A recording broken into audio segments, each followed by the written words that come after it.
Chapter 375.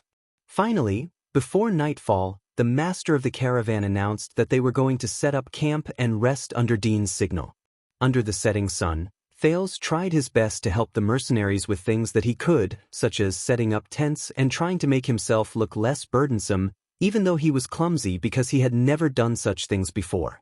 The only consolation was that Quick Rope, who had just joined the profession, was not much better than him.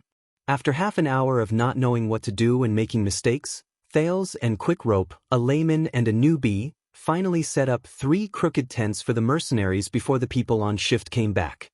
The mercenaries' tents were set up at the back of the slope. Thales could tell that there was quite a gap between these warriors who worked for money and the people they wanted to protect. While the merchants dismantled their goods, they subconsciously glanced at the mercenaries' weapons, as if they were afraid that they would pounce on them at any moment. They even set up camp far away from the mercenaries, which made the latter's tents stand out.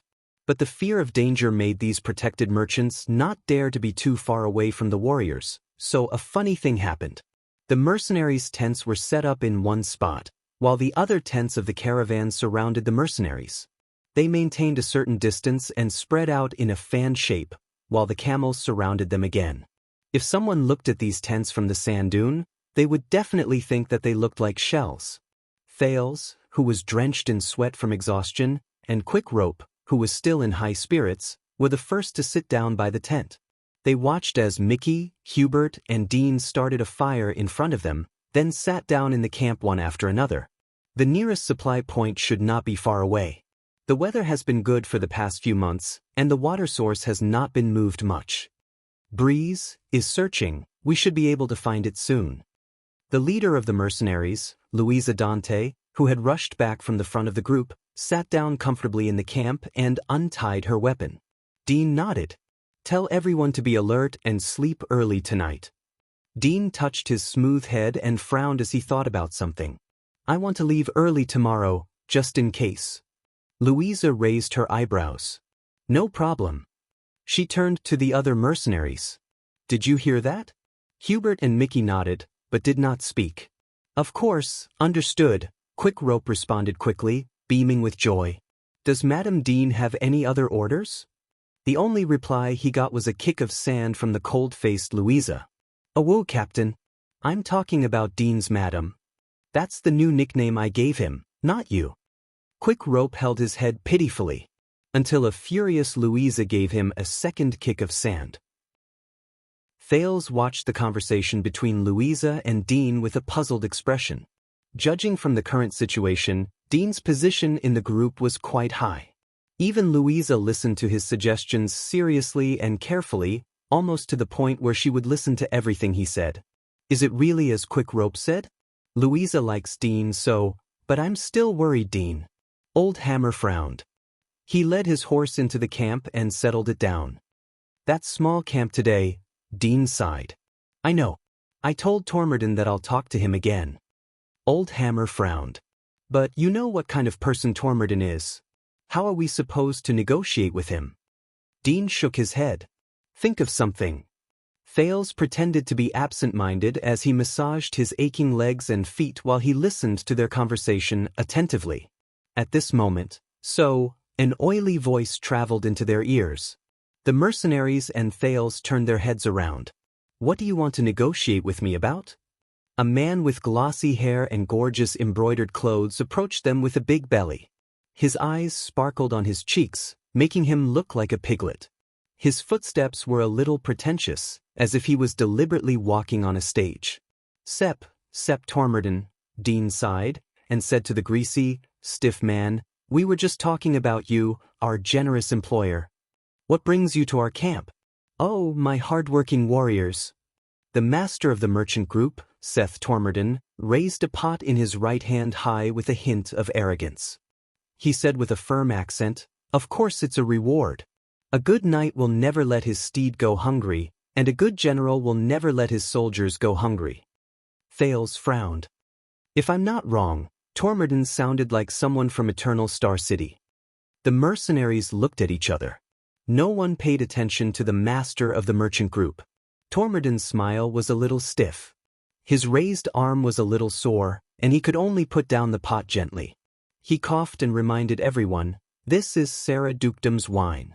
A small token of appreciation for your hard work over the past few days." The mercenaries looked at Dean in unison. "We're still working. We can't drink," the bald mercenary said politely and coldly. Tormorden's expression froze for a moment.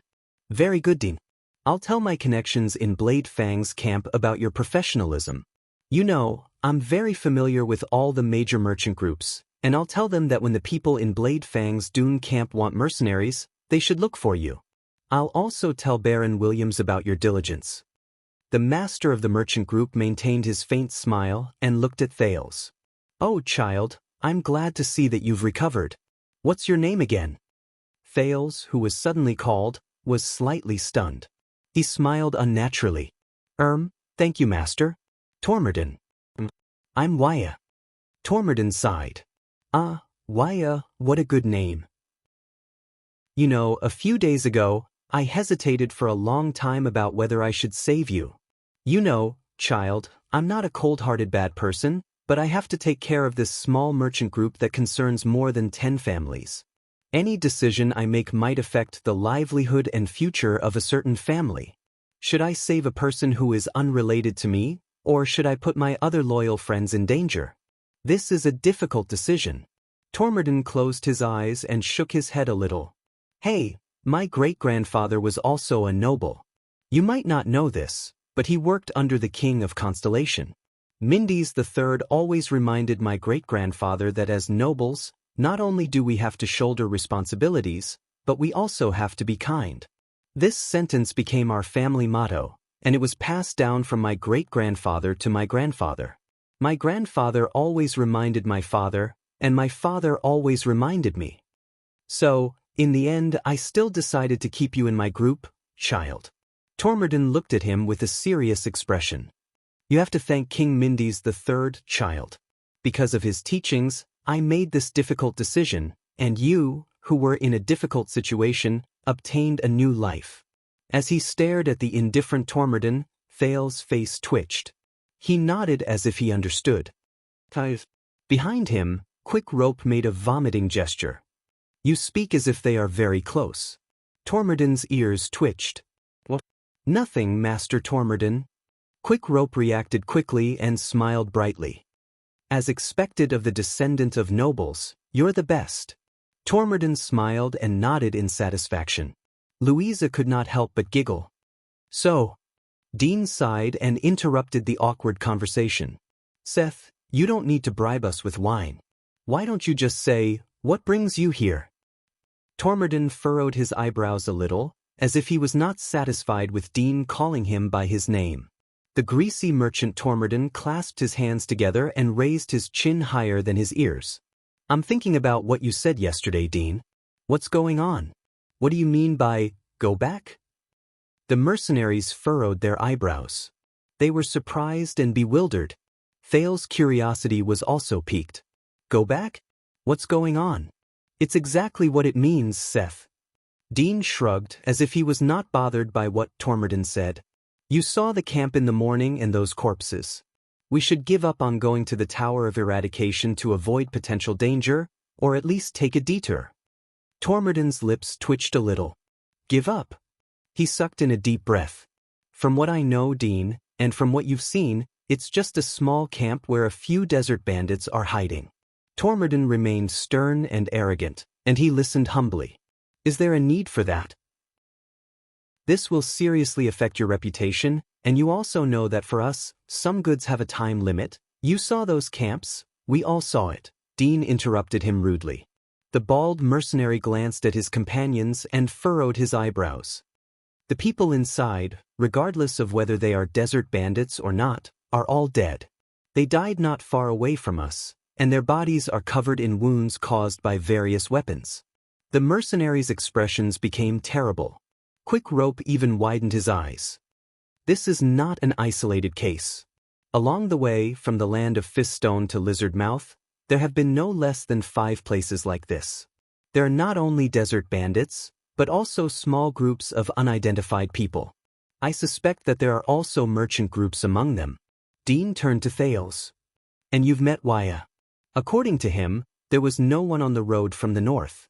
It was as if the desert bandits and exiles who had spread across the desert had all disappeared overnight. Thales nodded. Thales thought of something. What you disappeared, Dean said faintly. So, I sincerely suggest to you, no, I strongly suggest to you, Seth, that we stop moving forward. Tormodin took a deep breath, as if he was trying to maintain the last of his poise. In the next second, Tormodin raised his head abruptly and punched his own palm. I don't understand. Desert bandits, exiles. Isn't it better for these scum who bring disaster to the region and obstruct the trade route to die? Tormodin gritted his teeth.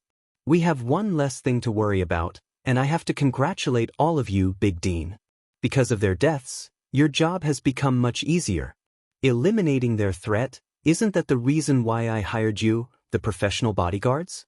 What do you think, honorable warriors? Tormodin turned to the others.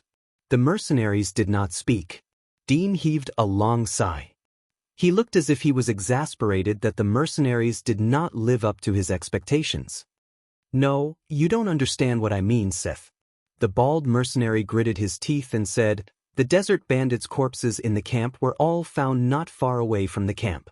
This means that they were killed when they were fleeing the camp in a hurry. They ran into an enemy they could not defeat, so they did not even think about fighting back. Once they discovered the enemy, they could only run for their lives. But they did not run away, Dean said solemnly.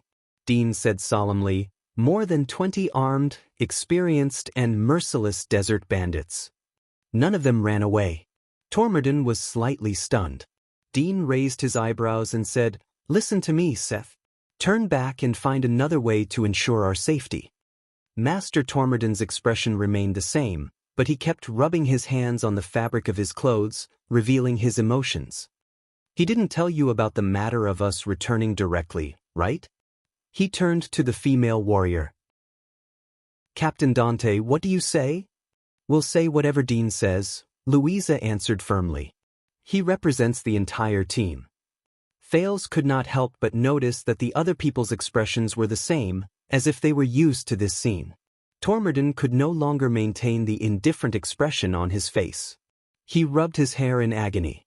It was only then that Thales noticed that Tormodin's hair was sparse. He was bald.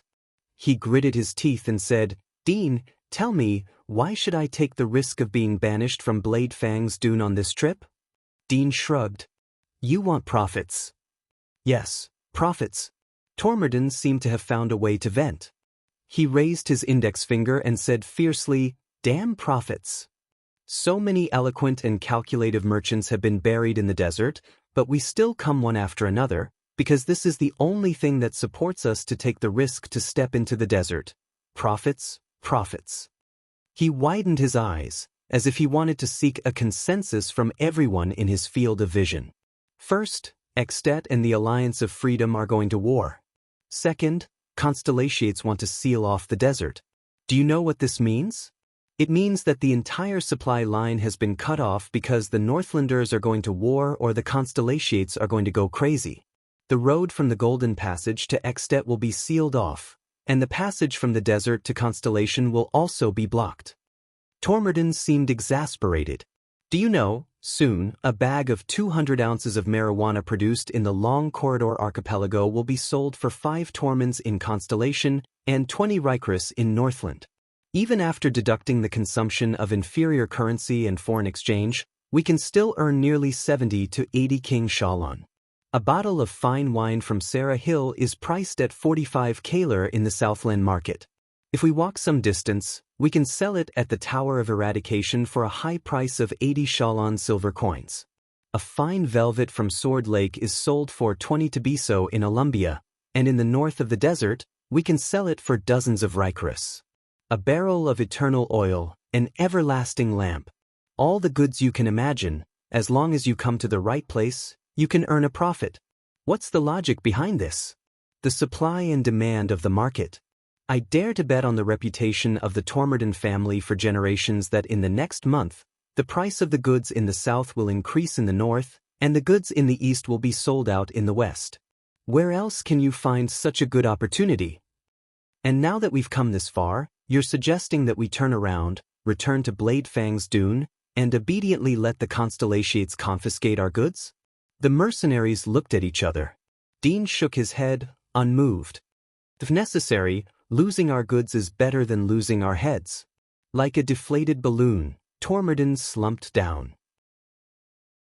As you said, Master Tormodin, Dean added, this is a difficult decision. Tormodin looked like a defeated rooster. His face drooped. Can someone tell me what's going on up ahead? Is it so serious that I have to give up the benefits of the entire merchant group? Dean shook his head. I don't know. If I have to say, there's someone in Seth. Someone? Dean nodded. His gaze was extremely solemn. Someone. Someone is in the desert where we are. They are hunting down all living things in a large area, in a large scale, and in an efficient manner. Even the sandstorm couldn't stop the massacre. It's not far ahead of us. Chapter 376. For a moment, Thales thought that Tormodin was about to cry. Under the firelight, his upper and lower lips collided back and forth. His small eyes, which rested on his cheekbones, blinked in a daze, and the greasy hair on his forehead swayed slightly. But the master of the merchant group sucked in a sharp breath and stabilized his shaky image. Tormodin's cheeks curled up, and he squeezed out an extremely ugly smile. All right, do you know what this reminds me of? Tormodin coughed, and the necklace around his neck swayed continuously. During those war-torn years, my great-grandfather once fought under the command of the virtuous King Mindes III. His Majesty told him during the banquet that the more difficult the situation is, the more confidence we have. Quick Rope covered his forehead in pain and mouthed, "Here we go again." Thales noticed that quite a number of people in Dante's great sword made similar movements. But Dean continued to stare at Tormodin calmly. His expression remained the same. Now, it's time for all of you, no, for all of us, to have more confidence. Tormodin tightened his belt, and his protruding belly swayed in the air with great elasticity. He seemed to think that this would give them more confidence. All right, Dean, my dear Dean, you know that I've always admired you, so I think that you can increase your commission a little more, Dean smiled. You didn't hear me. What we lack is not confidence, but safety. This is not because we're trying to raise the price of our goods. Dean smiled very politely, as if this was just the most ordinary negotiation. We can't go any further. God knows what's waiting for us ahead. The corpses in the camp are very fresh. Even the yellow sand did not manage to bury them in time. This means that we're only one step away from unknown danger. If you ask me, we should have considered turning back yesterday morning. Tormodin was slightly taken aback. Dean, you're the one who promised me that we could come this time. The merchant's chest began to rise and fall. He widened his eyes and stared at Dean. You can't let me return empty-handed and suffer a loss. If that happens, I won't even be able to afford your commission. Quick Rope's eyes lit up. If that's the case, I suggest that you deposit a sum of money with the tavern owner, Tampa. If you return empty-handed like this, then he will repay you. But before he could finish speaking, the Northlander Kant fiercely covered his mouth. With tears in his eyes, Kant danced and struggled helplessly. The situation will always change. Dean could not help but laugh at Tormodin. So, what you're saying is, compared to that, if we die outside, we don't have to pay the commission? Tormodin's face froze. He wanted to say something, but he did not. In the end, he raised his finger and stared at Dean intently. His eyes were filled with uneasiness, anxiety, and anger that he did not hide very well. This also concerns your reputation, Dante's great sword. The caravan owner could no longer control his temper. What kind of mercenary is this? What kind of bodyguard is this? He yelled in exasperation. I humbly asked you to come out, generously paid, and provided you with good food and drinks. I didn't even say anything about you picking up trash on the way, wasting resources, and increasing the burden on the caravan. Thales raised his eyebrows. Thales raised his eyebrows and scratched his head. He picked up the trash along the way. What happened to being a virtuous king? What happened to shouldering responsibility and having a warm heart? And all of you took the deposit, and the thing you're best at is giving up halfway and betraying your employer? All of Bladefang's Dune will know. As soon as he said this, the mercenaries' expressions changed. Let me tell you, I originally planned to praise you in front of Baron Williams after this trip and try to lower your taxes and venue rental fees. Now, should I go back and tell the Baron or other people in the same line of work that you peed your pants because of a few corpses? You don't even have the most basic qualities. But Tormodin was interrupted. You should never doubt your guide and protector in the desert, fatty, Mickey said coldly while he sat by the side. The wrinkles on his face were a little ferocious. You think too simply of the desert. Trust me, why don't you think about the coffins of those who sleep eternally in the desert? They're made of yellow sand, free of charge. Tormodin was slightly stunned and subconsciously shrank back. Also, if you're really familiar with Baron Williams, Master Merchant, so familiar that you can decide our fates with just one sentence, why are you still afraid of going back to Bladefang's Dune? Old Hammer said faintly from the other side. Quick Rope, who had finally broken free from Kant's grasp, snickered. Or maybe you can bring up the matter of your noble ancestors drinking with the king. Maybe the Baron will be shocked, and he will eagerly compensate you for your losses? Tormodin was rendered speechless. He could only point at Mickey and Old Hammer. You, all right, boys? The silent captain, Louisa, coughed and raised her hands. Like a peacemaker, she smiled and said, we don't have to be in such a deadlock. I promise you that we'll have a good way to solve this, right? She smiled and looked at Dean, signaling him with her eyes. Finally, Dean sighed and rubbed his bald head. All right then, let's, find a middle ground. Tormodin looked as if he had found his savior. He looked at Louisa gratefully. Captain Dante, I knew you're reasonable. Louisa waved her hand.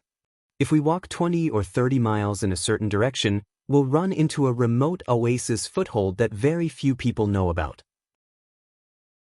A small tribe is stationed there, Dean said softly. We know their chief. In fact, we're very familiar with each other.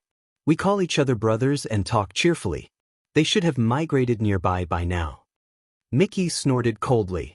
You can trade some goods there in exchange for some specialties from the desert, replenish your water supply and food, and at least sell off some of the goods you've accumulated. Then, you can decide on your next step. What do you think? Tormodin was slightly taken aback. Wait, a tribe of barren bone people? They're nearby? When he heard this, Thales was shocked. The water skin in his hand trembled a little. His surprise was the same as Tormodin's. Barren bone people? A familiar face appeared before his eyes. The thing that left the deepest impression on him was that person's red eyes. But Dean did not let him continue. If you're worried, Seth, that tribe, they know the situation around here like the back of their hands. At least, they know it better than we do. Ask them, and we'll know what's going on right now. Whether there's a terrifying killer in the desert, or whether the desert bandits are killing each other out of boredom, then we can decide whether we should continue moving forward or— Tormodin waved his hands anxiously. But those are barren bone people. Those man-eating bastards. How do you know? How can you guarantee that? Mickey stood up slowly and went to stand in front of him. Because that's the tribe I came from. The warrior, whose face was covered in black stripes, tapped Tormodin's belly gently. Don't worry. Mickey clenched his teeth. His gaze was as sharp as an arrow. As a man-eating bastard, I'll tell them in advance that you can't eat them. The master of the merchant group's face was pale. He was so frightened that he took a step back and fell to the ground. Quick Rope snickered. Thales was stunned. Barren bone people. Barren bone people? He stared at Mickey, especially at the latter's eyes. But they were a pair of normal brown eyes. Barren bone. Tormodin subconsciously looked at the other mercenaries, but found that they were all looking at him with worried expressions. He could not help but shudder a little. Nearby. Now, you know why we can come and go as we please in the desert. Dean sighed. This is our greatest secret, Master. We have a barren bone person as our guide. Tormodin shuddered again. Louisa helped Tormodin up and gave him an apologetic smile. Then, we'll go to that tribe tomorrow, A smile instantly appeared on Tormorden's face. Ahem, I understand now. The master of the merchant group chuckled, and he looked a little forced. We'll go back tomorrow. Tomorrow. Before he finished speaking, he scrambled out of the camp. He looked like there were 8 hungry wolves chasing after him. Dante's great swords laughed in a relaxed manner. Thales sat in the corner and did not say anything. But we all know that there's no Baron Bone tribe there. Old Hammer shook his head in resignation and patted Mickey, who sat down again. And that's the supply point we're supposed to go to according to our plan, isn't it? That's right. Dean shrugged and gestured at Tormorden's back with his chin. But he doesn't know. Carefree laughter rose in the camp again. The problem is solved. We don't have to search those corpses in fear anymore. To be honest, I can even recognize a few of the exiles among the dead desert bandits as people from the Sherilyn tribe. Some of them had at least 20 flash marks on their bodies, and they won 20 battles. They might even be in Supreme class. Dean sighed. It's hard to imagine what killed them. Louisa smiled gently at him. Don't worry, we'll go back tomorrow. Thales quietly shrank in the corner and looked at the group suspiciously. His gaze swept past Mickey from time to time. Louisa noticed Thales's gaze. Don't mind me, Wuxia, and don't be too surprised. I know what you're thinking, Louisa said in a considerate manner. Baron Bone people have green faces and fangs, and they eat human flesh. Everyone's gazes turned to him at the same time, and it immediately made Thales feel very awkward. Old Hammer even started laughing out loud. The female captain shook her head. First of all, that so-called Baron Bone tribe doesn't exist, and we're not going to any tribe as guests. Quick Rope flashed his white teeth. I was just joking. Thales forced himself to twitch the corners of his mouth. He cleared his throat and felt that he should say something. All right, of course. But you just said that Mickey is, Louisa smiled and said, that's right, Mickey is a Baron Bone person. Do you see the lines on his face? Those are war marks, one of the proofs of a Baron Bone person. Obviously, he doesn't eat humans and Baron Bone people don't. No, not all of them. Mickey snorted softly. He seemed to be quite disdainful and his gaze was cold. It's just that the tribe I belong to doesn't eat humans. Thales was stunned again. Damn you, Mickey. Old Hammer snorted and took a bite of his food. Every sentence sounds like you're telling a ghost story. Thales still felt a little embarrassed. After all, he was in someone else's camp, but Louisa's smile made him feel much better. But Dean stared at him with a contemplative look, and it made the prince feel rather uneasy. He turned to Quick Rope. So, what I've heard, oh, forget what you've heard. Old Hammer sighed and swallowed his food. Madness, brutality, cannibalism. The people outside the desert always describe this place as, some people are too lazy to differentiate, and they can't differentiate, so they hastily end things and spread false rumors. They call the humans who are forced or willing to make a living in the desert Baron Bone people, and they even include the desert bandits and thugs from outside the desert. Thales' eyebrows rose and fell as he listened. He came to a slight realization. Of course, I doubt whether any of them have ever seen the truly troublesome and terrifying Baron Bone people. Old Hammer snorted softly and said, even in the Desert War, the real Baron Bone people aren't people you can meet whenever you want to. Dean opened his mouth. His calm voice caused everyone to slowly quiet down and listen to him. I know your confusion, Wuxia, and I also know how the rumors about the Baron Bone people spread outside. But you don't have to be afraid. The desert is huge, and the Baron Bone people aren't a simple and distinct race. The bald mercenary gestured politely at Mickey. Their history might not be much shorter than the desert, and their species might not be fewer than the animals in the desert. Some tribes are vigilant and xenophobic, some are happy to entertain guests, some are cruel and warlike, some are friendly and peaceful, some have a small population, and some are so powerful that they dare to wrestle with the orcs, and even go to the borders of the two great countries to enjoy the scenery. They are all different, and that's how it is. Thales nodded as if he understood something. But I heard that the Baron Bone people all have red eyes? At that moment, Mickey raised his head. His gaze was cold. Red. Under the other party's hostile gaze, Thales thought of something. Did I say something wrong? That's what many soldiers heard too, Dean said with a smile. Obviously, they haven't met the real Baron Bone people, or they haven't met many. But this time, Mickey cut him off. No, the red-eyed Baron Bone people do exist. The Baron Bone man raised his head. The black patterns on his face were faintly discernible in the firelight. He looked at Thales. You've seen them before? His tone was aggressive. Thales scratched his head.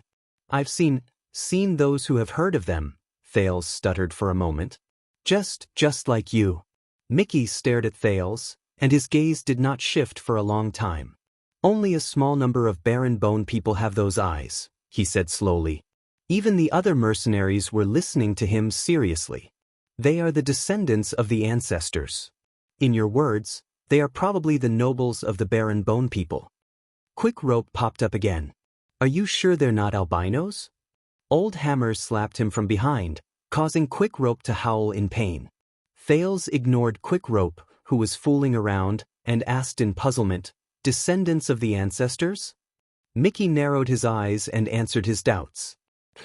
It is said that they are the origin of the Baron Bone people. They are the bloodline left behind by the first generation of Baron Bone people who settled in the desert. No matter which tribe they are in, they will be given preferential treatment. They are born to be the tribe's priests. Thales frowned a little in his heart. The Secret Intelligence Department cadre with dark red eyes, Raphael Lindbergh, is the so-called descendants of the ancestors? The origin of the Baron Bone people? Quick Rope cut in at this moment. But I heard that those red eyes are proof that the Baron Bone people made a deal with the demons? Mickey frowned. Demons? Thales was shocked again. Yes, I heard from the old sailor that the demons who live underground are evil, terrifying, sinister, and chaotic demons who constantly think about causing trouble on the surface. Quick Rope raised his hands and said in a ferocious manner, Legend has it that the Baron Bone people are a race abandoned by the gods. Quick Rope pretended to be serious. Legend has it that the Baron Bone people are a race abandoned by the gods, so they made a deal with the enemies of the gods, the demons in hell, and became the demons' servants on the ground. They obtained the power to stay in the land of the dead for a long time, and became an existence in the great desert that is second only to the orcs. They are an existence that people fear just by hearing their name. So, this world is very dangerous. As the saying goes, fate is unpredictable. Thales curled his lips awkwardly. He knew what Quick Rope was going to say. Fortunately, before Quick Rope could continue, Old Hammer slapped his words and his face into the sand. Come on, rumors stop at the mouth of the wise. Almost all the Baron Bone people worship and believe in the desert god. They even built sacred altars and influenced a large number of outsiders. They have nothing to do with the demons. Just ask Mickey and you'll know, Old Hammer said quietly. Mickey shrugged. Quick Rope raised his head indignantly and spat out a mouthful of sand. How do you know? You've seen them before? How do I know? Old Hammer put down the food and smiled. I didn't tell you, did I? I'm a constellatiate. I was born in Western Desert Hill, in Brave Soul's Fort. So, I've seen them before, and I've seen quite a lot of them. Thales raised his eyebrows. It had been too long since he heard of these familiar names in Constellation. When I was young, I was a soldier of the Fakenhaz family. During the Bloody Year, I was called to guard Blade Fang's dune. During the Desert War, I also followed the king's army into the desert and fought in the Battle of the Altar. That was a great battle. Old Hammer showed a nostalgic expression. But from then on, I realized that I could only swing a hammer, and I couldn't feed my family with the meager rewards from farming and recruiting soldiers. I wanted to enlist in the regular army of the royal family. I heard that their salary was higher. Quick Rope blinked in surprise. Thales also stared at her in a daze. This bearded man is actually a veteran of Constellation, but fate makes fools of me. In the end, I still ran over and became a mercenary. Old Hammer turned his head and chuckled. Then I became brothers with a Baron Bone man. I'm not close to you, Mickey, who was beside him, answered coldly. Who said that? Old Hammer laughed out loud and hugged Mickey fiercely. He used his elbow to strangle Mickey's neck and shook him back and forth. "I'm your savior." "Damn it, let go." Mickey's expression was unpleasant. He looked as if he had just eaten shit, but he did not get angry or flare up. He only struggled desperately. "But he can't save your life every time." Quick Rope sighed and spread his arms, pretending to be helpless. "So I suggest, Mickey, that you save some money to the tavern owner." Arg. This time, no one needed to remind him. Kant the Northlander pressed Quick Rope's head into the sand. "I'm sorry." The leader of the group, Louisa, pressed her head in resignation and pretended not to see the rowdy mercenaries. She smiled embarrassedly at Thales. "This is our daily life. You know, they're usually under a lot of pressure." Thales was dumbfounded as he stared at the friendly mercenaries. The atmosphere in this group suddenly gave him a sense of novelty. This was the most harmonious group he had ever seen. The child beggars in the abandoned house could only tremble in helplessness. The private soldiers in Mindy's hall could only obey coldly. Nicholas' white blade guards were full of brotherly camaraderie, and whether it was Gilbert, Yodel, Gines, or Putre, there was always an indescribable sense of alienation between them. If I'm talking about the closest, Thales thought of Ida, Waya, and Ralph. He suddenly felt that the way they got along was quite similar to the people in front of him. Quick Rope spat out the sand in his mouth for the second time and gritted his teeth. Bah, I got it. Maybe the desert god has always been a demon from hell? Be careful with your words. Mickey broke free from Old Hammer's embrace, and his expression turned cold. In the desert, many people die from heat, hunger, and thirst, but even more people die from lack of respect and excessive arrogance. Quick Rope winked at Thales and gave him a look that said, "Here we go again." Old Hammer laughed.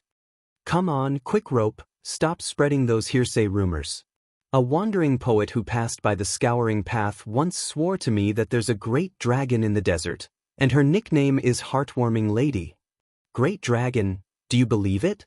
Those legendary things used to deceive children are even called heartwarming. Quick Rope's expression changed. But dragons are not legends. Thales joined the discussion softly. It is said that Extet was built by the great dragon, and the nobles and rulers of Dragon Cloud City are proud of it. Yes. Quick Rope found a supporter, and his morale was greatly boosted. He said confidently, "There are people from the north in the tavern. I heard them say that 5 or 6 years ago, a great dragon descended upon Extet, descended upon Dragon Cloud City, and fought against the legendary Calamity." Thales coughed softly and lowered his head to focus on dealing with his water skin.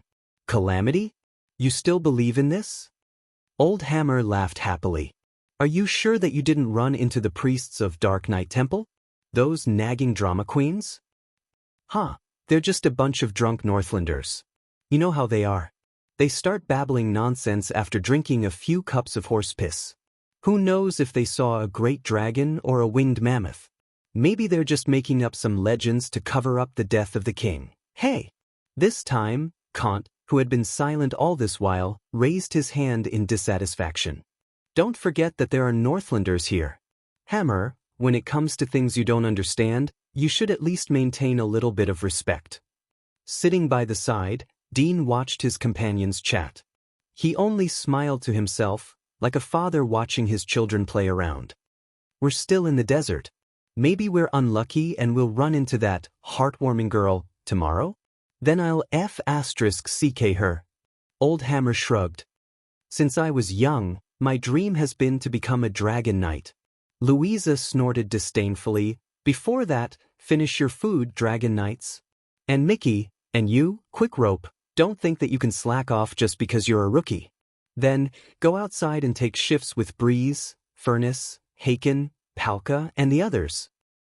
"Hey, what about Dean? He has to take shifts too." Quick Rope raised his hand in protest. "Why don't you urge him?" Dean shrugged. Louisa flashed a mysterious smile. When he saw his captain's smile, Quick Rope felt a little panicked. As for Dean, he's already worked hard today. Whether it's checking out the surroundings or negotiating, Louisa said gently. "So, my dear Quick Rope, sleep less today. Take his shift." Quick Rope wailed. The mercenaries laughed. The camp was instantly filled with a cheerful atmosphere. Thales took a bite of his food and watched their interaction quietly. Suddenly, a sense of tranquility and comfort rose from the bottom of his heart. This is what it means to be a mercenary. They seem pretty good? At that moment he suddenly noticed a pair of eyes on him. Thales thought that it was Mickey, who was rather unfriendly towards him. But he was wrong. It's not a barren bone man. It's Dean. The bald mercenary looked at him quietly. With a strange gaze, he sized up Thales, who was eating. Chapter 377. The prince took another bite of food and immediately felt very uncomfortable. Dean was still staring at him, as if he was very interested in how he ate. What's wrong? Thales swallowed his food and suddenly wanted to ask. But he did not. Fortunately, Louisa suddenly spoke and diverted Dean's attention, relieving Thales of his discomfort. I feel like we've offended him, Dean. You know Tormorden. Louisa sighed with a worried expression. Damn it, can you believe it?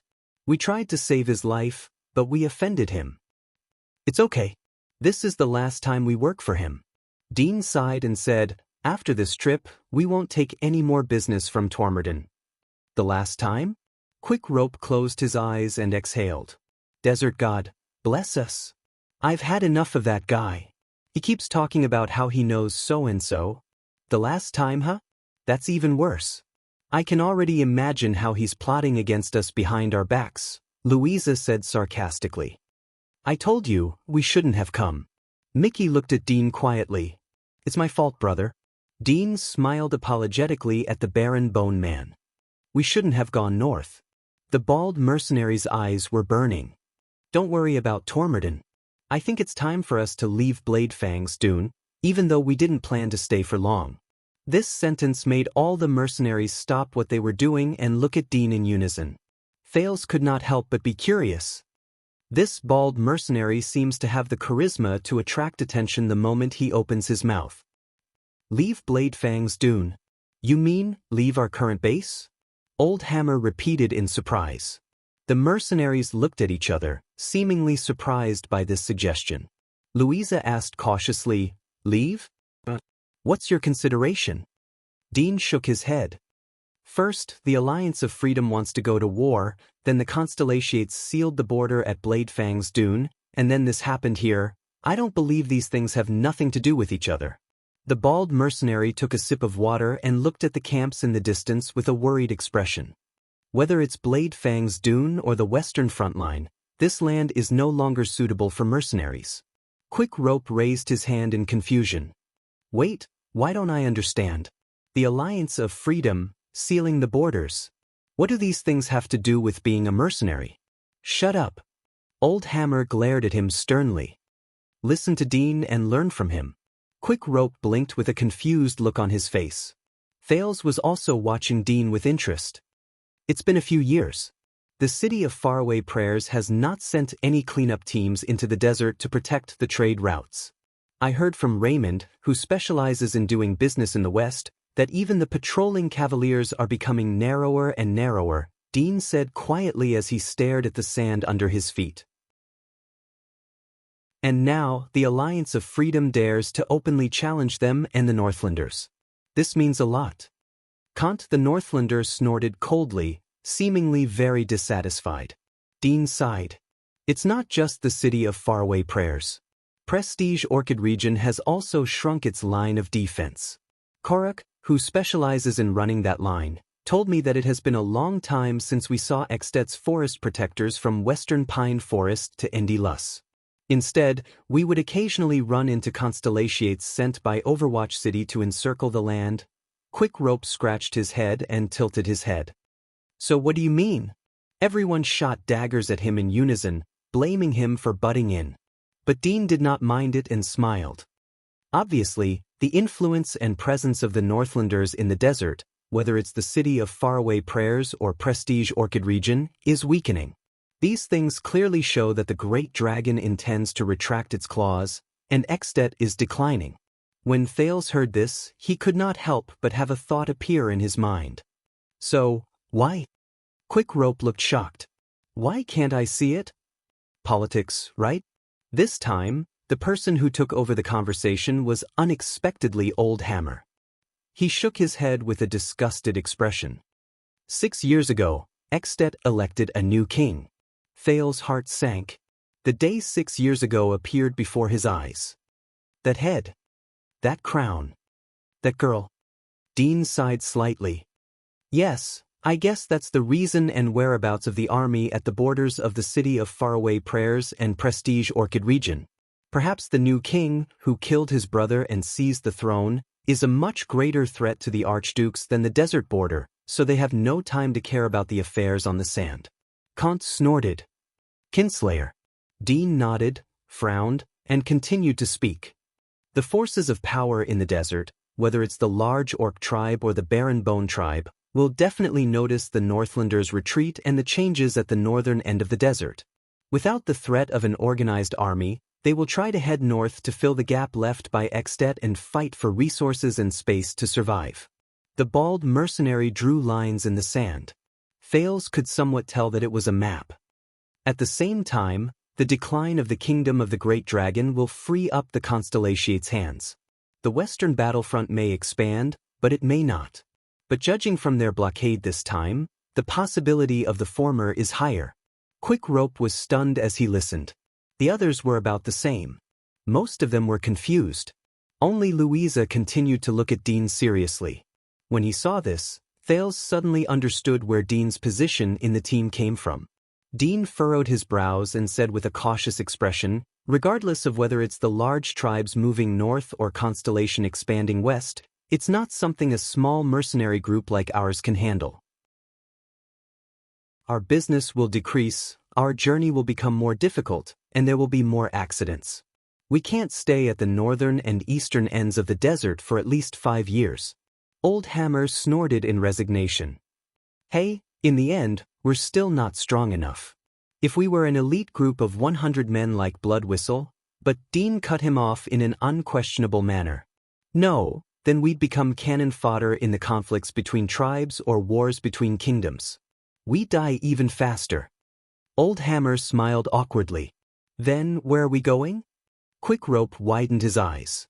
Back to the south, back to where we came from, the 3 kingdoms of the Mystery Sea? Dean shook his head to show his disagreement. Sarah Dukedom, Norton Dukedom, and Quell Dukedom are facing the same problem as the northern end of the desert. The same logic applies to Extet's decline and internal strife, followed by Constellation's revival, even if Blade Edge Hill suffered the most damage. Without the threat and hindrance of the Great Dragon in the north, Constellation will definitely try to restore their influence and hegemonic privileges in the neighboring countries in the southwest.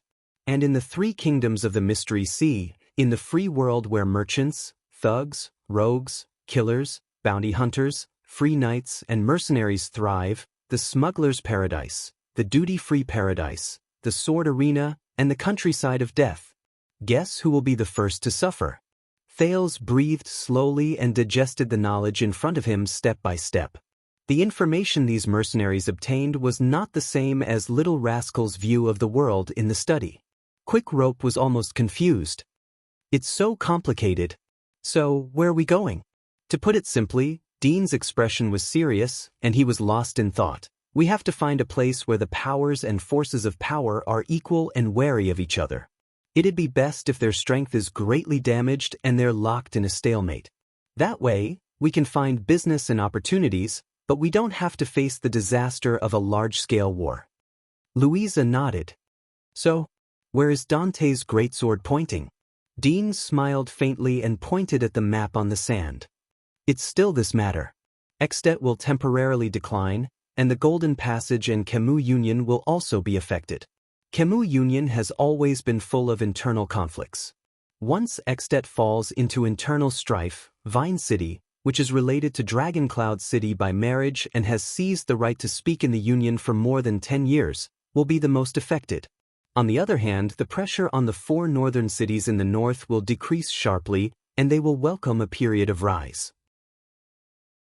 The 4 northern cities led by Goodflow City, Valir State is the only coastal community, and even the southeastern states, represented by Sandlast, who have been stable for a long time, will welcome a period of small strife with Vine City, who has lost its strong support.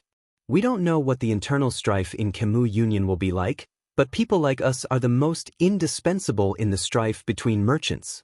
And the small countries around Camus Union, such as Maplehorn Coast, Koyalunk, and Northern Sea Kingdom, will also have a lot of opportunities. Speaking of Good Flow City, Thales remembered the impressive marquis from Dragon Cloud City who abided by the spirit of the contract. Dean continued, Vine City has declined, so Camus Union has lost the motivation and strength to touch the West and the Turundi shared rule. Alumbia Kingdom will not let go of this opportunity. They have been looking forward to taking down the Turundi shared rule before Camus Union infiltrates them, but that could be a peaceful political evolution or a bloody war of conquest. If we go there, our future will be uncertain. As for the Golden Passage, I won't talk about the Alliance of Freedom and White Mountain, and I'm not sure about Grand Banquet Hill and Wild Vast Mountain. Lever is sandwiched between Camus Union and Alumbia Kingdom, so I can't say for sure. But a mercenary from Steel City told me that Enlenzo Dukedom's Archduke Shida is not in good health. You can imagine that his children will start a tug-of-war over the inheritance rights. The various cities and states around Dragon-Kissed Land may be reshuffled due to the turmoil in their suzerain's country, but Camus Union is busy with internal strife. Constellation wants to retake the 3 kingdoms of the Mystery Sea and Alumbia Kingdom. I'm guessing that checkpoints, Leakeen, and even small-scale bandits and rebellions will appear. The merchants won't like it, but that's an opportunity for mercenaries. Dean raised his head, but to his dismay, he found that most of the people were staring at him with puzzled expressions. Even Louisa was frowning. But Thales' clear gaze made the bald man slightly startled. Dean cleared his throat, returned to the present, and pointed at the ground. So, Camus Union or Dragon-Kissed Land, let's choose one. The air became quiet. Although I don't understand what you're saying, it sounds very impressive. Quickrope's face was full of admiration. He spoke in a crude language that no one knew whether it was slang from the sea or the desert. Are all mercenaries so awesome nowadays? Thales also stared at Dean seriously. Forget about everything else, just based on this knowledge alone. No wonder. Dante's great sword. No wonder they can confidently venture deep into the desert. No wonder they can gather this group of strange warriors who each have their own strengths. Louisa snickered. I don't know about the others. The female captain stared at the bald mercenary with an indescribable gaze. But he's just that awesome. Dean coughed again, as if he was a little embarrassed. We're mercenaries, Quickrope. If we want to survive, we don't just rely on strength or luck. He laughed, and it was inevitable that he felt a little awkward. We also need to be cautious and shrewd when it comes to judging the situation, meticulous observation of information, and a reputation for being well-connected. Thales listened quietly. The life of a mercenary. I see. At this moment, Mickey suddenly moved. He quickly stretched out his hand and scooped up a large handful of sand from the ground.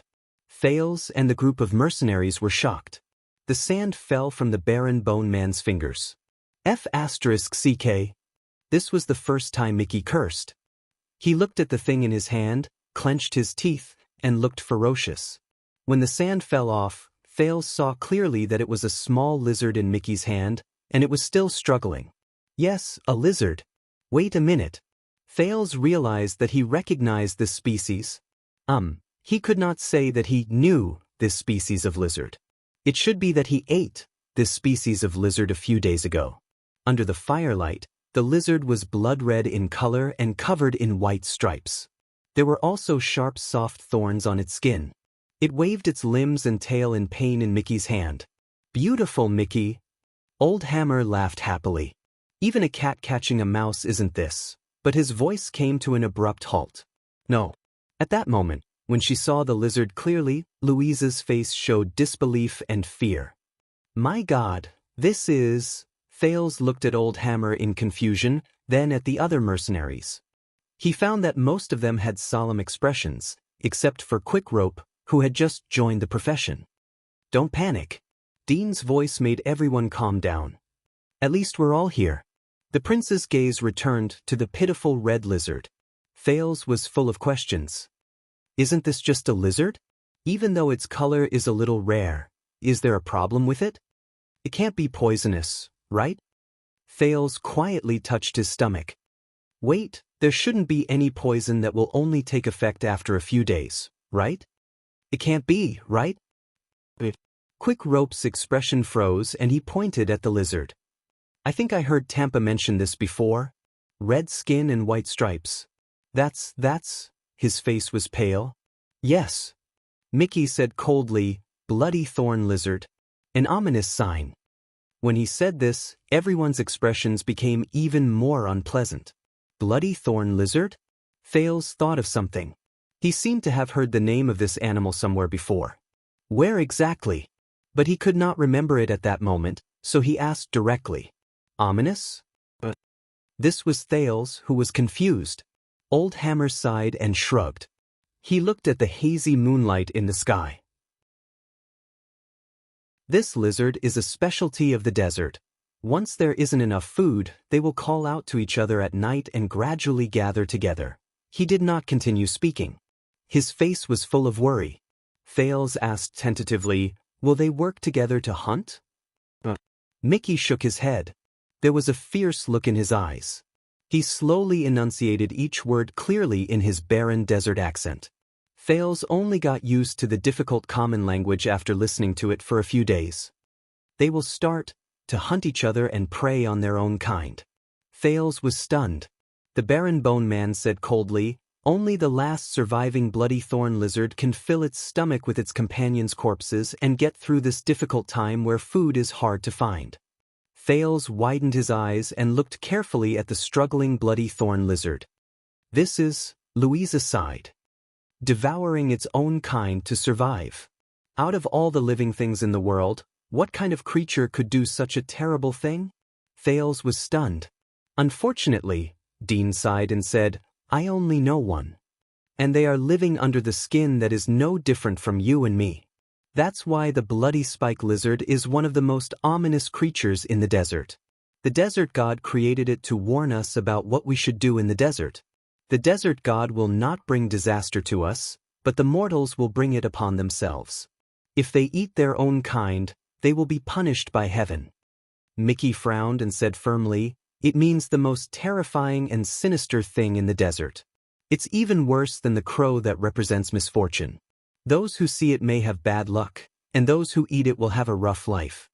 Thales stared at the lizard in a daze. Those who eat it? No way? This is superstition, right? Wait a minute. It must be superstition, right? Some unreliable metaphysics or something. It must be crack. In the next second, Mickey mercilessly exerted force in his hand and ended the ominous creature's life. Thales, who was immersed in his panic, was shocked again. The Baron Bone Man dug a sand pit with a cold gaze and placed the bloody thorn lizard's carcass inside. If the desert god does not bring disaster, the world will. If the desert god is merciful, the desert will be forgiven. He chanted something and buried the sand. Quick Rope sighed and patted Thales, who looked a little dazed. Ignore him. The Baron Bone people are always strange. The atmosphere in the group instantly became gloomy. Don't be nervous, everyone. Louisa coughed and attracted everyone's attention. It's already dead. We just met it once. Even if there were some twists and turns, it's nothing. Besides, that's just a legend. Besides, no one is stupid enough to eat it. When he heard this, Thales touched his stomach with a stiff expression. Go take shifts, I'll go too, Dean said with a calm expression. Trust me, cheer up.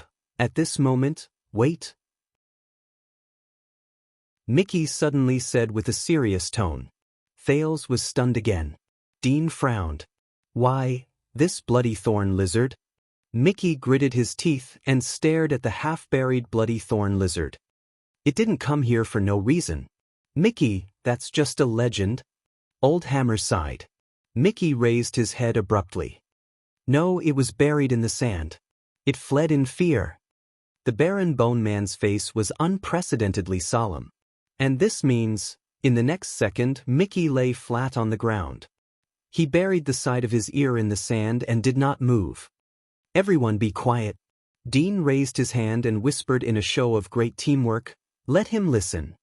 In an instant, everyone in the camp quieted down. Even Quick Rope covered his mouth in fear. Only the noises from the other camps could be heard in the distance, like a hazy background noise. "What's wrong?" Thales stared at them in a daze. But even though he had never been a mercenary before, he understood their actions in a short while. A few seconds later, Mickey jumped up. The Baron Bone Man reached for his dual blades.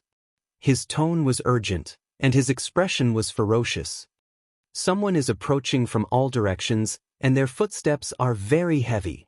Before he finished speaking, Dean's expression changed. He grabbed the battle axe beside him and shouted at the sky, "Be on guard!" His roar was very loud, and it was especially loud in the night sky of the desert. The entire merchant group fell into silence at night. In the next second, the merchant group's camp was in chaos. It was noisy, bustling, and all sorts of sounds could be heard. But on this side, before Thales could react, Dante's greatswords jumped up from the ground. Even Quick Rope did not fall into a disadvantageous position. They pounced on their weapons. Kant drew his two-handed sword in a domineering manner. Mickey drew his dual blades. Old Hammer untied the sackcloth wrapped around his hammer. Schubert raised his hammer and large shield. Quick Rope drew a machete with a handguard, and Louisa threw down her quiver and drew her long sword from her waist. With their backs to the bonfire, they spread out in a united formation. Thales stood up, pulled the crossbow of time in a flurry, and began to load the arrows. "What's going on?" "Enemy?" Dean asked calmly as he stared at the sand dunes behind him and the terrain in the distance with his axe in hand. "I'm not sure." Mickey shook his head. His tone was hurried and he was still panting. "I can't see the sand clearly at night, and the transmission of sound through it is very bad. So they took advantage of the fact that they were about to surround us and our sentries. Confirm the steeds first." Louisa's expression was contorted. She gritted her teeth and drew the sword from her waist. She shouted hoarsely, "Send a signal to inform Breeze and the others," but she did not manage to finish her sentence. Thales felt a chill in his heart. In the darkness, a shrill sound suddenly rose. Asterisk. Kant the Northlander fell backwards as if he had been struck by a heavy hammer. He roared and stabbed his greatsword into the sand. He steadied himself and trembled slightly. The sharp-eyed Thales saw a long arrow with a sharp tail appear on the Northlander's shoulder. "Enemy attack!" Dean roared and swung his axe to block an arrow. Bang! Clang! In a few seconds, the mercenaries either dodged or blocked the arrows. Amidst the sounds of sand rubbing against each other and the sounds of metal clashing against each other, they blocked the first wave of arrows. But countless screams and pained howls came from the merchant group's camp. "No! It hurts." "This is..." Thales listened to the familiar voice in his ears in shock and anger. He felt as if he had returned to the battlefield he hated the most. In the next second, Old Hammer steadily flung his Gretamer away. With great force, it collided head-on with a weapon that came attacking from the darkness. Thud. As the deafening sound tormented Thales' eardrums, he saw to his surprise that the strong old hammer swayed and took 3 steps back. He knelt down on one knee and panted in pain. Enemies. Countless enemies. As if they had agreed on this beforehand, they suddenly appeared from the endless darkness. Schubert's shield went up in time to block the enemy's next attack. Schubert roared in anger and intended to call for his companions. "Let's get rid of this first." But he soon realized that his plan would not come true. Almost at the same time, all the mercenaries ran into the enemy. Mickey gritted his teeth and shouted. He swung his sabers and parried a weapon that was thick and long. It looked like a saber but also a sword. But before he could counterattack, he rolled on the ground in a disheveled manner. Sand filled the air, and he avoided a large stick that came crashing down on the ground. "They're professionals." Louisa calmly worked with Dean's axe. She swung her long sword and used her nimble body to deal with the 3 enemies with great difficulty. "Don't panic. 2 people in a group." Formation. Thales tried his best to remain calm. He gritted his teeth and finished knocking his crossbow by the bonfire. He then raised his crossbow and looked around. How could this be? How could this be? The bonfire was stirred up by the sudden battle. It flickered between bright and dark. The enemy's figures could not be seen clearly, but they were indistinct. They shrouded the small campsite and pounced towards Dante's greatswords. F***CK***CK***, Quick Rope screamed. His machete was pushed back by the enemy with great force. The poor rookie fell to the ground. Fortunately, Kant boldly pulled out his long arrow and replaced his position. He swung his greatsword to force back an enemy who wanted to seize the opportunity to attack. Thales instantly used Hell's senses. Oh my God! He broke out in cold sweat as he watched everything in front of him. Ah! Kill! Asterisk ding! Bang! Asterisk crully! Screams of pain could be heard without end. The stench of blood filled the air. Raging battle roars and the clashing of weapons rang through the dark night with a hazy moonlight. There was even a frightening animal growl that came from not too far away.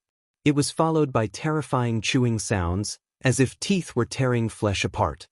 Damn it! Damn it! With the help of the sin of Hell's River, the tensed prince broke free from the misdirection of the fire and the deception of the night. He clearly saw 40 to 50 sturdy and tall figures on the sand. They seemed to have attacked the merchant group's camp and everyone from different directions and angles at the same time, from the sand dunes, the flat ground, the back slope, and from different directions. There were even non-human creatures with 4 limbs on the ground and long tails swinging in the air. They attacked like fire. Ants gathered together to attack. They killed mercilessly. Asterisk whoosh, asterisk the sound of wind came at him from behind. F***CK. Thales gritted his teeth. He lowered his body and avoided an axe strike at a speed he had never experienced before. The wind from the axe cut through his hair and cut open his forehead by an inch. Damn it. Damn it. This is a fight to the death. Thales tightened his grip on his crossbow in shock and anger. The enemy's crude curses traveled into his ears, but he could not hear them clearly. The power of eradication surged into the prince's thigh. Thales took a step and widened the distance between them. He quickly turned around to face the enemy. He aimed the crossbow of time at the tall opponent's chest and pulled the trigger. Asterisk shing. Clang. Asterisk with a loud noise, the enemy swayed in pain. His attack stopped, and his axe drooped down powerlessly. Thales trembled, but it was not fear and panic. He had lost most of those things in his countless encounters with danger. The unfair battle with Nicholas made him feel the cruelty and directness of fighting with his life on the line. Instead, it was his instinct when the sin of Hell's River filled his body, and it was his desire to fight. The prince sucked in a sharp breath, decisively tossed aside his crossbow, and took a step forward. In the cold wind, countless grains of sand rubbed against the soles of his shoes. He retreated. The familiar dagger, which was as familiar as his arm, instantly appeared in his palm. After the battle with the Star Killer, his power of eradication had improved a lot. Even his reflexes during battles had improved significantly. The sin of Hell's River was constantly igniting his blood. He knew that he was in a desert. No one would save him. Only battle. Kill him. Kill him. With a speed that he had never imagined before, Thales instantly pounced on the enemy who was bending over and enduring the pain. He exerted strength in his legs and used the momentum to climb up. Then he thrust his right arm forward. Chi! The dagger ruthlessly stabbed into the enemy's neck. Ah! Thales roared and spun the dagger with all his might. He felt the wet, sticky, and scalding blood that flowed down his arm. He hated this feeling the most. The feeling he hated the most. It reminded him of that fateful day. That day he was also like this. A next moment, Thales felt a great force coming at his chest, and he felt a sharp pain. Bang! Under the tremendous force, the prince was thrown onto the sand. Intense pain and chest tightness came at the same time. Oh no! This thought surfaced as Thales breathed in pain. The huge enemy howled in pain. Blood gushed out of his neck, but he did not seem to feel it. He pulled the single-faced great axe from the ground. It was almost as long as Thales, and the ferocious, wide, and thick blade took up half of the handle. Thales, who was still trembling from the heavy fall, could only stare helplessly at the red and black great axe. This is bad. This is bad. He thought in pain and breathed laboriously. His body had not recovered, but it was difficult for him to move. Sell. The tall and strong enemy roared at Thales, who was on the ground. It was as if he wanted to shout with all his strength. Above Thales, he swung his arms over his head and raised the great axe high like an executioner. He shook his head madly, and red blood splattered on the sand. Sel riche. Sel? Sel riche? This sentence, Thales felt a chill in his head. Where have I heard this sentence before? The next second, the ferocious blade of the enemy's axe swung down mercilessly. At that moment, his face was facing Thales. The moment he saw the enemy clearly, the prince was stunned. This face, what kind of face is this? The enemy's large face contorted and trembled in pain. His skin was dark gray, his forehead was wide, his hair stood tall, and his eyes were small. The muscles on his cheeks were connected together, and they shrank violently under his gray, rough skin. The wings of his nose were practically two thin slits. Only a black, gaping mouth could be seen. It opened in the air, and as it roared, it revealed its terrifying, sharp teeth. Savage, ugly, and chaotic. This was the only description Thales could think of. Asterisk whoosh, asterisk as the enemy roared, the terrifying blade of the axe sliced through the air, fell to the ground, and went straight for Thales' chest. In the darkness, the sounds of battle seemed to have become much more indistinct. In the end, Thales gritted his teeth and stared at the descending great axe in despair. No, the prince thought in despair. Is not him. He is not human. It is it. It, mother f asterisk king bastard. Under the night sky, Old Hammer's angry and sorrowful roar exploded on the ground. His tone was shrill, and his attitude was resolute, as if all the hatred and pain in the world had been gathered there. It's the gray bastard. Chapter 378. The wind from the axe stirred up sand and dust. Thales had no choice but to close his eyes. But in the end, he managed to escape the fate of being cut in half. At the critical moment, a single-edged battle axe swung from the direction of the bonfire. With an earth-shattering roar, it slashed into the orc's unprotected armpit. With an earth-shattering cry of pain, red blood gushed out from the orc's body, drenching Thales' face as he panted in pain. It was salty and pungent. With this slash, the orc's crude great axe flew out of its hand. With a momentum that could split the earth, it sank deep into the sand and sank into Thales' left shoulder. The tall orc roared in an unfamiliar language. It turned around and swung its arm, which was as thick as a human's thigh, at the owner of the battle axe. But the man nimbly dodged it. Get up! The bald mercenary, Dean's powerful voice rang out. It was extremely clear among the murderous shouts around him, and it made Thales feel refreshed. There's no time to rest. The power of eradication flowed to the teenager's back and chest, making his chest feel a little better. Thales turned over and climbed up the orc's great axe with trembling hands.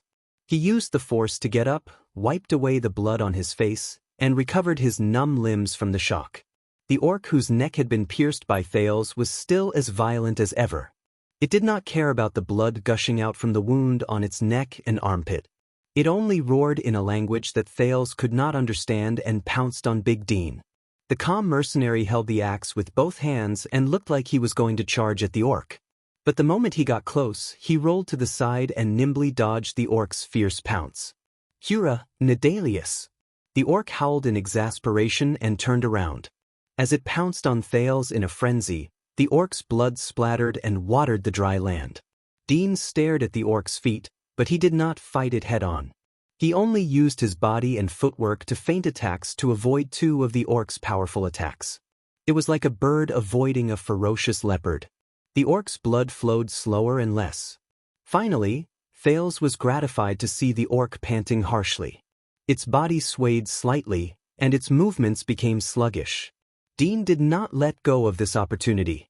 He burst forth in an instant and rushed to the side of the orc like a whirlwind. He waved his axe and chopped off the ugly head. The headless body swung its several-foot-long arms for the last time and collapsed on the sand. Thales sighed in relief. "You saved me a lot of trouble." Dean panted as he pulled Wuxia up. He tossed the spare one-handed sword at his waist to the young man and kicked the sturdy corpse. "But remember, Wuxia, don't get entangled with them. Orcs don't fall immediately after they're injured, and the more injured they are, the more they counterattack, the more dangerous it is." "I know." Thales gritted his teeth and took the weapon. "I'm sorry someone taught me, but when it comes to actual combat, in the classrooms of the Northlanders, even though the Holiness Exorcism campaign had passed thousands of years ago, the tall, strong, and fearless foreign species were still their eternal enemies. In the entire Extet Kingdom, the Sentinel region in the far north was the most aloof Archduke's territory. When facing the common elected king, they were even exempted from paying a large portion of taxes. This was used to build an elite troop that was as famous as the White Blade Guards, the Glacier Sentinels. It was all because the Stustel family had been shouldering the heavy responsibility of guarding the 38 Sentinel lands and guarding against the Glacier Orcs north of Queeker for generations. Since the founding of Extet, more than 20 common elected kings had led their armies to the north to provide support and fight against the Glacier Orc tribe that crossed the border to the south. Whether it was the military training that the responsible Northland nobles received since they were young, or the regular training that the conscripted soldiers of military age received, how to fight against the orcs was a compulsory course. The guards in Heroic Spirit Palace all said that before Nicholas got that nickname, he had already followed behind King Nuven in the 38 Sentinel lands and proved that he had the combat power to be on par with the orcs.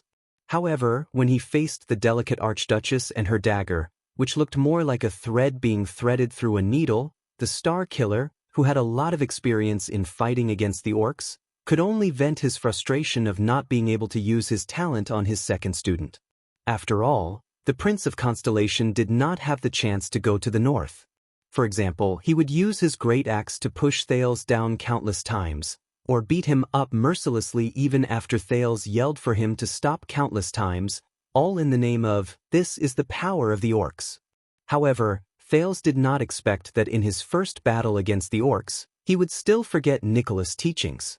Thales stared at the headless corpse with lingering fear. He thought about the irresistible strength it had used to throw him with the wound on its neck. What kind of race is this? Compared to their terrifying distant relatives who were entrenched in the north, the orcs who wandered into the Great Desert after the Battle of Eradication might be slightly different, but they were still similar in many aspects, such as their huge bodies, astonishing recovery abilities, resistance to pain and heat, terrifying explosive power, and their infamous near-death counterattacks among the humans. It was said that the famous Iron Blood King died from the last slash of a dying orc under his feet. Dean did not say anything. He only punched Thales' chest. The worry between his brows did not disappear. "Be careful." As Louisa shouted urgently, Dean pushed Thales away. A fierce spiked mace smashed into the sand between them, stirring up sand. This was not the only threat on Dean's side. He turned around and parried another orc's irregular machete, using the momentum to dodge. Thales steadied himself and saw the owner of the spiked mace clearly under the moonlight. It was an orc with blue paint on its face. There was a hideous scar over its left eye, and the hair on its head was tied into a short braid. It wore more armor than the previous orc, and it was slightly bigger. Its height was almost 1.5 times that of an adult human. It glanced at the corpse on the ground, then opened its mouth to reveal 2 rows of tightly clenched teeth. It first looked at Dean, who was entangled, then at Thales. "Sell." The orc in front of him spoke slowly with its rough voice cords vibrating. "Luma, saw, sell." Thales could not discern the orc's expression, but it did not affect his ability to judge its emotions. The orc's fresh blood on his face was a little sticky. The prince endured the stench and got into position with his sword. Orcs, they can crush your skull as effortlessly as we smash eggs. This was what the awkward Glee Ward told Thales before they parted in Dragon Cloud City. Thales now had a deep understanding of this. Almost every one of them was 7 to 8 feet tall, or even taller. Their strength was astonishing, and their movements were swift. The weapons in their hands were heavy and crude, but when it came to efficiency, they were not any worse than human weapons forged with excellent quality. They were superior to humans in every aspect in terms of size, strength, and physique. It was hard to imagine how the miracle of thousands of humans defeating 20,000 orcs was created during the Holiness Exorcism campaign 2,000 years ago. Thales clenched his teeth. In the distance, Louisa used a two-handed sword and agile footwork to drag down 3 enemies with great effort. Mickey agilely rolled on the sand and moved swiftly. His blades danced in the air, confusing the vision of multiple enemies. He used the debris and obstacles to fight and move as he tried to get closer to Louisa. Schubert, Old Hammer, Kant, and Quick Rope had their backs against each other as they struggled to fend off the orcs surrounding them. The others were not so lucky. Although the merchants also had their own weapons, their skills were obviously not comparable to the mercenaries. Under the suppression of the orcs in terms of both quantity and quality, the merchant group suffered heavy casualties, and the screams of pain still lingered in the surroundings. The battle cries continued, but the orcs no longer concealed their ambush. Their unfamiliar language and majestic voices rang through the sand dunes. Wuxia, there's one more thing that's crucial to fighting against the mixed breeds. Dean panted and swung his axe at the enemy to make them retreat. Never be alone at any time, even if it's one-on-one. Under the moonlight, 2 tall and strong gray figures slid down from the sand dunes. They raised their weapons and rushed towards them. Go and meet up with Louisa. I'll cover you. Thales nodded nervously. Run. Almost at the moment the teenager ran, the orc with blue paint on his face roared and swung his club at him. Fruka! But Dean did not let him have his way. He parried the mace in the air with his battle axe. Asterisk thud. Asterisk as he listened to the howling wind behind him, Thales resisted the urge to turn his head around. He desperately summoned the sin of Hell's river and rushed back to the bonfire at an astonishing speed. He pounced on the ground and took out a shield from Schubert's luggage. The moment he raised his head, he saw a majestic figure raise a scimitar at him. His sword style, which he had practiced countless times, was activated instinctively. Raise your shield and aim it at your enemy. There are only 2 situations in which you can put it down. You die, or the enemy dies. The teachings that had never faded during the past 6 years rang in his ears again. Iron body style. The scimitar struck the shield violently. Asterisk clang. Asterisk a terrifying bang and impact rose, and a terrifying force surged towards him. At that moment, Thales had the misconception that this attack was almost enough to break the city wall. His feet slid backwards continuously in the sand, and the shield in front of his arm trembled violently. But Thales stood still. Based on his habit, from the moment he raised his shield, his center of gravity was ready to receive the attack, and his feet were ready to deflect the force. This habit in the Northland Army's sword style had always been looked down upon by many people. From Nicholas to Wuxia, they all thought that Thales' defense was too rigid, too conservative, and lacked agility and speed. There was no room for him to counterattack. But the moment he was about to receive this slash, Thales suddenly understood. In a fight against the orcs, there was no chance for him to be agility and speed. Compared to human opponents, the terrifying strength of the orcs concealed too many things. Their fatal blow would tear apart one's moves the moment they came into contact with each other. It would distort one's movements, and it would render all your flashy and imaginative follow-up reactions worthless. If one lost their composure in the first round when there was a great disparity in strength, Selka. The orc roared and moved. Thales subconsciously swung his arm and changed into a counterattack. He turned around to deflect the force of the impact and moved to the side of the orc. This was another characteristic of the sword style that had been criticized a lot. Are you in heat? Who are you twisting your butt for? That big stallion? Or the Archduchess next to him? These were Nicholas's harsh words when he kicked Thales to the ground during one of his classes. The prince took a deep breath and lowered his body. The power of eradication surged into his right hand, and he launched his first attack since the battle began. Asterisk grip. Asterisk the blade of the sword cut open the orc's unprotected back knee, and blood gushed out. It was the second attack style of the Northland Army's sword style, the heel breaker of the flank attack. Thales subconsciously furrowed his eyebrows. The orc cried out in pain. Its left leg was slightly out of sync, but its attacks became even fiercer. Thales forced himself to calm down. He was not in a hurry to attack. Instead, he surrounded the orc's injured leg and used his small body to fight while retreating. His shield and the orc's scimitar clashed 3 times, and the impact made his arm numb. The power of eradication flowed freely through his entire body. His hell senses not only reflected his enemy's every move in his mind, it also reflected the situation in the distance. Dean was surrounded by 3 orcs, and Louisa had broken through one of her opponents and was rushing towards him. Finally, Thales seized the opportunity.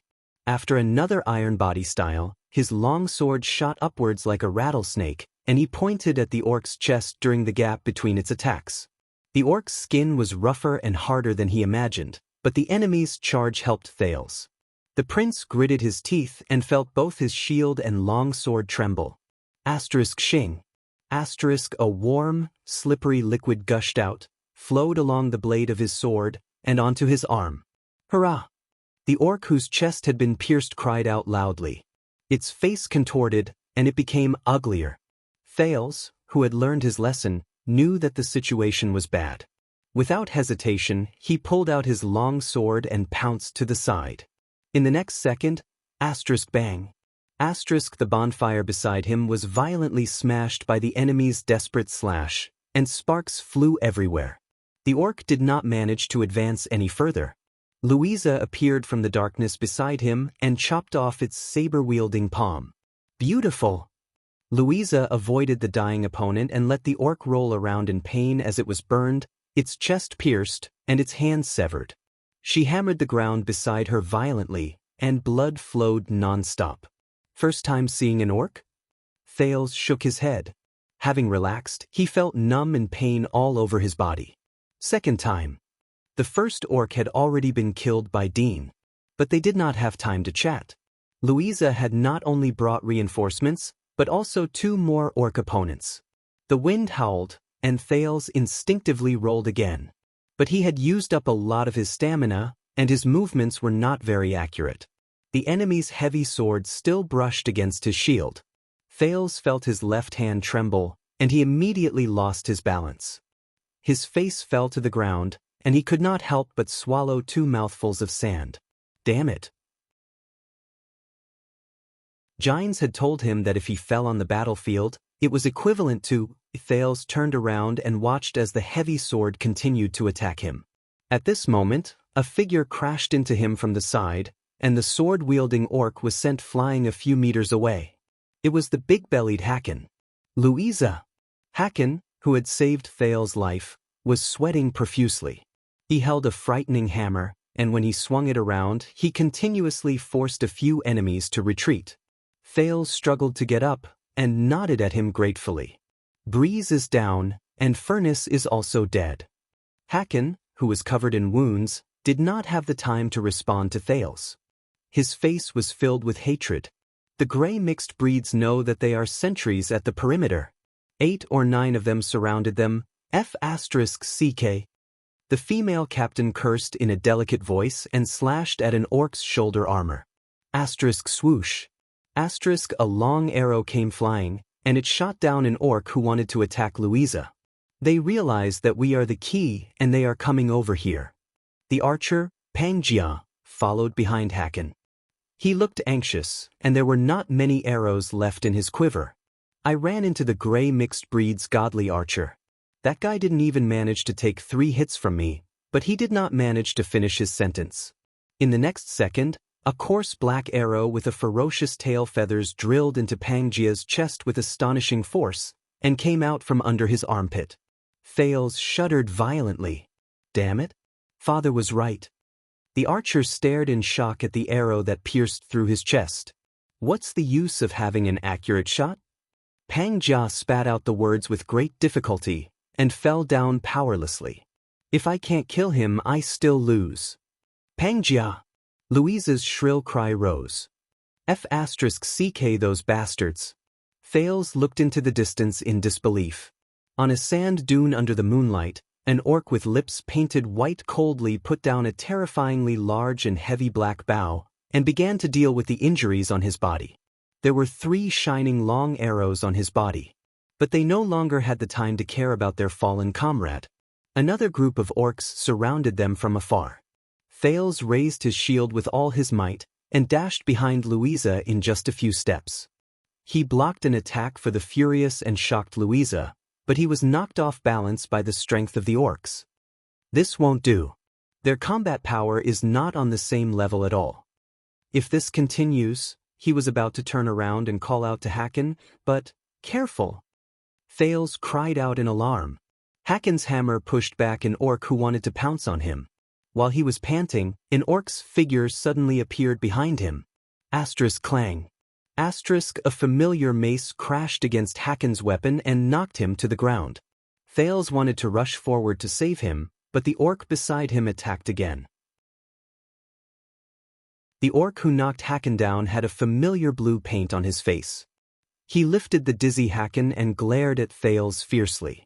His eyes shone with a hatred that even the other races could recognize. Fruka!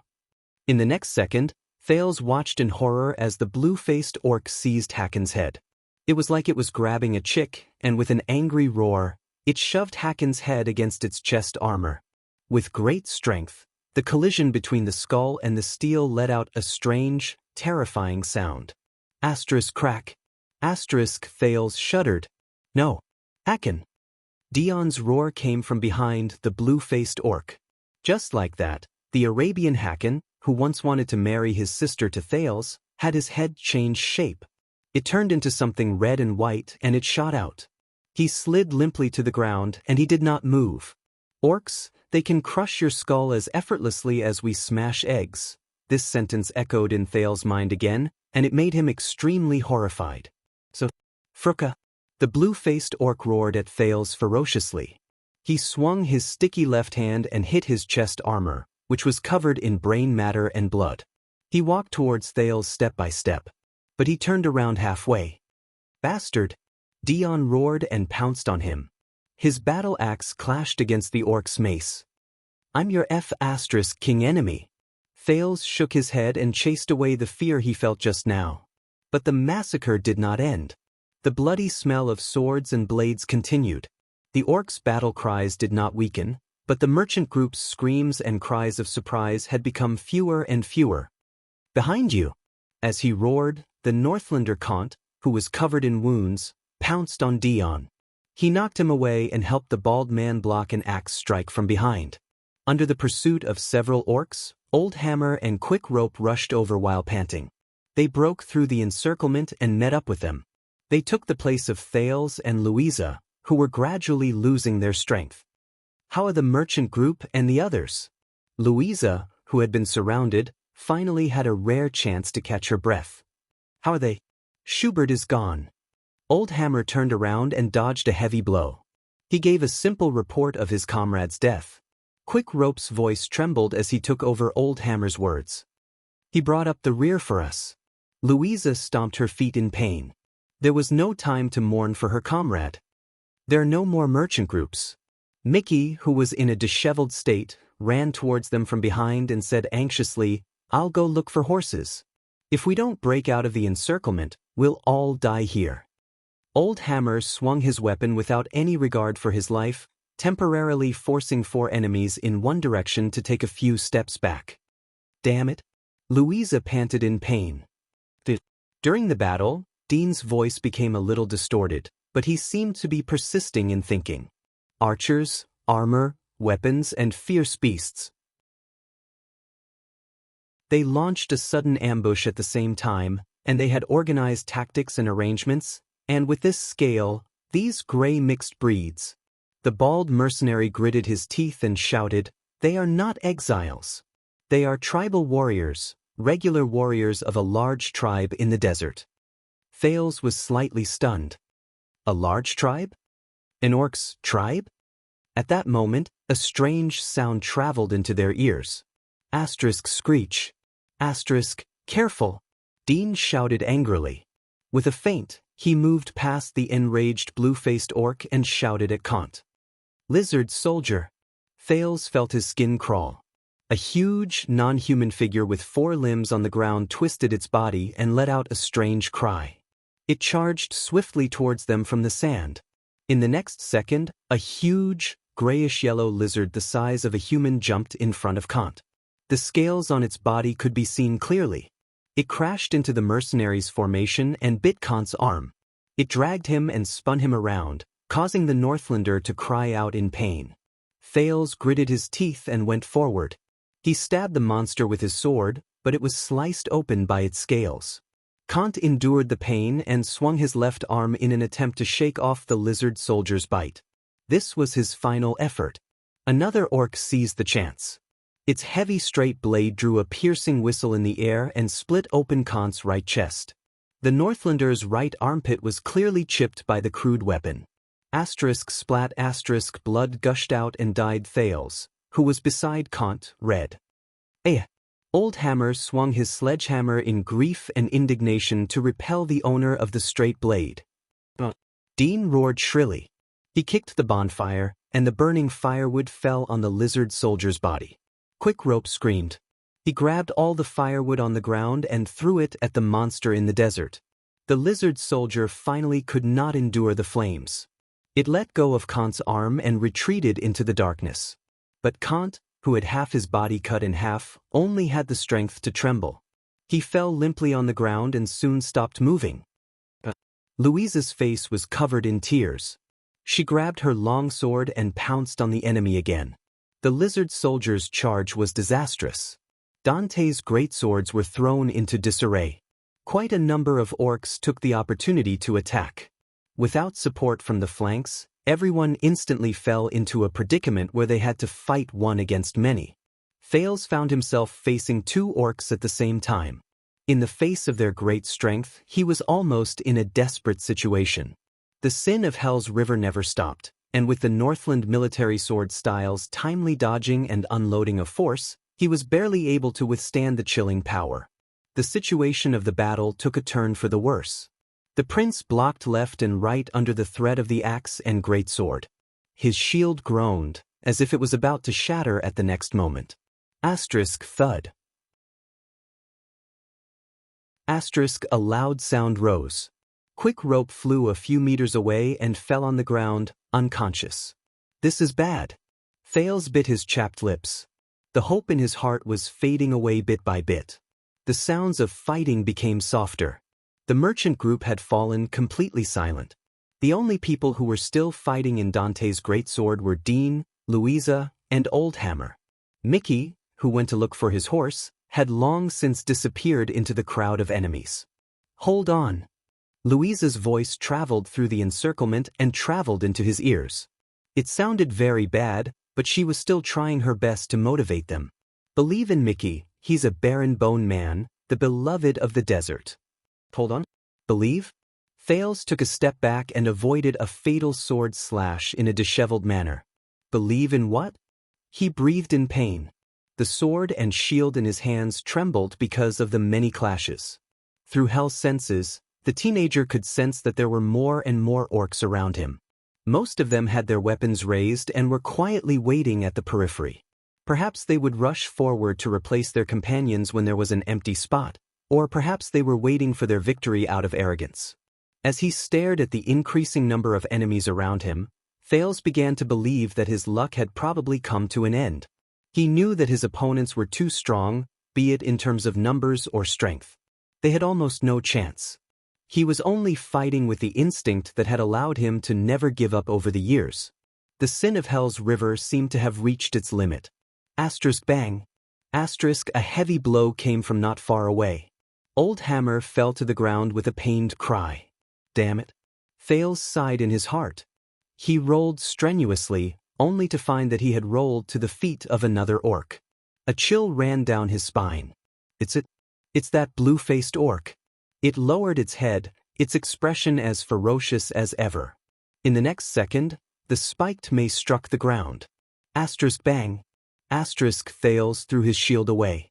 Dragging his aching body, he dodged the attack in a disheveled manner. He knew that these beastmen's attacks were fatal to humans. As for the chance to increase the sin of Hell's River? Forget it. In a battle of this intensity, there would not be a chance for him to not die, as Black Sword had said.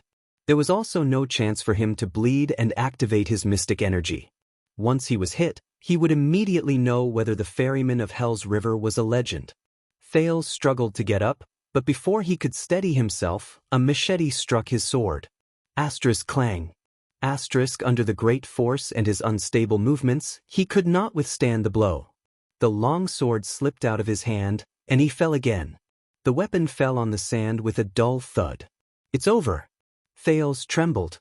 He felt a sharp pain in his arm. Compared to Gines, Wuxia, and even Nicholas and Monty, who I've fought against before, this level of battle, he turned over with great difficulty and saw the blue-faced orc in armor approaching him. It bared its ferocious teeth at the prince and slowly raised its spiked mace. "Furka," the orc said coldly. "Damn it." Thales' consciousness was a little muddled. "Furka, what does it mean? Did I learn it in Dragon Cloud City's classes?" Dean and Louisa's angry shouts still rang in his ears. Thales panted laboriously. He touched his surroundings, wanting to find anything that could cut through the blood. But he failed. In the next second, the spiked mace fell. Thales closed his eyes. "Little rascal. Remember, learn the orc language well. Otherwise, I won't even know why I died." At this moment, asterisk thud. Asterisk there was the sound of steel colliding. Sand and dust flew everywhere. Thales broke out in a cold sweat. He opened his eyes abruptly. The enemy's weapon missed its mark and hit the side of his head. Thales' heart had not calmed down yet. He stared at the scene before him in a daze. An extremely thick and sharp iron fork was stuck in the gap of the spiked mace, causing its trajectory to deviate. The iron fork was connected to an even thicker wrist without a palm. It looked as if it had been melted into the bone. The blue-faced orc seemed to be very displeased that its slaughter was stopped. It turned to the owner of the iron fork and the owner of the arm that had been cut off. "Nasser!" The orc roared madly. Even the blue paint on its face wrinkled. It was agitated. It pointed at Thales on the ground with its left hand. "Sell, Furka." But the owner of the iron fork only shook its head slowly. Its right arm, which was connected to the iron fork, still held the spiked mace. It did not relax at all. An unfamiliar word came out of its deep voice. "Soriano." Thales watched them negotiate with a dumbfounded expression. "Soriano," the owner of the arm with the iron fork repeated flatly. "Soriano, Satusal." The blue-faced orc seemed to be very angry. Its breathing became rougher, and its gray skin trembled slightly. But the owner of the iron fork arm seemed to be very different. A few seconds later, the blue-faced orc roared and reluctantly put away its weapon. It glared at Thales fiercely, and its tiny eyes were filled with hatred. Thales lay stiffly on the ground. He felt that he was about to lose control of his overused body. The blue-faced orc raised its head and roared at its surroundings. "Net, Kendall." In the next moment, as if they had received an order, all the orcs, regardless of whether they were fighting or not, put down their weapons and took a step back. Even a fierce beast like the lizard soldier was bound tightly by two orcs with ropes and suppressed. The orcs spread out and revealed Louisa, who was panting while leaning on her sword, and Dean, who was supported by her arm. The owner of the iron fork was also revealed. Thales saw it clearly. It was another orc. Another special orc. The armored blue-faced orc was already huge, but this orc was even bigger than the former. It was even as tall as two people. That was not its greatest characteristic. It was its skin. This orc's skin was pure black, much darker than its companions around it. It had a thick layer of snow-white fur on its shoulders, and it looked like some kind of fierce beast. Black metal armor was hidden under the fur, and it was obvious that its status was very high. There were 3 parallel, hideous scars on its forehead that extended to the bridge of its nose. They looked like claw marks. Its lips were light gray, and the hair on its head was even more exuberant. Thales frowned. "It's the leader?" But the remaining mercenaries cried out in surprise. In the next second, the pure black orc leader curled up its black lips and raised its thick left hand at them.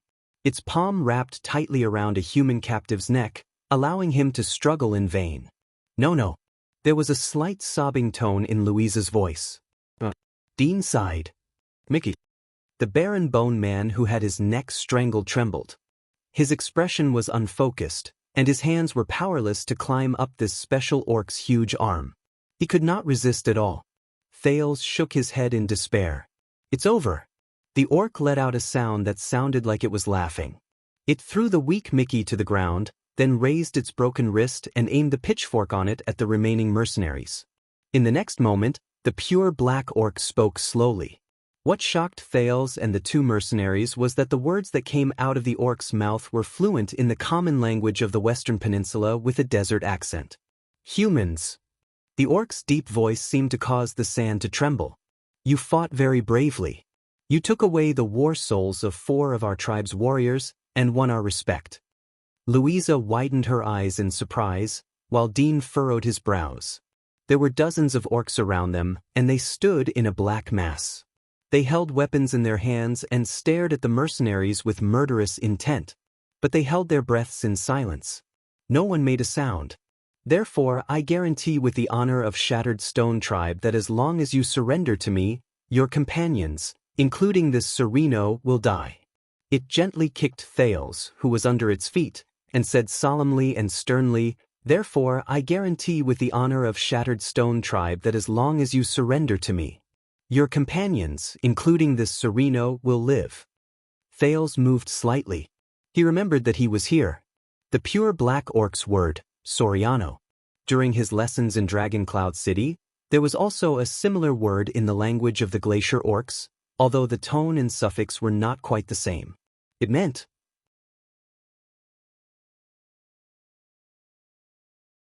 Chapter 379. In the chilly desert night, the orcs who successfully ambushed the merchant group panted heavily and held their torches high. They mumbled in a language that was slightly similar to the Glacier Orcs' language. They walked back and forth in the messy camp, searching for their spoils of war. And in the camp of the merchant group's master, starting from Dean and Louisa, Old Hammer, Quick Rope, Mickey, the human captives who surrendered had their heads in their hands. They lined up in a line and were escorted by fully armed orcs to the enemy's leader. Thales was among them, and he followed behind Dean. Perhaps it was because of his age and size, but Thales was not escorted by an orc in a rude manner like the others. Even so, when he walked past the ferocious-looking foreign species on the sand, the gazes and weapons of the enemies on both sides still made him feel a chill down his spine. The murderous aura and appearances of the orcs made him feel rather uneasy. Almost every warrior had a lot of new and old wounds on their bodies. It was obvious that they were brave warriors who had been through hundreds of battles. They looked at the group of captives with disdainful eyes and deliberately tapped the weapons in their hands. As the weapons clanged, Thales could not help but remember the scene 6 years ago when the diplomat group walked past the Northland Infantry Regiment under Broken Dragon Fortress.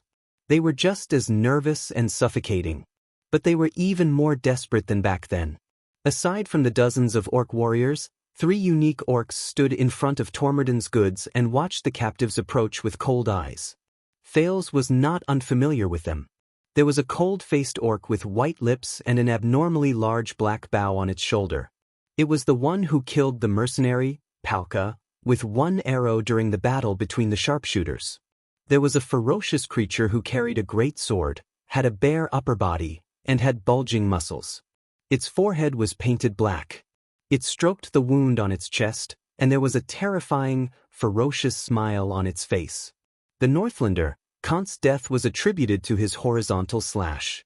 There was also the ferocious orc who had blue paint on his face and was stroking his spiked mace. It had been chasing after Thales since the beginning of the battle. Now, its gaze had never left the teenager, and its sharp teeth were grinding against each other in hatred. It mouthed to the prince from afar, "Flocka." The blue-faced orc clenched his fist and tightened his grip on his spiked mace. "Flocka. Flocka again." Thales mumbled quietly. He had a bad feeling about this. But these three different fellows couldn't hide the elegance of their leader. The pure black orc with a broken arm was draped in a rare snow-white fur. He lowered his head and looked at the iron fork on his right wrist. He casually sat on a large pile of goods, as if he had blended into the silence of the surroundings. He waited for the arrival of the captives under the illumination of the torches. Its different posture and height proved its status. The captives were brought in front of it one by one and lined up horizontally. The rude escorts pressed or kicked them, forcing the defeated to kneel before their leader. Thales sighed softly and knelt down in the sand. Under the night sky, the half-naked orc carrying a great sword next to the leader let out a huff and signaled his subordinates to throw a torch over. It raised the torch and roasted the wound on its chest. Amidst the merchant's gasps and the sizzling sound of the flames, it sighed with satisfaction. After the wound was healed, the orc walked step by step past each of the kneeling captives, illuminating their faces. Thales narrowed his eyes because of the light and the heat. The leader, who sat on the goods and stared at the iron fork, slowly raised his head and looked at his spoils of war. There were more people who survived in the merchant group than he imagined. At least 8 or 9 people knelt among the captives. They also had their arms crossed and shivered under the orc's gaze. Perhaps it was because the battle started too suddenly and the enemy's ambush was too successful. Those who picked up weapons were basically killed mercilessly in the first round. The others who did not have time to arm themselves were soon scared out of their wits by the horrifying battle situation. Under the ferocious faces of the orcs, their bleeding weapons, and their terrifying roars, they curled up on the ground and raised their hands to surrender. Thales, who saw their expressions clearly, dared to say that these merchants had probably never seen so many orcs in their lives. The flames were scattered by the cold wind. In the face of the ferocious faces of the orcs, the captives' hearts were like dead ashes. The frightening silence lasted for a long time. During that time, the night wind and cold, accompanied by the noise of the looters in the distance, added a hint of sadness to the scene, as if it was an execution ground. Outsiders. Finally, the pure black leader spoke. Between his twisted and terrifying lips, his accent in the lingua franca was as smooth as ever. It was so fluent that it was hard for people to believe that it was spoken by an orc. "You are here. Who's in charge?" There was a commotion among the captives kneeling on the ground. Many of them subconsciously turned their heads. Thales saw from the corner of his eye that the big-bellied Tormodin was also kneeling on a remote side of the group with his hands over his head. But the wealthy merchant group owner, whose ancestor was acquainted with the virtuous king, who was so arrogant that he could not stop talking about business, was no longer there. What was left was a pitiful man who could not stop shivering. Tormodin seemed to be frightened by the appearance of the orcs. He just shrank his head back and did not even dare to raise his head. The fat Tormodin knelt on the ground and trembled like a sieve. He tried his best to curl up his muscles and bones, as if every inch of his body exposed in the cold wind would bring him losses. He did not make a sound in the face of the leader's question. The pure black orc leader looked around at the captives and sneered with a sonorous voice. So, outsiders, you don't have anyone who can speak to you who can negotiate with me, even if I have to start thinking about who to keep and who to kill." These words made many of the captives tremble even more violently. This is an orc who is proficient in the human language, Thales thought. This is rare. And according to Dean, they are not exiles who are scattered and alone, but from a large tribe? When he thought of this, Thales noticed that Dean, who was beside him, sighed. The latter moved his knees and prepared to stand up. But before the bald mercenary could do anything, there was a slight commotion on the other side of the group of captives. "We surrendered, and you promised to spare our lives, orc." An armored girl put down her hands and stood up in an eye-catching manner among the kneeling people. She straightened her back and looked at the enemy with a calm expression. Thales heard Mickey curse softly on the other side. I am. In the dark, Louisa's expression was a little gloomy, but her voice was extremely clear and steady. I am the leader of this group, Louisa Dante. Unarmed, she said softly, you can negotiate with me. The commotion happened again. But this time, the ones who caused the commotion were the gruff orc warriors. They whispered to each other in a roaring voice. The pure black orc's facial features moved slightly. It changed its sitting posture, placed its elbows on its knees, and leaned forward. It seemed to be very interested in this woman who stood out among the crowd. I only promised the lives of this person and that Sereno. The orc pointed at Mickey and Thales with the iron fork on its wrist. I did not include the other outsiders, and you. The three orcs below the leader looked at each other in pairs, bared their teeth, and let out deep laughter that sounded like the howling of a cold wind. Look, my holy guards are laughing. The leader turned to Louisa with a smile. The people outside the desert have fallen to the point where they let a powerless female lead them? On the other side, Old Hammer and Mickey let out soft curses. In the face of the orc's gazes, Louisa calmly inhaled. Then you could have given me a weapon and an opponent. I can prove to you which one is more powerless, your promise or my sword. The beast man who was bare-chested and holding the torch gasped for air, patting the wound on his chest and saying something. The leader responded to it, causing many orcs to laugh. It turned its head. You do not need to prove it, brave warrior Louisa Dante. I know very well that many females in the world are much more terrifying than males. Louisa froze for a moment. And according to my loyal holy guard, Lucana the Unstoppable, the pure black orc said slowly, he acknowledges your strength. That strike you gave him was so painful that it pierced into his bones.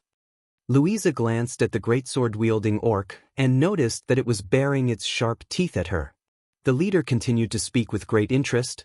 He also said that if you were an orc, then he would take you home right now and treat you as his most cherished wife. He would protect you with his blood and sword, and protect the strong children you give birth to with him until his war soul completes the desert god's test and returns to the land of his ancestors. Mickey cursed under his breath. But Louisa only sneered. But I am a human. The leader nodded. But you are a human. You cannot become one of us. The pure black orc gestured at Lucana with its chin. So he had no choice but to eat you. Eat? Thales felt a chill in his heart. For some reason, he remembered the sand scorpion he ate. And the bloody thorn lizard. Louisa sighed. This is considered racial discrimination. The leader seemed to be amused. It opened its mouth and let out a series of terrifying laughter. Is this a normal situation? Thales whispered to Dean, who was beside him, do all the orcs who capture humans first play a joke on them before they heat up the cauldron and cook them? I don't know. After all, Dean's lips did not move. There are not many people who can return alive after being captured by orcs to tell stories. Thales shuddered a little. Louisa raised her head. So, was it you? The female leader fearlessly faced the orcs who were glaring at them. Kill those desert bandits. People who hunt and kill all living things in the desert on a large scale. The leader narrowed its eyes. So you discovered it. Its deep voice rang out. Those corpses. Dean frowned a little. Louisa nodded. There are quite a number of powerful individuals in those camps. There are even exiles from large tribes, but they were unable to fight back. The female team leader looked around at the dozens of orc warriors around her. I'm guessing that it was you who used numbers, battle tactics, and formations. You used the brave warriors of the tribes, who were almost like an army, to slaughter them alive. Just like tonight for this surprise attack, you even removed your heavy armor and came with light equipment just to catch them off guard. Dean sighed softly beside Thales' ear. She is trying hard to make herself look stronger. It is said that orcs, especially people from large tribes, respect the strong and warriors. They value honor. The orc leader smiled. It raised the iron fork on its broken wrist and pointed at Louisa. Very good. Is there anything else you want to say? Louisa took a deep breath, nodded and continued, "Shattered Stone Tribe, I know you." The leader did not move. Louisa spoke without fear in the face of the leader and his 3 terrifying subordinates. "You are one of the 8 great tribes under the Dragon Skeleton King in the desert. You suffered great losses in the Desert War and had no choice but to flee to the depths of the desert. But why? Why did you take the risk to leave the depths of the desert and come to a place so close to the Constellation's forces? Why did you go around killing people like crazy? This is not in line with the rules of the desert. Even you." The leader smiled again. Compared to his subordinates, especially his 3 so-called holy guards, this orc smiled more often and more frequently. It was also more unsettling. "The rules of the desert? Very good. You can live, woman." The orc leader nodded slowly, ignoring the sword-wielding orc Lasana's roars of protest. "For your good fighting skills and knowledge. As for whether you will follow us back or, we will see. What about the others? The others must prove their worth." The orc leader turned his head and swept a sharp glance at the captives with his yellow eyes. "And the reason why I attacked and captured all of you is because I want to know one thing." The mercenaries frowned at the same time. "What is it?" Louisa asked, puzzled. In the firelight, the orc leader narrowed his eyes. "More than 10 days ago, I received a report. It stepped on the sand and straightened its huge body that was as tall as 2 men. Many people, whether they are barren bone people, orcs, desert bandits, or small tribes and groups, are fleeing from the north and the east." Fleeing? Doubt rose in Thale's heart. This doubt also spread to the captives, but the situation in front of them made them have no time to think about it. The orc slowly walked to the leftmost side of the captives and passed each of them step by step. As they watched this ferocious creature approach, many of the merchants trembled in fear. Thale swore that he could even smell the faint stench of urine. "I am very puzzled.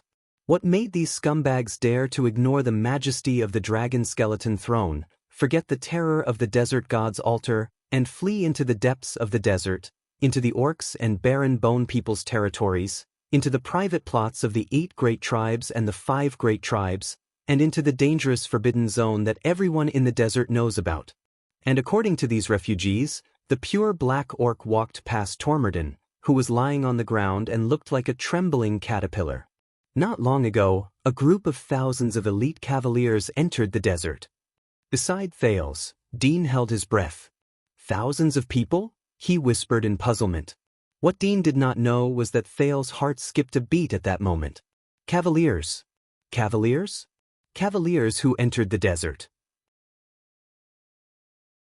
The pure black orc walked past Louisa, patted her shoulder with his huge left hand, and curled his lips.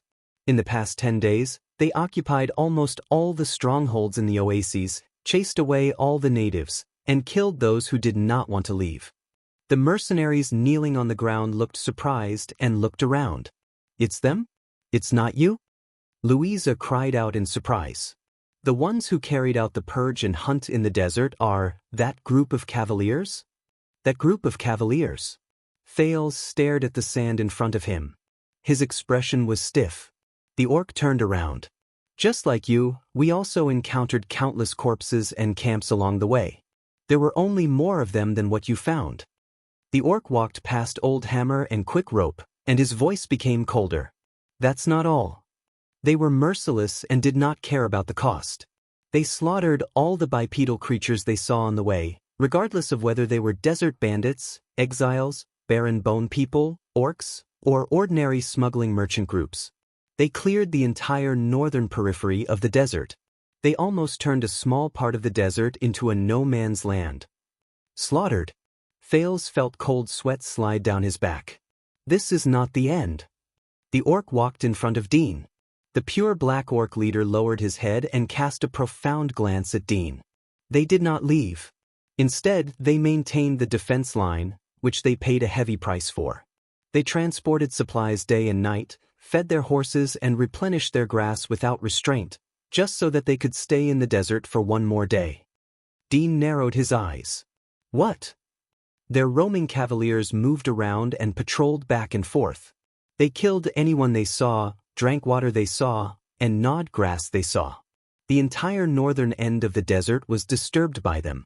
Moved around. Patrolled back and forth. Thales felt his breathing become slower and slower. The orc continued to move forward. The friction between his huge feet on the soft sand was chilling. We hunt, graze, and use them as food to fill our stomachs. But even the stupidest of our tribesmen knows that when we get what we need, we must keep the cubs and not touch the seedlings. The slightly panicked Thales could feel the orc's footsteps getting closer. This way, we will still have food in the coming year. But these people? Be it water, pasture, firewood, or campsites. These assassins on horseback take them without any hesitation. They consume all the resources in the desert without stopping. They neither fight nor occupy the place. They waste a disproportionate amount of money, food, and manpower just to clear this desolate wasteland, leaving behind a barren land where not even a single blade of grass grows. Even the caravans cannot stay in the campsites that have been cleared. The orc walked past Dean and finally stopped beside Thales, who was at the furthest side. He stopped beside the youngest human. Thales was still holding his head. He saw the orc's sturdy calf from the corner of his eye and felt it speak above his head. This is bad. This means, based on my experience, these cunning humans must have ulterior motives when they behave abnormally. Just like what they have done in the past. But since they have taken action, we must also take action of our own. The orc leader narrowed his eyes and looked at the captives. This is the reason for us to head north. This is the reason why I have decided to lead a large group of tribal warriors to the far east and north in the desert. It gritted its ferocious teeth. So, outsiders. Over the past month, you are the only ones who came from the direction of Blade Fang's dune. You are the only ones who set off from the same direction and place as those mad cavaliers. You are also the only ones who might know their intentions. The captives kneeling on the ground had different expressions. On the sand, rows of orc warriors stood around them coldly, looking at every single human captive who was either trembling or puzzled. The expressions of the three holy guards did not change. They waited for their leader's next words. Finally, the pure black orc slowly extended its hand and raised the iron fork on its wrist. Its tone was cold. And you will tell me. What? It spat out a name that made everyone frown. Constellation. Why are they doing this? The mercenaries stared at each other. Even the merchants were shocked and bewildered. Why did they send so many troops deep into the desert? Why do they have to lift every layer of sand here? Why do they not hesitate to spend money, food, and human lives? Under the assault of the chill, Thales felt a chill on his neck while he was still in shock. A cold iron fork was pressed against the prince's neck. As the mercenaries cried out in surprise, Thales was forced to raise his head by the strength of the iron fork. He looked at the orc leader's bright yellow eyes. Thales met its gaze in a daze. He looked at the scars on its face and its inhuman face. From the corner of his eyes, he saw the armor under its fur. He looked at the faint bloodstains and scratches on it. He felt his body go numb. It was different from the other orcs he had fought against. Its eyes were calm and steady. It seemed to hide many secrets. There's someone. The orc raised its gaze and looked at the others. Its hands did not stop moving. It still hooked Thales' chin with the iron fork. Can you tell me? There was no response. There was only the howling of the cold wind in the sand. And the crackling of the flames. But at that moment, only Thales knew. The truth that this pure black orc tried so hard to obtain. The secret that caused the desert to be in turmoil. It was trembling slightly under its iron fork. What should I do? Thales thought desperately. At that moment, that's enough. There is no need for the famous Kandarl Nushin in the desert to make things difficult for a human, Sereno. It was a gentle and mature male voice. Just like the day he saved Thales. The moment he finished speaking, the orcs began to discuss among themselves. They seemed to be in a slight commotion because of a certain name. Thales, who was so nervous that he was almost suffocating, felt his neck tremble slightly. Finally, his neck relaxed. The iron fork left his artery. Thales sighed in relief and started to breathe again. He anxiously thought about what he should do about the predicament in front of him. The pure black orc turned around. Its gaze made all the orcs quiet down. Who is it? It slowly walked to Thal's side and the speaker's side. It stared at the bald human. The person who spoke to me. Who is it? The speaker raised his head, put down his arms, stood up, and looked up at the orc. I am Dean. I can be considered Louisa's assistant. In the next second, the orc's iron fork was pressed against Dean's neck. Louisa gasped softly. But the bald mercenary did not move. He just let the orc size him up. The orc leader lowered his head and stared at him for a long time.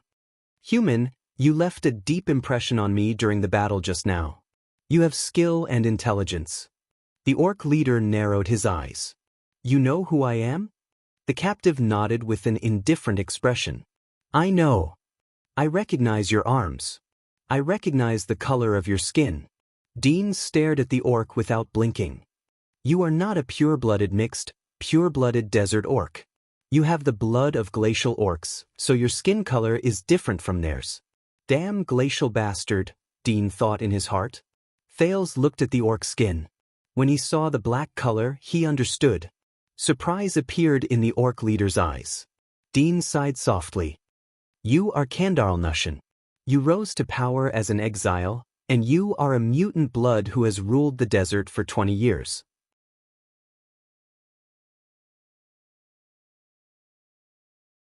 Chapter 380. The commoners and minor nobles in the Hall of Stars immediately became restless in fear. The guards could not help but berate them loudly. You really have the guts to say that, Cyril? Val, the Duke of the Northern Territory, gave Cyril a profound look. Thanks to you, no one should be talking about returning to the closed, small meeting room now, right? The appointed counts on the stone seats responded in silence. It will happen sooner or later. Duke Fakenhaz's gaze was dark. Even as he laughed, his shrill voice was still audible. Hee, I merely removed your hopes and fears. Duke Cullen sighed. The unwelcome guest at the banquet really lives up to his name. Zayn, like most of the counts from the 13 distinguished families, wore a gloomy expression and did not say a word. More than 10 seconds later, from Star Plaza to the Hall of Stars, the crowd's panicked buzzing noises became louder and louder. The news of the impending conflict between Extet and Constellation was made public. Count Sorrel's gaze was unfriendly as he stared straight at the king. Your Majesty, you have achieved the effect you wanted by announcing this impending disaster to the people. The problem is, how are you going to end it now? Kessel V, whose face was as cold as ice, did not speak. He only glanced at Sorrel, but the latter was still stubborn. That's easy. Count Talon stared at Sorrel bluntly. Do you want to fight or negotiate? If you want to fight, everyone will return to their respective territories and sound the call to arms. We still have a chance to negotiate. We have allies. Just like 12 years ago, we can ask them to mediate between us. Zayn slowly raised his head and looked at the suzerains. War may not necessarily break out as long as we pay a certain price. They died in the diplomat group. The prince was King Nuven's only son, the only heir of the Walton family. Fakenhaz interrupted the young duke and said in a strange tone, Pay a price? That's right. Give that northern territory to Extet, and it will probably be done. We will not give up an inch of the northern territory, Count Zamunto said coldly. That is the land our family has guarded for generations. But that prince did die in your territory, didn't he? Dagestan sneered. This is your responsibility. Of course you have to pay the price. If you're not joking, Dagestan. Count Fries raised his head, his gaze fierce. Then we can duel on the stage of eradication right now. All right. How about we give them 20% of the eternal oil supply in the East Sea? Duke Fakenhaz pretended to be deep in thought. He first looked at Duke Cullen, then at Zayn, and smiled nonchalantly. Or how about the crystal drop mines in the south? There's a limit to joking, Cyril. Duke Cullen was unusually serious. Zayn gave him a friendly smile and shook his head slightly. At this moment, Kessel V tapped his scepter lightly. All the nobles quietened down and looked at him. Under the king's gaze, Gilbert nodded and took a step forward. According to the channels of the Secret Intelligence Department, Dragon Cloud City already knew about the prince's death in Constellation yesterday.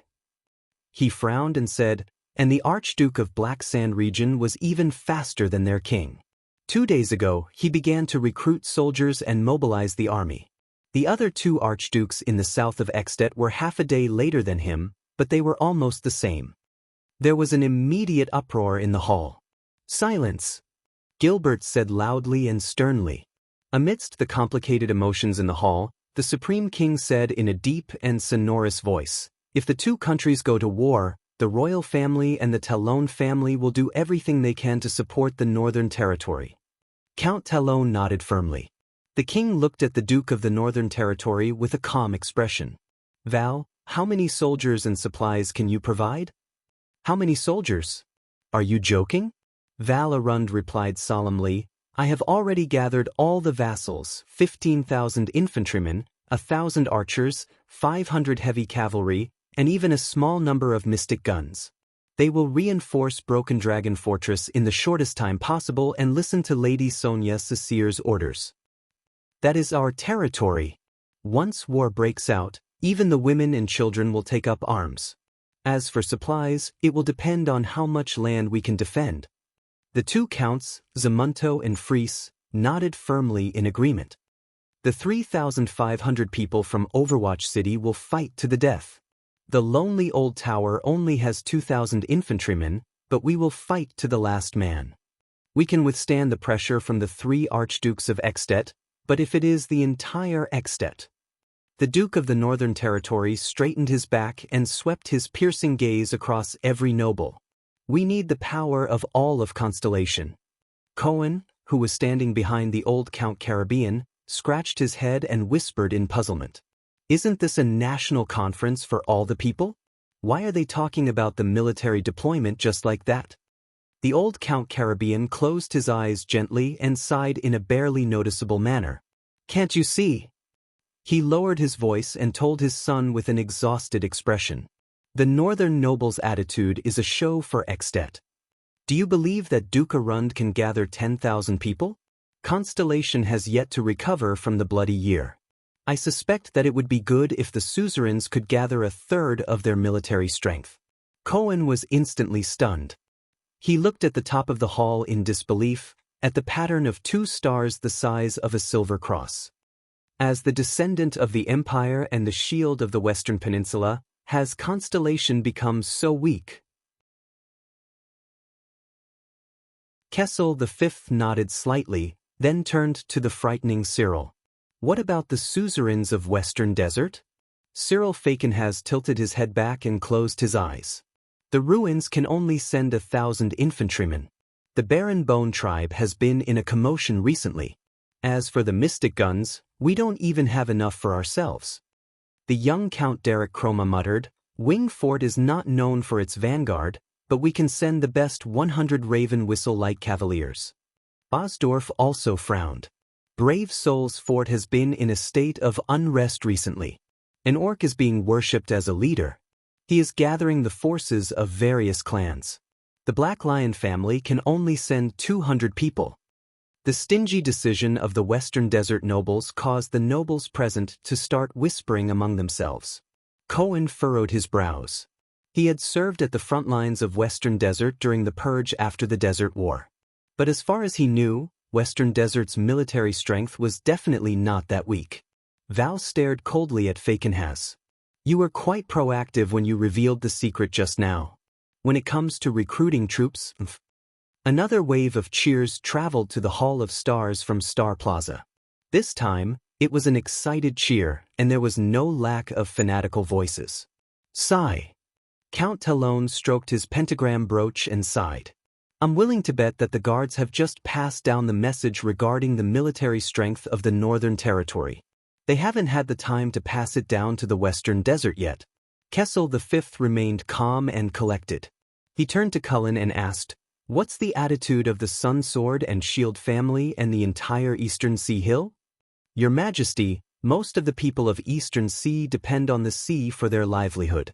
We do not have enough military strength, but we can fork out money and summon mercenaries to battle. The plump duke grinned. If a full-scale war breaks out, as long as it is not winter and the coastal waters are not frozen, our fleet can still harass Extet's east coast. On the stone seats beside the Duke of Eastern Sea, Count Noah Hawea and Count Clark Amund exchanged glances and nodded in unison. Duke Fakenhaz said darkly, "Thank you very much for reminding us. It is December now, winter has arrived." Kessel V knocked on his stone seat and asked meaningfully, "So there is no manpower, only money? I remember when we fought the Desert War, the Prime Minister told me that there was no money, but there was manpower. It was just that it was a little far to transport troops from Eastern Sea to Western Desert. 5 years ago, people didn't know how to go out and earn money, so there was manpower. But now, people have all gone out to earn money, so there is no money," Duke Cullen answered with a straight face and a smile. The king snorted softly, while the Duke of the Northern Territories' expression was extremely unpleasant. King Kessel turned his head towards the nobles in the south. There is no usable cavalry in the entire South Coast Hill. The Covendier family can gather 2,000 infantrymen from the surroundings of Jade City, and they also have some mystic guns, Zayn answered worriedly before His Majesty could ask him, "But the long march to the north will be a problem. My vassals will definitely not be happy, and I will not be able to guarantee the quality of the soldiers." The old Count Caribbean's expression was also solemn as he spoke in a timely manner. "It is the same for Walla Hill. Even with the addition of the vassals, I do not have the confidence to recruit even 300 soldiers." Behind the Count, Cohen lowered his head and sighed softly. He still remembered that the last time his two sisters went out to visit friends, his father directly sent 500 soldiers to escort them. Count Lasha was even more straightforward. "The soldiers from the swamp are not suitable for the Northern War at all." Kessel V did not say anything else. He only exhaled softly. "The Guardian Duke of the Land of Cliffs and the Guardian Duke of Blade Edge Hill have not arrived yet, but I reckon that they, as well as the remaining 4 families, probably have the same attitude." As the nobles of the Land of Cliffs Hill, Count Sorrel and Count Dagestan both turned their heads and did not speak. Instead, the chiefs and merchants who were listening started whispering to each other. They were more worried about the impending war. "Is this how you report back to Constellation?" The Duke of the Northern Territories' face was ashen. He stood up abruptly and pointed at the double-cross-shaped star above his head. He said angrily, "This is the country you swore allegiance to, and it was once the greatest country in the history of mankind. Even though the Northern Territory is not your territory, the double cross-shaped star flag still flutters above it. It is the same as your land." "Your Grace, I also fought for Constellation 5 years ago," Count Dagestan said coldly. "In the end, I lost my eldest son forever in the Western Desert. I guess you, who do not have a son, will not understand. T." Val's eyes widened in anger. He turned his head abruptly. "My only daughter, the heir of the White Eagle, is now at the Broken Dragon Fortress at the border between the two countries. She is under the command of the Fortress Flower, Lady Sonia Cecere. Her life and death depends on the outcome of the war between the Great Dragon and Constellation." Upon hearing this, Cohen could not help but lower his head and sigh. He looked at Raphael, who was behind the Black Prophet. Duke Cullen shook his head and sighed. "Perhaps there is no need for war. We can choose to negotiate. Even if Extet sends out troops, it will only be for benefits." "And then force the Northern Territory to give up its territory?" Val was like an eagle hunting its prey. His sharp eyes stared intently at everyone who replied. "Now, we all know the bargaining chips and the number of troops in our hands." At this moment, Zayn raised his head with a resolute gaze and looked at the king. "To fight or to make peace, it will depend on His Majesty's will." Everyone's gaze instantly shot towards Kessel. Val's gaze was eager and intense, Cullen's gaze contained a complicated smile, Cyril's gaze was playful, and Zayn's gaze was as calm as still water. "So, this is my country?" Kessel slowly raised his head. His gaze was like a knife that sliced at every suzerain. The king can only bring his own regular army and direct vassals to face the entire army of another country? Or else, I have to represent Constellation and accept their possible conditions in humiliation? Cyril Fakenhas laughed sinisterly. Hee, without military strength, we can't fight, but the dignity of the royal family, we can't even talk about it. Kessel V sighed. Looks like it's just as Knox said. Kings are all lonely people. At this moment, a loud and furious voice came from the main door of the Hall of Stars. Your Majesty, please take back what you said. With us around, you will never be lonely. As the nobles of Constellation, the descendants of the Empire, how can we retreat even the slightest bit? Amidst the uproar in the hall, a nobleman in his prime, whose left eye was covered by a terrifying scar, wearing a yellow-black cloak with a deer standing on its hind legs, walked up to the 6 stone seats with a cold and arrogant expression. Some of the nobles in the hall, including the commoners, began to applaud enthusiastically, while others either snorted or shook their heads and sighed. Duke Cullen, on the other hand, flashed a helpless smile. Val and Zayn looked at him solemnly. Cyril Fakenhas laughed and said, One-eyed dragon of Nanchester, I thought you would only arrive at night. The Castellan of Steep Forest City, the guardian duke of the land of cliffs, Coaster Nanchester said with a stern expression, Compared to this, look at what you have done. He kissed Kessel's ring, but did not sit on the stone seat. Instead, he turned to Val and said, Sir Arund, please do not worry. The entire army of Steep Forest City will be mobilized north to Broken Dragon Fortress. But under Val's surprised and complicated gaze, he immediately changed the topic and looked at Kessel V. In the face of this war of the entire nation, as long as your Majesty can make your followers feel at ease, I can't think of any reason to retreat. Almost all the nobles in the hall frowned. Make his followers feel at ease? Coaster, Kessel V said slowly, What do you mean by this? Your Majesty, do you still not understand? Coaster said sternly, An all-out war is imminent, but the nobles are panicking and making excuses. In this situation, only you, as our king, are enduring the torment of whether to fight or to make peace. This is not fair to you. But why do you think this is? Coaster shut his single eye tightly, took a deep breath, and then said firmly, The Iron Hand King, your Majesty Kessel. The suzerains and nobles do not dare to follow you. The whole of Constellation is panicking and uneasy. 12 years have passed since that tragedy, and the late king's remains have been buried. But we still do not know what you are thinking. We do not know what kind of king we are following. In an instant, the nobles were silent. Gilbert and Gines furrowed their brows at the same time. Kessel, on the other hand, gently tightened his grip on his scepter and looked at Coaster with a complicated expression. But Coaster still did not back down and said, We are all afraid of you. No one knows what kind of things a king who lives alone in the world without any scruples, the last person of the Jadestar family, will do. Moreover, this is war. Coaster turned around. His single, sharp eye swept across every suzerain. He enunciated each word clearly. Your Majesty. The color of blood has faded, but Constellation still exists. But why do you have to bear the suspicions of the nobles even for an obvious choice of war? Kessel V's gaze became colder and colder. The 4 dukes avoided his gaze at the same time. Coaster pointed at the double-cross stars at the top of the hall and said loudly, Your Majesty, for the interests of Constellation, for the dignity of the Jadestar royal family, we cannot hesitate in this crisis. Therefore, Your Majesty, please put the heavy burden of Constellation on our shoulders. Whether it is war or peace, let all of us bear the price of this decision.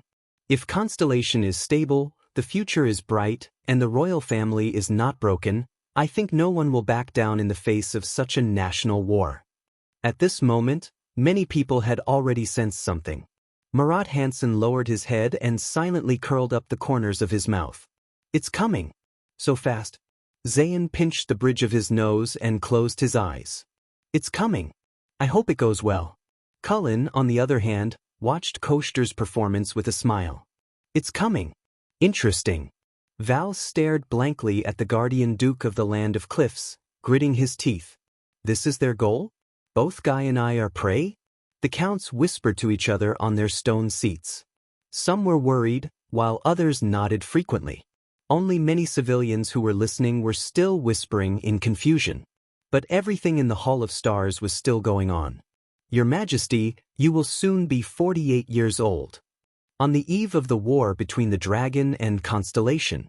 Under the watchful eyes of the crowd, Koshter flung off his cloak and waved his arm at the nobles in the hall with a cold and stern expression. Please choose the heir of the kingdom among us nobles. Use your actions to tell the nobles that you still care about the stability and survival of this kingdom, and that you still trust these suzerains who are your arms. At that time, we will fight for the dignity of Constellation, for the glory of the Jade Star royal family. Absolutely no complaints. Absolutely no retreat. Dead silence. Absolute dead silence. Suffocating silence. No one dared to be the first to speak after these words. Until a sharp and presumptuous laughter broke the deathly silence. Ha! Duke Fakenhas opened his mouth wide. Under everyone's bewildered gaze, he laughed wildly, his scattered teeth appearing especially terrifying. What is that saying from the Far East again? Spread out the map, and the dagger will be revealed? Your Majesty? Want to fight a dignified war? Use the throne to exchange for it. Ha!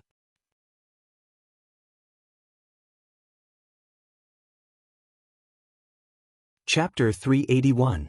Very well if no one knows. Under the collective silence of the merchants and the curses of the mercenaries, Kandar looked around with an indifferent expression. Then let the duel begin as soon as possible.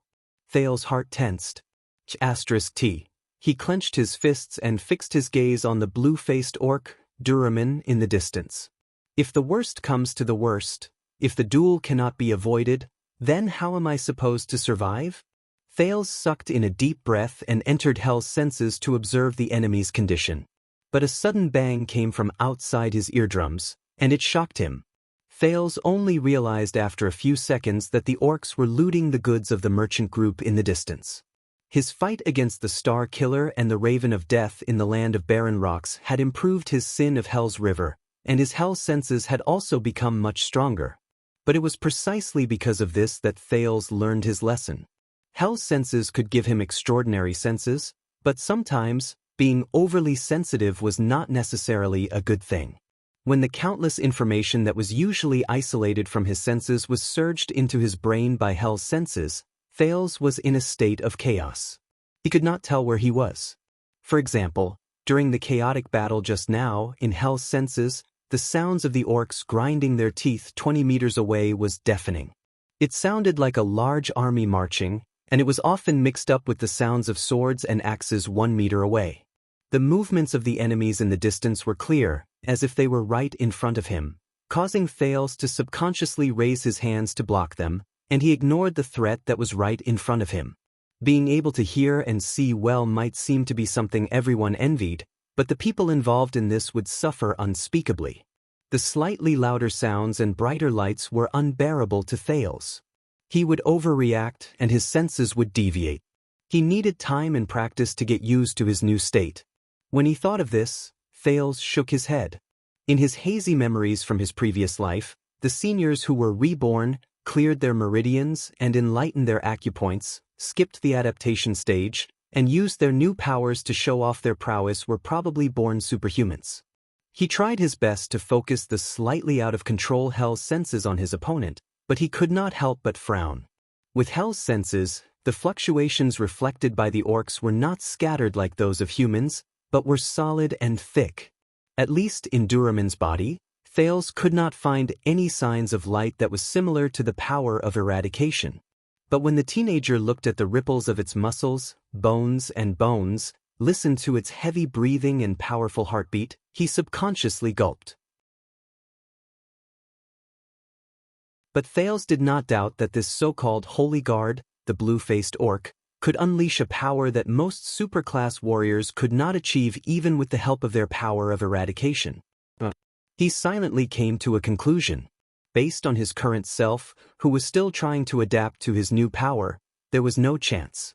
Not to mention, Thales glanced at the other two holy guards with a headache.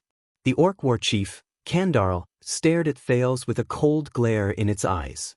If he loses, there's no need for all of you to live. Obviously, the desert god doesn't like all of you. His words made everyone nervous. At this moment, a strange feeling crept into Thales' heart. He instinctively raised his head. Something was not right. The prince said to himself, something's not quite right from the beginning. Where was it? What was wrong? He turned his gaze and looked around. At this moment, a timid male voice rang out from the crowd. I know, the captives frowned. A trembling hand was raised in the air.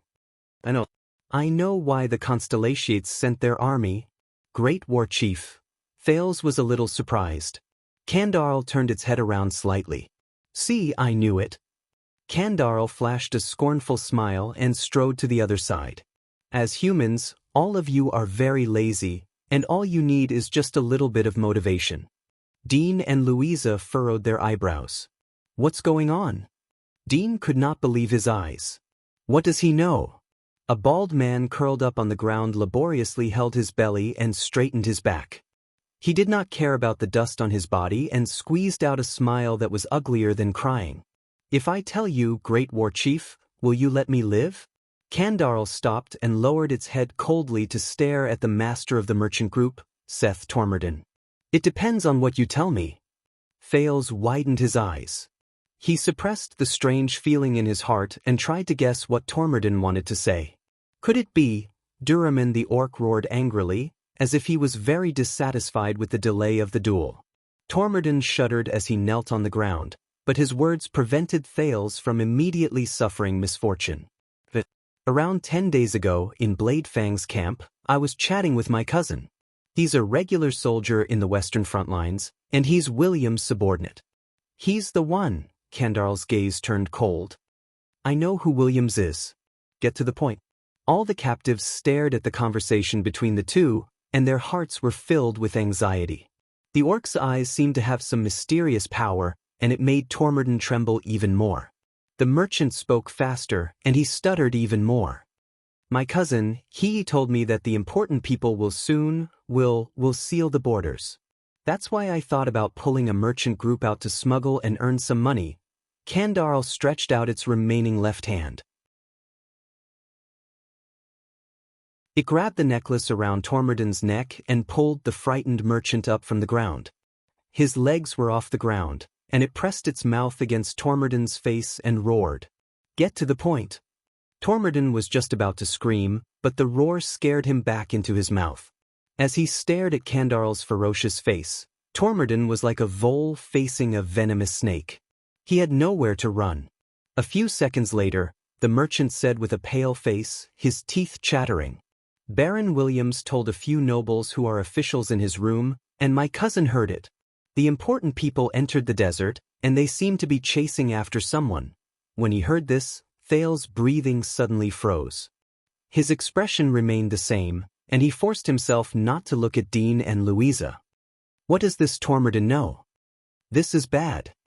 I have to face the threat of a duel. I have to think about how to escape. There's also the risk of exposing my identity. Thales gritted his teeth. Is today an unlucky day? He frowned a little. His uncontrollable hell senses gave him and Kandarl's heartbeats. The master of the merchant group was almost scared out of his wits. Kandarl might seem fierce, but his heartbeat was still calm, even though Thales did not know whether this was a unique characteristic of orcs. In the distance, the sounds of orcs plundering the spoils of war rose one after another. Their movements were crude, and the noises were endless, causing him to feel agitated. That strange feeling was still there. What's wrong? The teenager's eyebrows furrowed even tighter. Through hell senses, the orcs in the camp were very noisy. Their crude whispers and rough movements seemed to be very close to his ears. The strange feeling in his heart became more obvious. Chasing after someone? Kandarl seemed to be deep in thought, and it loosened its grip a little. Tormorden shook his head violently. This action made Kandarl tighten its grip again. It put away the corners of its mouth. You seem to need more motivation? Tormodin screamed, No, no, no, I don't know, I don't know, I don't know. He sounded like he was crying, and his tears were running down his face. I swear on the honor of my ancestors as nobles. I really don't know who they're chasing after. Dean and Louisa sighed at the same time. Mickey, who was beaten to the ground, sneered in disdain. Candarl stared at Tormodin for a long time. A few seconds later, the orc war chief stared at the snot and tears that flowed onto its hand in disgust. Only then did it loosen its grip. Tormodin fell back to the ground with a thud. The master of the merchant group sighed in relief. He sobbed and patted his chest. But since they're as despicable as you said and didn't spare a single living thing in the desert, then they must hate that person to the core, just like how they hate you to the core. Candarl lowered its head while it swung its hands. Realizing that he might have said something wrong, Tormodin raised his trembling hands. I'm sorry. I didn't do it on purpose, I just. But Candarl ignored his disrespect. You said that Constellation traveled all over the periphery of the desert to chase after a certain person? My cousin heard all of this, Candarl snorted coldly. Just who is it? Is it worth it for the entire western front lines of the kingdom to go to war, and they won't stop even when they are drenched in blood and corpses are strewn all over the place? At that moment, Thales trembled. I see. The teenager suddenly understood. He understood where that strange feeling came from. The prince's chest heaved, and his gaze changed rapidly. So, this was the answer to the mystery. It was also the only way for them to survive in the hands of these cruel and cunning orcs. Candarl and Tormodin's question and answer session continued, but the prince was no longer in the mood to listen. While everyone's attention was on the other side, Thales' spirits lifted, and his lips moved slightly. The teenager tilted his head and whispered to the captive beside him, Dean, the orcs are plundering your goods. Of course, they like human spoils of war. Dean was a little worried and hesitant. He glanced at Candarl, who was interrogating Tormodin, out of the corner of his eye. Listen, Waya, it won't let us go no matter what, so you, Thales shook his head. No, Dean, listen to me. Even though they're plundering, they're abandoning valuable items like their worn-out shoes. Instead, they're hastily searching for food, water, and even medicine. Dean's eyebrows twitched. What? The bald mercenary asked curiously, How did you know? As he listened to the movements beside his ears, Thales paused for a moment. Bard, I was the last one to see it. They're looking for the necessary supplies. Looking for supplies, Dean was deep in thought. On the other side, Tormodin cried again because he was frightened by the orcs. Dean, Thales continued to say softly, there were at most a dozen of us who picked up our weapons to fight back just now, and according to the war chief, they only lost a few people, right? Dean pursed his lips. Why? But there were nearly 100 of them, and almost half of them were injured. Thales gestured with his chin at the rows of orcs. That included the war chief himself. There were dried blood stains and new wear and tear on his armor as well. Dean's gaze froze in midair. Louisa said that for the sake of concealment and ambush, they deliberately stripped off their armor and attacked with light armor. But what if they weren't wearing light armor on purpose, but were forced to? The bald mercenary's spirits lifted. You mean, their condition is not as good as they say, Dean? A flame known as hope burned in Thales' eyes. They went through a battle not long ago. They're traveling with light armor and they lack food and clothes. They're running for their lives. At that moment, the atmosphere between the two of them changed. The dark night seemed to have become much brighter. Dean was silent for a long while. That means, Thales nodded. We just need to think of a way to, he did not finish his sentence. Because in the next moment, bang, a thunderous noise suddenly rose, and everyone swayed on the spot. Regardless of whether they were orcs or humans, merchants or mercenaries, war chiefs or princes, all of them turned their heads in panic and looked in the direction of the loud noise. In the dark night, a terrifying, raging fire was burning in a camp not too far away. The fire was so strong that it even reached the sky and was more than 10 meters tall. The light from the fire illuminated the sand dunes in all directions, and it was incredibly eye-catching in the night sky. Thales and Dean stared at the fire in the distance in a daze and looked at each other. Kandarl, one of the holy guards, Yaku, stared at the burning camp in shock. He swiftly took out his black bow and said something to the war chief anxiously. Hura, War Chief Kandarl roared at him, but it still turned its head around and waved its arm. Yaku nodded and led a dozen orc warriors to check on the situation. It turned its head around and grabbed Tormodin, who was also terrified and pale. It pointed at the fire and said furiously, "What's going on?" Tormodin waved his hands desperately, trying his best to show his innocence and cooperation. The army in Bladefang's dune has been mobilized frequently these few days, and the scale is very large. They are busy, and the management is a little lax. The merchant had a long face. So I took the opportunity to transport some military supplies, such as a little bit of eternal oil. Your subordinates might have been snatching. I mean, they were careless when they were rummaging through. A little bit? Mickey, who was lying on the ground, repeated sarcastically as he stared at the fire on the sand. Kandarl stared at the fire, then at Tormodin. Its expression was one of anger. Its cheeks twitched, and its 2 rows of teeth were about to crush each other. You might not understand the characteristics of eternal oil, and there might be more than a little bit of it. Tormodin stared at the fire and forgot how terrifying the orcs were for a moment. He said in pain, "So, if we want to put it out, we should use a lot of sand." Kandarl howled in anger and threw the unfortunate Tormodin aside.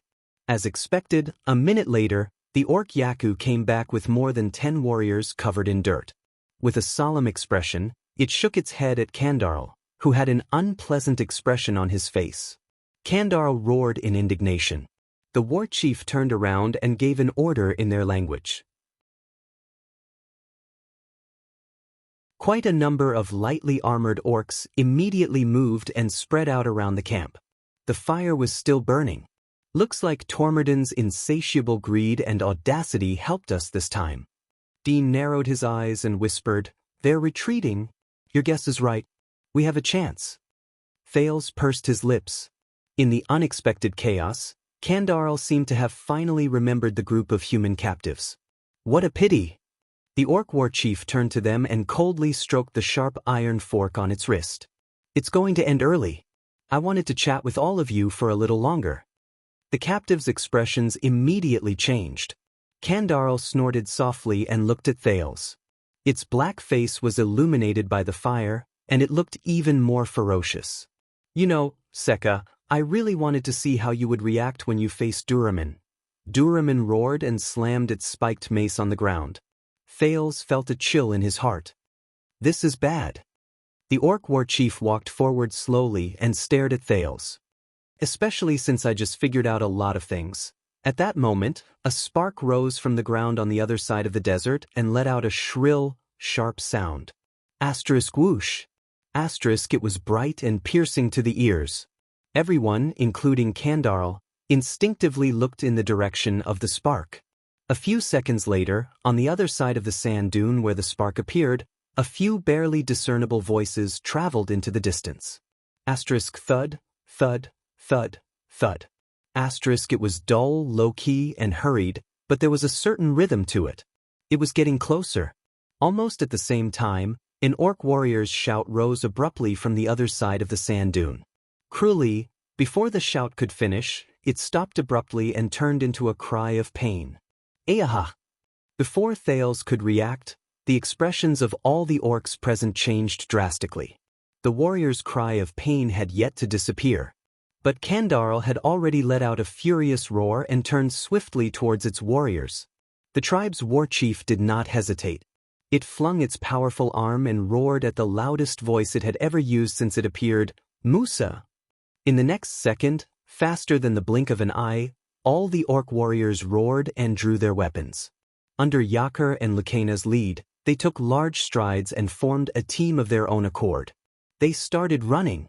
Except for Duramin the orc. It pointed at Thales, who was among the captives, and said something to Kandarl in an agitated manner. This orc who had a blood feud with Thales seemed to have made up his mind to end his grudge here. Thales' heart sank. "Don't worry," Dean said calmly from beside him. "I've already talked to Louisa. We'll look for a chance to counterattack." But his comfort was not effective, because Kandarl was even angrier than Duraman. It even mercilessly punched the Holy Guard. In the end, Duraman cast Thales a resentful glance and joined its companions. The captives stood at the center of the field and watched in shock and bewilderment as the busy orcs ran past them with frenzied expressions on their faces. They ran in the opposite direction of the sparks. They did not have the time to care about the captives anymore. How? That was the surprised Louisa. The next scene revealed the answer. On a sand dune not too far away from them, a tall figure moved past the obstruction of the sand, broke through the dark night, and appeared under the illumination of the fire. It was a knight, a horse and a man. His feet were in the stirrups, and he held the reins in his hands. He stepped on the horse's back with swift hooves. He rose and fell as he galloped, then charged down the sand dune. The two orc sentinels on the sand dunes saw the knight. They roared angrily and raised their terrifying weapons. With astonishing steps, they charged towards the intruder with their majestic bodies. The knight on the horse ignored the approaching threat. He only arched his body and increased his speed. The distance between the two parties grew closer. Then they came face to face with each other. The orcs' angry roars were filled with hatred. A heavy hammer and a broadsword drew dangerous arcs in their hands. With terrifying power and a howl of death, they were about to cut open the horse's abdomen. Thales was shocked. But the knight whistled softly. At that moment, the steed under him turned around nimbly. It moved its hooves and changed direction before the weapons could reach its body. The moment the knight turned around, the sharp-eyed Thales saw the pattern on his robe. It was a crow. It was a dark blue crow with only one wing. The knight narrowly avoided the orc's interception and dodged two deadly weapons. But it did not end there. A light and sharp spear shot out accurately from the horse and pierced the neck of the first orc. As the two orcs roared, the knight withdrew the tip of his spear. With his superb horsemanship, he galloped far away, leaving behind only a splash of his enemy's blood, and a ponytail that was a few inches long. This symbol is the Chroma family's Raven Whistle Light Cavaliers. Old Hammer could not suppress the excitement in his heart. It's the famous 2nd Commando unit of the Raven Guards, the Lightning Ravens. Thales thought of something. The Chroma family? Sounds familiar. The orc whose neck was pierced howled in anger. It trod with frightening heavy steps, ignoring the blood that spilled everywhere. With its companion, it chased after the knight. But they could not catch up. The knight turned in an arc and rode further and further away on the sand dune. He rode faster and faster. Finally, the orc whose neck was pierced fell limp after running for quite a distance and almost dyeing the sand red. Before the last of its blood flowed out, the orc's tenacious life allowed it to raise its blade at the knight's drifting back. But its blade was too short. "I can't reach it." As it thought about this, its thick arm trembled in the air for a moment before it fell limply. It could no longer move. Under the sand dune, War Chief Kandarl watched its warrior fall from the distance and roared in grief and indignation. The orcs shouted in unison to vent the hatred in their hearts. "It's been 2 days since we last met, you bastards from Stone Splitter." The first human knight looked at the burning camp not far away and the angry orcs below him. He reined in his horse. He stopped on the sand dune. His laughter traveled from afar and traveled into every orc's ears. "Holy Pursuit Day isn't here yet, and you're already holding a bonfire party. Don't you think it's a little too early?" Another orc sentinel howled shrilly and charged at the knight. It did not manage to reach its destination. Thud, thud, thud. The second knight charged over from the other side of the sand dune. When the orc turned its head around, he flashed a saber and brushed past it. As Kandarl roared shrilly, the second orc's head flew high into the air with an indignant and resentful gaze. The captives were silent. The orcs shouted in grief and indignation. Thales watched the scene in a daze. He watched the powerful orcs die one after another. Kandarl's roars became more and more urgent. Under its orders, the nearly 100 orcs quickly split into two groups. With an astonishing presence, nearly 20 orcs lifted their heavy weapons and stepped forward. They formed a formation facing the sand dune where the knight was. The rest of the orcs shouted loudly. They gritted their teeth and put away their weapons with hatred. Then, they turned around and ran in the opposite direction with all their might. "What are they doing?" Quick Rope looked surprised. Old Hammer shook his head. With his rich experience, he gave a short and concise answer. "Running for our lives." Thales was about to ask, but he realized that in the next moment he was seized by the neck by a huge orc. "Wuxia!" While Dean and Louisa shouted angrily, Thales was restrained by Kandarl's left arm. But the orcs guarding the captives did not move. They stood coldly behind the humans and suppressed everyone who wanted to fight back. Thales wanted to exert his strength, but he realized that the orc's strength was the most terrifying he had ever encountered. He did not manage to finish speaking because in the next moment, Kandarl's iron fork was pressed against his throat. "Silence!" The orc war chief seized Thales' throat and looked at his surprised and bewildered gaze. It said coldly to the captives, "This will end soon. I don't want to make the scene too ugly." In the next second, Kandarl pressed its mouth against Thales' ear and spoke in a voice that only the two of them could hear. "Tell your father and tell Morat. I was the one who found you first. And I know who you are." At that second, Thales froze completely. Dean and Louisa were still shouting excitedly, but it was no longer important. "What? Father? Morat? You found me first? You know who I am? What does this mean?" Kandarl turned Thales' head towards it. Its bright yellow eyes were sharp. With great puzzlement, Thales stared at Kandarl. He suddenly realized that Kandarl's expression was incredibly serious at that moment. It did not have the humor from before, nor the grief and indignation from before. It was calm. A rare calmness. "So, Jadestar, I fulfilled my promise." Kandarl lowered its voice and said, "What about the rest of you? We'll meet again, Sekka." In the next moment, Thales felt pain in his forehead, and he instantly swallowed a mouthful of sand. "Why?" A few seconds later, Thales, who was helped up from the sand by Dean, was still in a state of shock.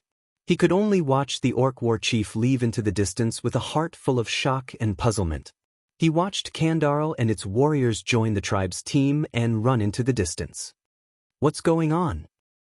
Are you all right? What did it do to you?" Thales did not answer. He only blinked, his face full of shock and bewilderment. "Its promise? Jadestar's promise?" He did not understand. "This orc, just who is this orc? My God." Quick Rope blinked in disbelief and pulled Mickey up from the ground. "We survived. They're gone." Dean looked at the fleeing orcs in the distance, then at the orcs who stayed behind to form a formation. His expression was complicated. The knights on the sand dune whistled and rushed down. There were more than 10 of them, and they agilely bypassed the orcs who had already formed a formation and chased after the running Kandarl. As the orcs left, the captives regained their freedom, but they did not have the time to celebrate their luck, because soon the next thing attracted all their attention. Waves. In that second, Thales thought that he had heard wrong. But he was right. It was the waves. The faintly discernible sounds of waves assaulted his ears repeatedly. Asterisk, what's that? Quick Rope asked in terror. "Oh no." Old Hammer's expression was unpleasant. Under the light of the fire, the captives looked around in panic, but they did not see anything other than the dark horizon. But the waves did not disappear. Asterisk whoosh, asterisk more than 10 seconds later, the waves drew closer and became bigger. They turned into terrifying, raging waves. Asterisk rumble, rumble. Asterisk in the next moment, the captives looked at the ground in terror, then at the distance. "Bish asterisk T," Dean cursed. Everyone felt a tremor that could not be ignored. It traveled continuously from the sand to their feet and up their spines. Asterisk rumble. Asterisk the tremors on the ground grew stronger, more obvious, and more frequent. Asterisk rumble. Thales even felt that his heart was about to jump out of his chest. Rumble. Finally, the uneasiness brought about by the raging waves ended. In an instant, at the top of the sand dune in front of them, at the border between the sky and the earth, countless black shadows appeared at the same time. Rumble. Amidst the blazing flames, the black shadow formed a continuous black line.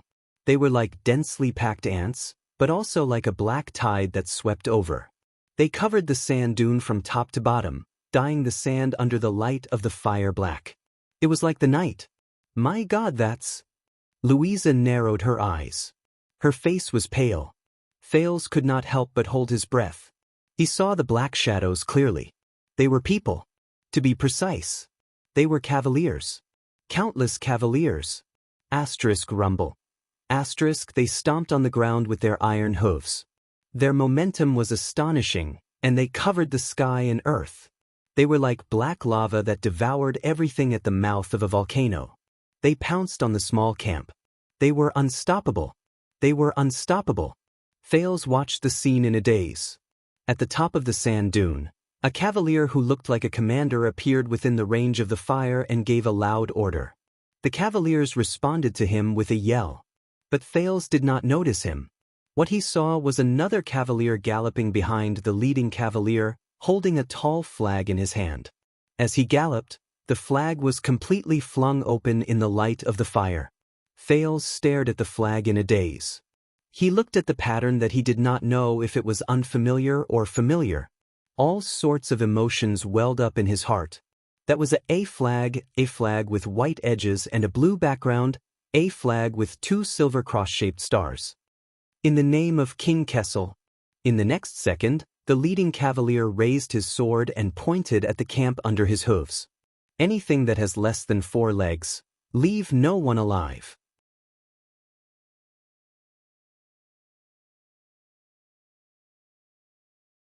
Chapter 382. Amidst the deafening galloping sounds, the sand on the ground began to shake slightly. It sounded as if the whole world was collapsing. Under the illumination of the fire, the cavaliers on the sand dune were indistinct. Countless iron hooves struck the sand inch by inch, bringing with them a dull roar that filled Thales' eardrums. Thales could hardly hear even the nearest voices clearly. They charged towards the small camp of the merchant group. They were getting closer and closer. No. The master of the merchant group, Tormodin, seemed to be scared out of his wits. He looked at the group of orcs in front of him, then at the shattered stone tribe who were fleeing for their lives behind him. In the end, he turned his head around and looked at the Constellation Cavaliers who covered the mountains and plains as they charged towards them. He muttered in a daze.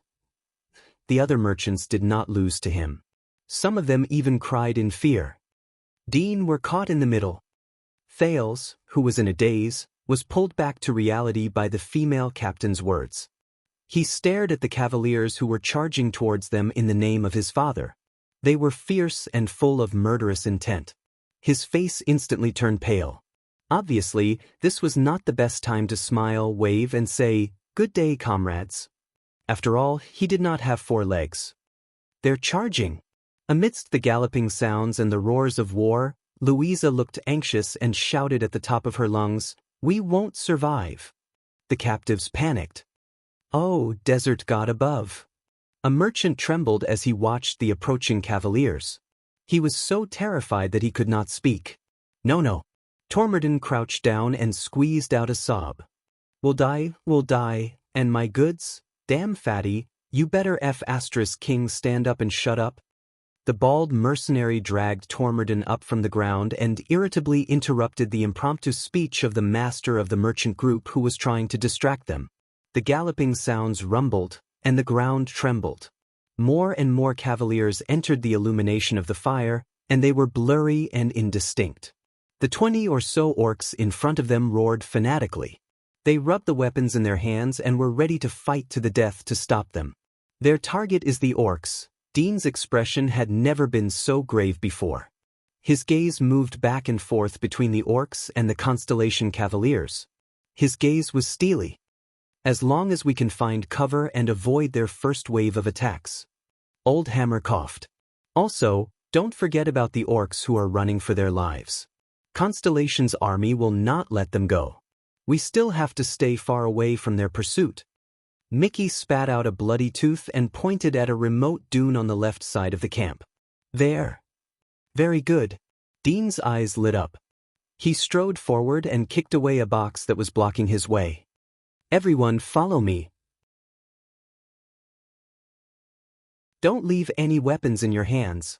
The female captain gritted her teeth and followed closely behind Dean. Let's go. The group of captives used their hands and feet to flee in a panic. Behind them, more than 20 orc interceptors were closing in on the cavalry. The captives finally hid under the sand dune on the side of the battlefield. They threw themselves down and shielded themselves from the cavaliers' line of sight. Then they relaxed a little. Thales slid down the sand dune with the others, then flipped over and climbed up 2 steps.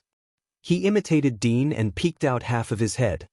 He watched nervously and in shock as the cavaliers rushed down the sand dune and occupied most of his field of vision. At least 100 cavaliers. On the other side, Old Hammer did not seem to be in a good condition.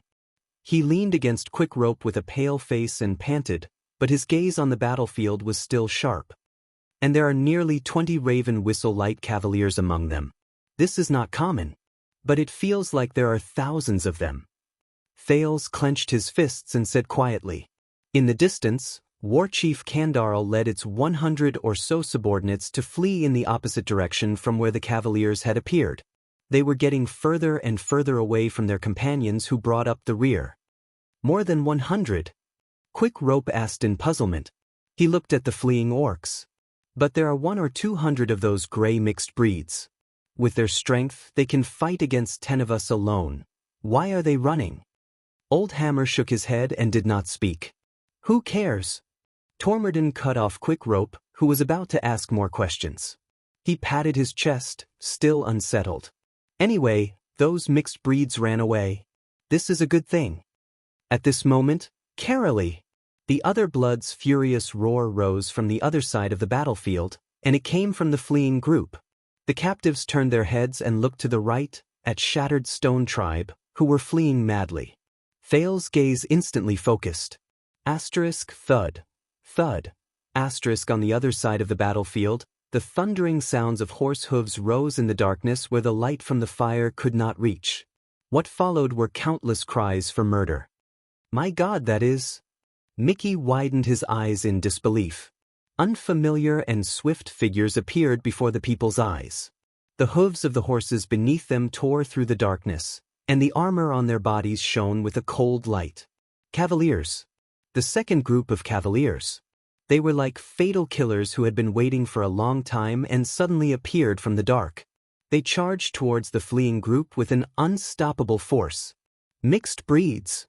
A cold shout rose from among the newly arrived cavaliers. Do you like surprises? In the face of the sudden arrival of the enemies, War Chief Kandarl's roars became more and more urgent. The fleeing orcs had to slow down and reorganize their formation. Old Hammer stared at this ambush solemnly. The newly appeared cavaliers let go of their reins and galloped forward. The sound of their hooves was louder and deeper than the Chroma family's cavaliers. Their equipment was also more uniform, and they exuded an awe-inspiring murderous aura. Outflank them. The Chroma family's cavaliers are just long poles used to herd rabbits. They're in charge of driving the enemy into a pocket, while the ambush by the cavaliers on this side is the real trap. The veteran from Constellation sighed and said, they must have set up their tactics and formation beforehand. It's different, Dean suddenly said. In the face of the other's puzzlement, Dean pointed at the newly appeared cavaliers. Look at the flag. Thales narrowed his eyes in puzzlement. He activated Hell's senses and saw the fluttering war flag among the cavaliers. I knew it. It was not a single-winged crow. Instead, it was a flag that Thales did not recognize. The picture on the flag looked like a few bright stars from afar, and they were shrouded in a cloud of fog-like dust. Stardust War Flag. Old Hammer said in surprise, it's the Stardust Unit. When he said this, many people were shocked. The Stardust unit, from Blade Fang's camp? Louisa asked with a frown. Thales looked at the others in puzzlement. Old Hammer nodded. Look carefully. Their warhorses are different from the Chroma families. They are not ponies native to the Western Desert. They are taller, bigger, and heavier. The veteran observed the newly arrived cavaliers carefully. They are hybrids between Northland horses and Plains horses. Their charging and explosive power are also stronger. This group of cavaliers are stationed at the Western front lines. They are the regular army directly under the command of the royal family. Baron William's Stardust unit. The regular army of the royal family? Thales' eyes lit up. That means that this group of people can be trusted, right? Thank you, Desert God, Sunset, Bright Moon, Dark Night, and all the previous kings of Constellation. Tormodon patted his chest, and his eyes were practically brimming with tears. I knew it. Ever since my great-grandfathers served the virtuous king, our family has been loyal to Constellation for generations. Fate will not let us die here. Everyone pursed their lips and did not answer. But Old Hammer frowned slightly. Unbelievable. The Baron's Stardust unit and the Chroma family's enlisted army. This must be a big operation. After the Desert War, this is the first time I see these two groups of people who can't see eye to eye going out to battle together. Old Hammer mumbled. Thales frowned slightly. But those are orcs. Gray mixed breeds that can't be killed. Quick Rope counted the number of people and asked in surprise, I've counted. This group of newcomers. Stardust unit, there are only a few dozen of them. Can they really gain an advantage if they rush in like this? As he spoke, the Stardust unit's cavaliers mercilessly stabbed into the fugitives' flank like a sharp knife. They encountered the enemy much earlier than their colleagues from the Chroma family. Quick Rope's question was immediately answered. Thales saw the dozen or so orcs at the back of the group stand in formation and form the first line of defense among the fugitives. They turned their bodies sideways to avoid crashing into them. At the same time, they raised their shields and weapons steadily. They bulged their strong muscles and tendons, ready to stop the charging horses. The cavaliers at the front instantly arrived in front of them and faced their sharp blades. The prince held his breath. He thought he would see the cavaliers clashing head-on with the orcs, but he was wrong. In the next second, as a piercing sound rose, dozens of tiny black shadows shot out from the cavaliers and instantly sank into the orcs' formation. Asterisk whoosh whoosh. Asterisk as the orcs cursed and cried out in pain, 2 of the dozen or so orcs bent down in pain. The group of fugitives instantly fell into chaos. Cavaliers' crossbows. Old Hammer cried out in surprise, as expected of the Stardust unit. This kind of weapon can only be used by the elite cavaliers to tear apart the enemy's formation. Before he could finish speaking, the Stardust unit's cavaliers threw away their hand crossbows, stepped on their stirrups, and drew their swords and spears with furious roars. They fought against the orcs at close quarters, but they still did not fight head-on as Thales had imagined. The first orc swung his axe with both hands and slashed at the first cavalier who charged at him. The axe cut through the air, but the cavalier calmly steered his horse to change direction. In the blink of an eye, he thrust the spear in his hand. The flash of the axe and the shadow of the spear intersected in the air. Asterisk, the horse swept past the orc's side at an unbelievable speed and angle. The cavalier swaggered away and did not look back. The axe cut into the sand violently. The orc turned around in disbelief and lowered his head to look at his chest. A broken spearhead had pierced through his chest from the front to the back and dyed his armor red. The heavily injured orc roared in grief and indignation. The strength it felt before death surged through its entire body. Furious, it turned around to look for its next target, but to its despair, it discovered that the human cavaliers were like a swarm of bees that had received an order. They instantly split up like a wave that had run into a reef. They galloped away from the two sides of this opponent. They did not engage in a battle of attrition with it, and neither did they care about its weak cries of grief. Asterisk thud, thud. Asterisk horse hooves galloped past, and the orc's fingers could only sweep past the air helplessly. In the next moment, it knelt on the ground, and its body was permanently buried in the yellow sand. It was not the only one. Not far away, an orc faced a cavalier who charged at it with a saber. It roared and raised its shield, then exerted strength in its waist and feet. Asterisk clang. Asterisk with the orc's advantage in strength and size, it only swayed its legs and withstood the heavy strike. But before it could counterattack, the second cavalier swept past the other side of the orc. A cold glare suddenly flashed. The saber in his hand gently sliced past the orc's unprotected neck. Asterisk whoosh. Asterisk blood gushed out of the orc's neck as it let out a deafening roar. Its shield fell to the ground with a thud. Idiot! The cavalier's disdainful voice was mixed with the galloping sounds, and it only reached its ears at that moment. Such a scene could be seen everywhere during the cavalier's first round of charges. Some orc warriors died from a tricky thrust. Some orcs were slashed a few times by the cavaliers who charged past them at high speed, and in the end, they bled to death. There were also skillful orcs who strenuously and beautifully parried a few cavaliers' attacks, but the next enemy who always appeared next to them seized the opening and sliced their heads open. Some orcs swung their axes madly and fiercely, but it only made the never-ending cavaliers wiser to avoid their blades. There were also orcs who were covered in wounds after the first round of charges.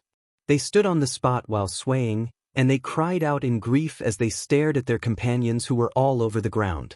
More orcs were injured and bled. After their futile rampage, they fell to the ground because they could no longer hold on. Wherever the horses' hooves went, they left behind a trail of blood. War Chief Kandarl's voice reverberated through the sky, but it could not prevent its subordinates from dying. The captives who hid at the side were dumbfounded. Did you see that?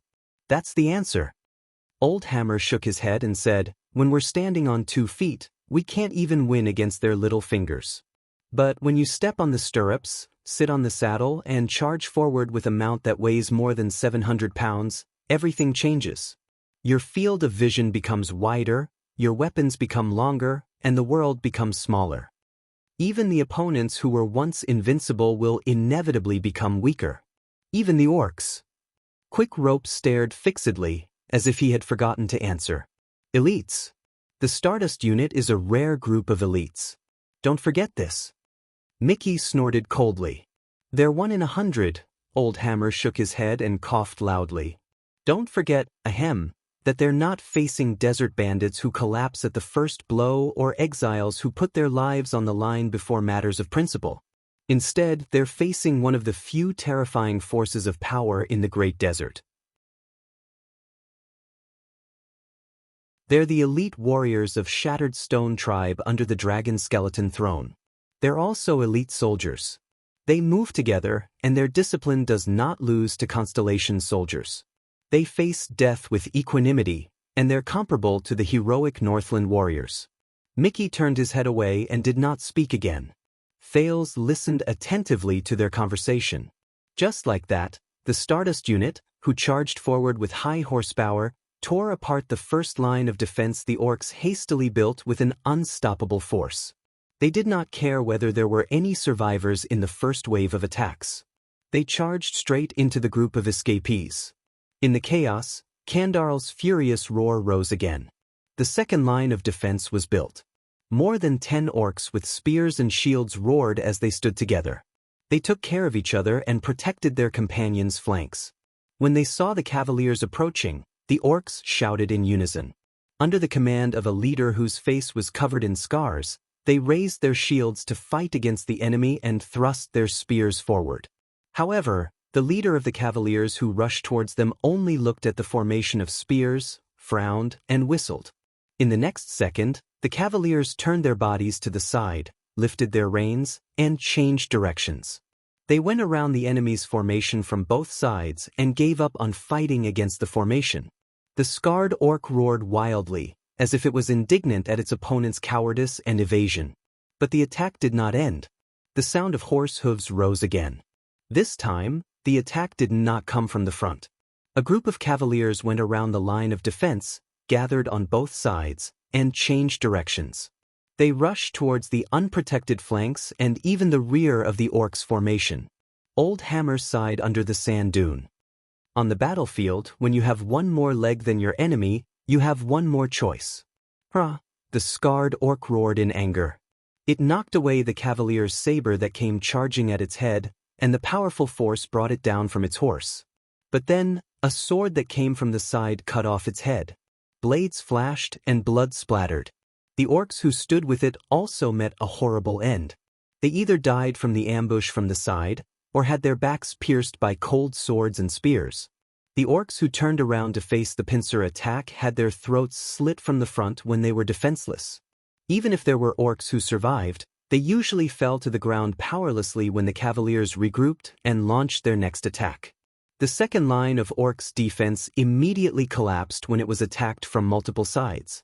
Thales stared at this scene in disbelief. He still remembered the scene when the merchant group was attacked. Amidst the screams and sounds of fighting, the enemies attacked them from all directions.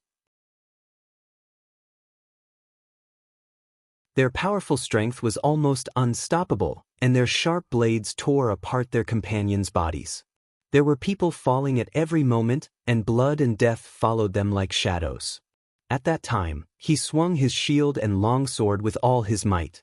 He suppressed his panic and fear and withstood the orcs' endless attacks, but he could only fall to the ground weakly in despair and pain. But now, the orcs, the group of terrifying tribal warriors who gave him lingering fear, were the ones who were beaten to the point that they could not fight back at all. Now, it was their turn to be terrified, confused, and flustered. They faced the blades that were everywhere, and in fear and anger, they experienced the deaths of their companions and the strength of their enemies. After this round of attacks, the cavaliers from Stardust Unit penetrated the group of fugitives diagonally. Before more orcs could surround them, they spurred their horses and broke out of the enemy's formation. They galloped for a distance before they pulled on the reins, turned around, and regrouped. Then, they charged out of the highway again and charged back into the formation. Charge, attack, break away, turn around, charge again, attack again. The human cavaliers, who numbered less than 100, repeated this process over and over again. They were like sharp blades. They stabbed forward, pulled back, and stabbed forward again. They brought about a new wave of carnage and harvested the orcs' lives. The captives watched until they forgot to breathe. Kandarl's roars became even more rapid and shrill. Chariots and knights are usually the favorites on the chessboard. Dean sighed with emotion. The others turned their heads to look at him. Dean shook his head slowly, because in the same round, they moved the furthest. Mickey, the barren bone man who had been staring at the battlefield, growled, "The Chroma family." The captives turned their heads. On the other side of the battlefield, the 20 or so strong orcs who were left behind to cover the retreat finally met the Chroma family and the cavaliers who charged down from the sand dune. Unexpectedly, compared to the Raven Whistle-like cavaliers' nimbleness and agility and the Stardust Unit's charge back and forth, the Chroma family chose a completely different strategy. At some point in time, the cavaliers like the Raven Whistle-like cavaliers had already bypassed the interceptors. The frontmost row of the cavaliers were now heavily armored. The fully armored cavaliers had a fierce single-winged crow painted on their shields and horse armors. They stirred up sand and charged forward. They were awe-inspiring and had an imposing presence. They went up against the 20 or so similarly muscular orc warriors who were dressed in armor. It was obvious that they were born to intercept the cavaliers. Louisa narrowed her eyes. "No way. They're going to," Dean nodded with a solemn expression. "The heavy cavaliers are going to charge. Clearly, the single-winged crow doesn't want to waste time." Thales widened his eyes. "That's right. Charge. Meet force with force. Iron against iron. Face to face. Charge without dodging or dodging. Charge without any fancy moves." With a shout, the heavy cavaliers in the first row lowered their spears in unison. The orcs covering the rear roared and turned sideways. They used their shoulders to push against their shields, drew their blades, and prepared to fight back. Finally, asterisk bang. Asterisk amid a frightening loud bang, the heavy cavaliers' spears clashed violently against the orcs' shields. The sounds of spears breaking, the shattering of shields, the orcs' pained cries, and the humans' curses instantly rose into the air. It was incredibly chaotic. Thale's face was filled with shock. He once again witnessed the great strength of the orcs that no one could compare to. In the front line, an orc with a ferocious face held his shield with all his might. His tendons and bones bulged, and as he roared desperately, he stomped on the sand and took 3 steps back. Not only did he block the charge from the heavy cavaliers, he even exerted strength in his waist and abdomen to flip the cavalier in front of him along with his horse. This power, the prince understood. There was a reason why Kandharl left behind this group of elites to cover the rear. But their performance ended there. In the next moment, under the captives' shocked gazes, the moment the orc who flipped over its opponent raised its head, the second heavy cavalier leaped over the horse on the ground and rammed his spear into its shoulder. Asterisk bang. Asterisk amid the loud bang, the orc, who was already at the end of its tether, could no longer endure it. Its body tilted to one side, and it could only watch as the heavy cavaliers charged forward. The third heavy cavalier charged forward mercilessly and rammed into its chest without any deviation. Amid the terrifying crash, the orc, who had just used its strength to break through its enemy, was sent flying backward like a sandbag that was hit by a hammer. It fell to the ground and coughed up 2 mouthfuls of blood in pain. It had no strength to get up. Soon, the orc would no longer have to worry. Asterisk rumble. Asterisk a second later, the 4th, 5th, 6th. Countless heavy cavaliers charged forward with iron hooves that no one could stop. Their hooves mercilessly stepped on the orc who was lying on the ground. Amid the bone-chilling thuds, the cavaliers crushed its bones, muscles, and organs one after another. They crushed the orc's former pride. The dying orc did not even have the chance to stand up. It was drowned in the endless sea of heavy cavaliers. It was the epitome of the 20 or so orc interceptors. The orc warriors, who had looked death in the eye and had an imposing manner, were like waves that were drowned in the sea and thrown into the sand in the desert under the charge of the heavy cavaliers. They disappeared without a trace, without a sound. It was just like the order given by the Chroma family before they charged forward. Leave none alive.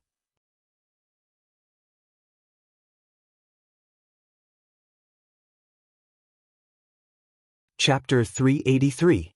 As they watched the battle of strength and weight that ended in an instant, the captives lying on the sand dune practically forgot to breathe. My God, Quick Rope exhaled shakily.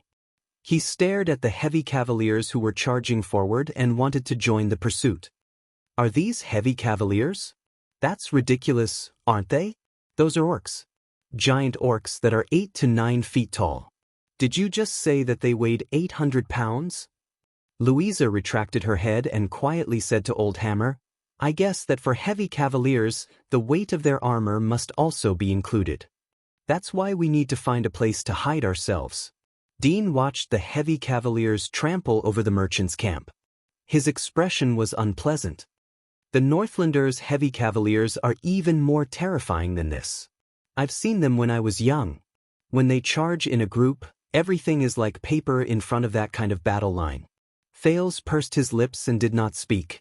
For the first time, he understood why the Star Killer had coldly tied him and Saroma to horses so that they could get used to the battlefield. The captives sighed in unison and turned to the only battlefield left, Shattered Stone Tribe, whose flanks were suddenly flanked by the Stardust unit while they were fleeing. Compared to the Chroma family's heavy cavaliers' assault, which did not cause a single splash, there was only the aftermath of the battle. There was no doubt that the warriors of Shattered Stone Tribe were brave and fearless. Every time the human cavaliers broke through a line of defense, the next batch of warriors would surge out of their own volition and stay where they were to form a new line of defense. With futile battles and certain deaths, they delayed the Stardust unit's relentless pursuit and bought time for the fleeing orcs. On the other side, every cavalier from the Stardust unit was like a ferryman riding on Hell's River. They charged left and right, and their blades, spears, and spears flew one after another. Wherever they went, the orcs' sorrowful cries, angry roars, blood, and pain filled the air. It was not that they did not suffer losses. 1 or 2 unfortunate cavaliers were shot down during the battle. The lucky ones returned to their own horses or the horses of their comrades, while the unlucky ones. But compared to the casualties suffered by the orcs and the passive disadvantage they were in, it was not even worth mentioning. In the face of the swift, agile, and speedy cavaliers, the power and explosive power that the desert orcs were so proud of, along with the endurance and violence that they gained from being heavily injured, were all rendered useless. The tribe warriors who were once unparalleled in the world seemed clumsy, weak, and helpless at this moment. The knights on horseback would often ride over and suddenly change their direction, cutting into the side or rear of the orcs. Then, with their speed and momentum, they would stab or slash at the orcs. Then, regardless of the outcome of the battle, they would lift the reins and gallop away, narrowly avoiding the powerful counterattacks of the orcs or the infamous counterattacks of the orcs. Then, they would escape far away before the tall orcs could swarm them. If they faced a group of orcs, the human cavaliers would work together in twos or threes. One of them would charge forward to lure the enemy, while the other would circle around to ambush them from behind. They would even raise their crossbows or javelins and shoot at the same time. Then, they would run far away, and once they were out of a dangerous distance, they would turn around and attack again. As for the troublesome opponents who had seen the orcs charging at them and were prepared for them, the cavaliers would rather avoid their attacks and look for another chance than take the risk to attack. In fact, when they were halfway through their charge, they would whistle and turn around to run, causing the orcs who were prepared to fight to let out indignant but helpless howls. Then, they would receive the next fatal or non-fatal attack from their backs or flanks. However, many of the orcs were ambushed, injured because of this cunning, despicable, and almost shameless tactic. But they could only let out furious roars of grief and indignation as they watched their swift opponents flee into the distance while they bled non-stop from their fatal wounds. They swung their weapons in vain while they were in a frenzy due to their heavy injuries. They vented their terrifying endurance and explosive power, but in the end, they welcomed their tragic fate. They died of exhaustion. The number of orc warriors who were still fleeing decreased. Kandarl's roars became hoarser. It was just like the fate of its subordinates. Thales heaved a deep sigh. If that's the case, is this how the legend of the Holiness Exorcism campaign 3,000 years ago, where 2,000 human cavaliers defeated 20,000 orcs? At that moment, a discordant voice rose in the chaotic and devastating battlefield. F***ck them all. The person who spoke was a cavalier who looked like the commander of the Stardust unit. He saw the Chroma family's unstoppable attack in the distance. The cavalier broke away from the main group. While he urged his horse forward, he spoke in a gruff voice. "That young master is really... Hurry up, girls. This is all our credit. We can't let it be snatched away." Right after he finished speaking, a sharp sound shot past his head. A long arrow landed not too far away from him. The cavalier only reacted then. Still in shock, he turned in the direction where the long arrow came from. Among the fleeing orcs, an orc with white lips drew another arrow and coldly knocked it on the huge black bow. The sharp-eyed Thales recognized him. He was one of Kandarl's 3 holy guards, the orc Yaku who killed the mercenary Palka with 1 arrow. F***ck you all. The human who spoke just now whipped his horse and galloped towards Yaku. He cursed loudly, "It's you again, you bastard who wears lipstick who's neither a man nor a woman. Didn't your mother teach you not to shoot moving targets at night if your vision isn't good?" Yaku's reply was another arrow from Yaku. Whoosh. The speaker was startled. The long arrow was powerful and heavy. It shot past the speaker's ear and sank into another cavalier's steed. As the horse neighed in pain, the pitiful cavalier fell to the ground and was immediately surrounded by a few orcs. When the human saw his subordinate die, he flew into a rage and slapped his thigh. F***ck me. Snake shooter. Illusory blade. He roared and pointed at Yaku. "Get rid of the one with lipstick." Right after he finished speaking, a cavalier from Constellation responded to his command.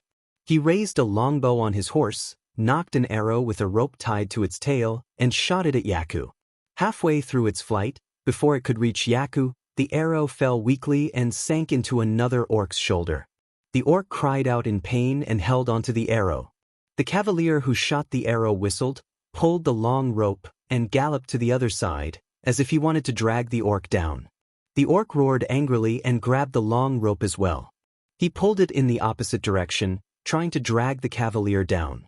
The long rope was pulled, becoming straighter and tighter. Thales was slightly shocked.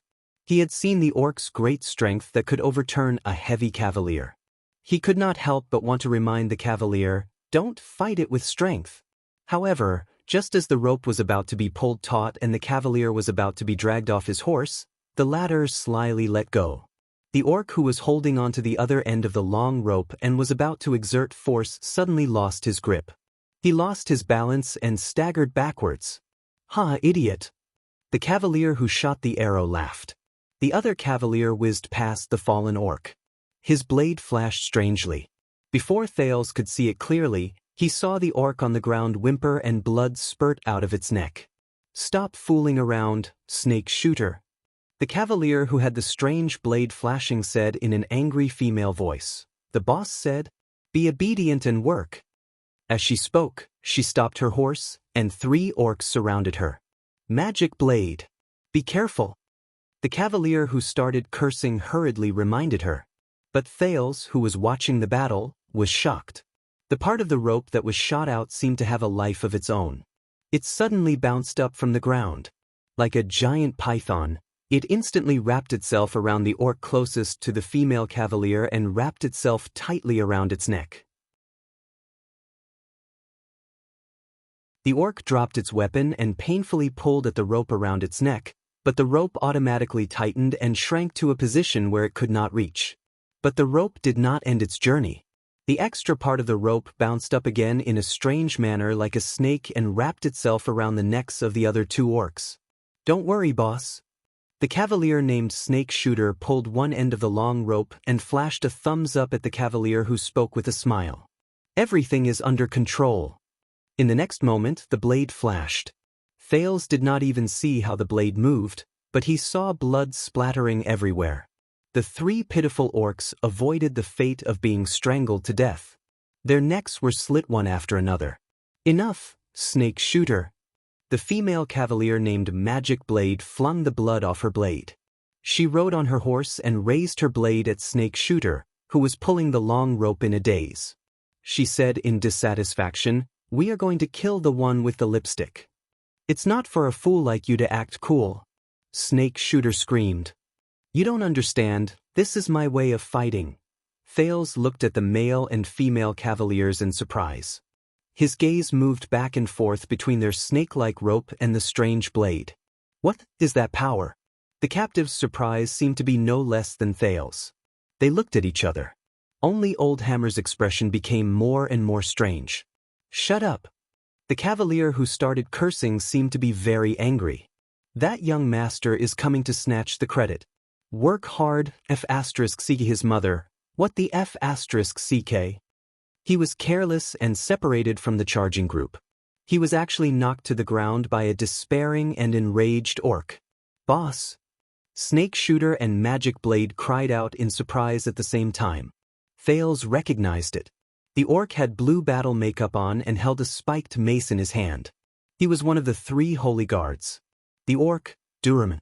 It was Thales Fruka. The blue-faced orc roared angrily.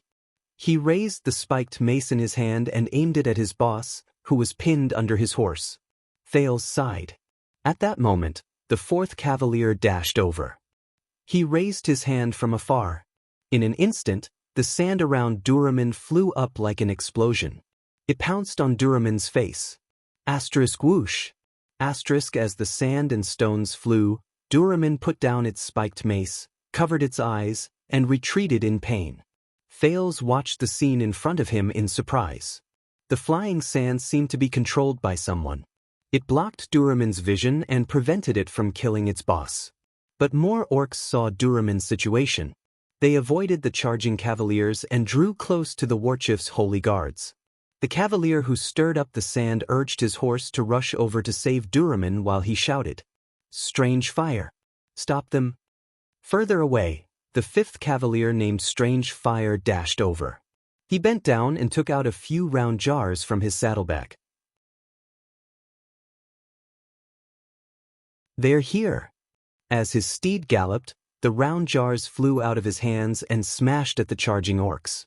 The round jars broke one after another, and black liquid sprayed out, drenching the orcs' heads and faces. The cavalier named Strange Fire snapped his fingers. Asterisk boom. Asterisk Thales was shocked again. Flames. Endless flames erupted from the bodies of the orcs who were splashed by the black liquid. They screamed in pain and rolled on the ground from the heat. With the efforts of a few cavaliers, the boss finally crawled out from under his dead horse while cursing.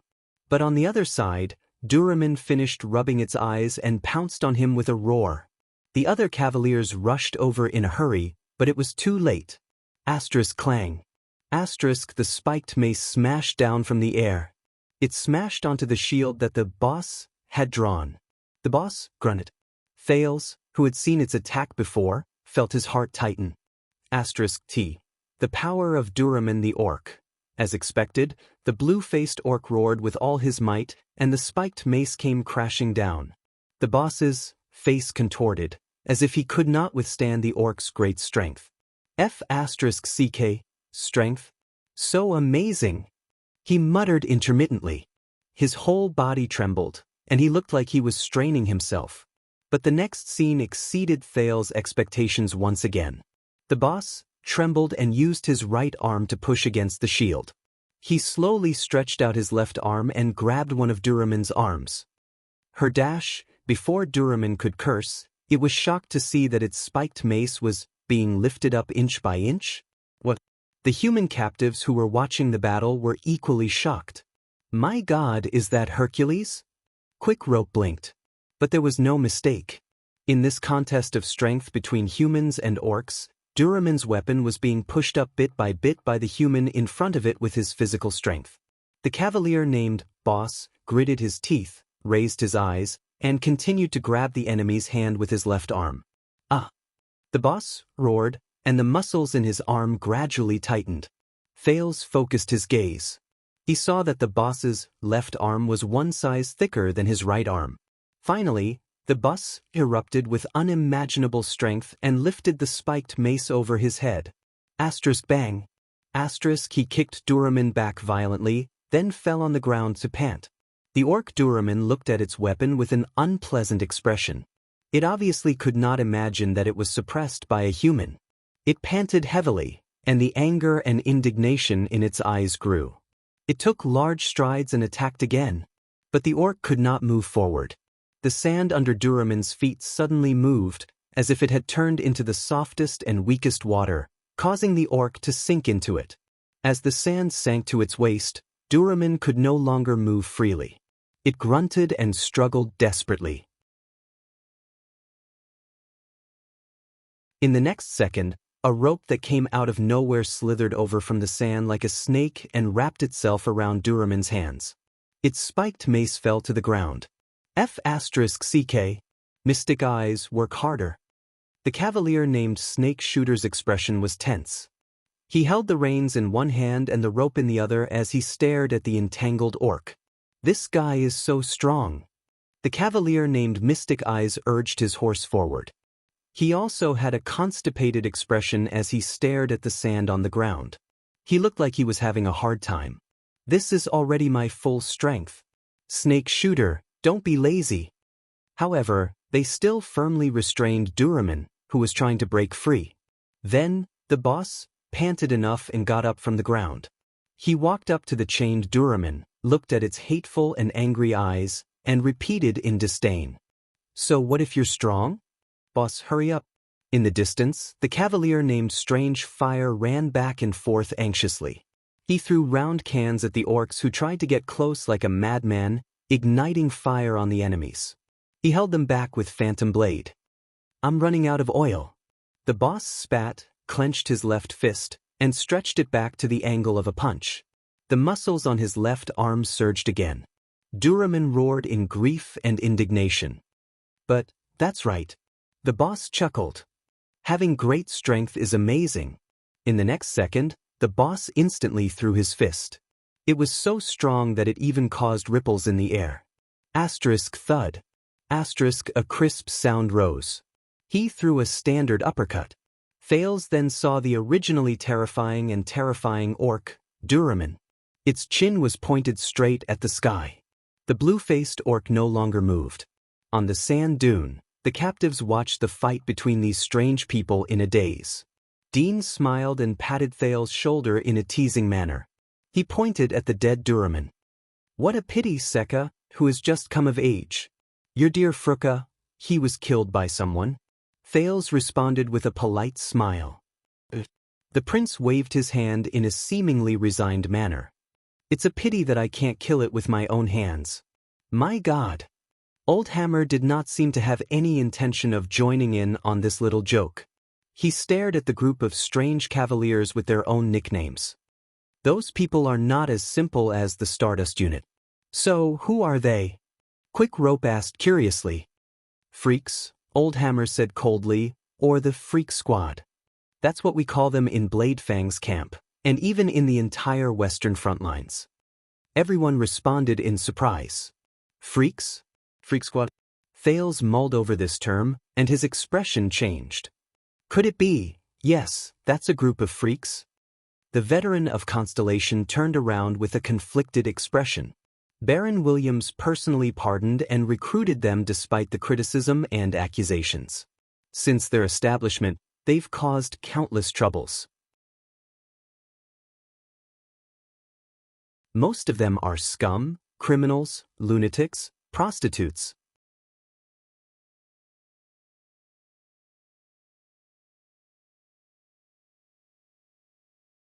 Chapter 384.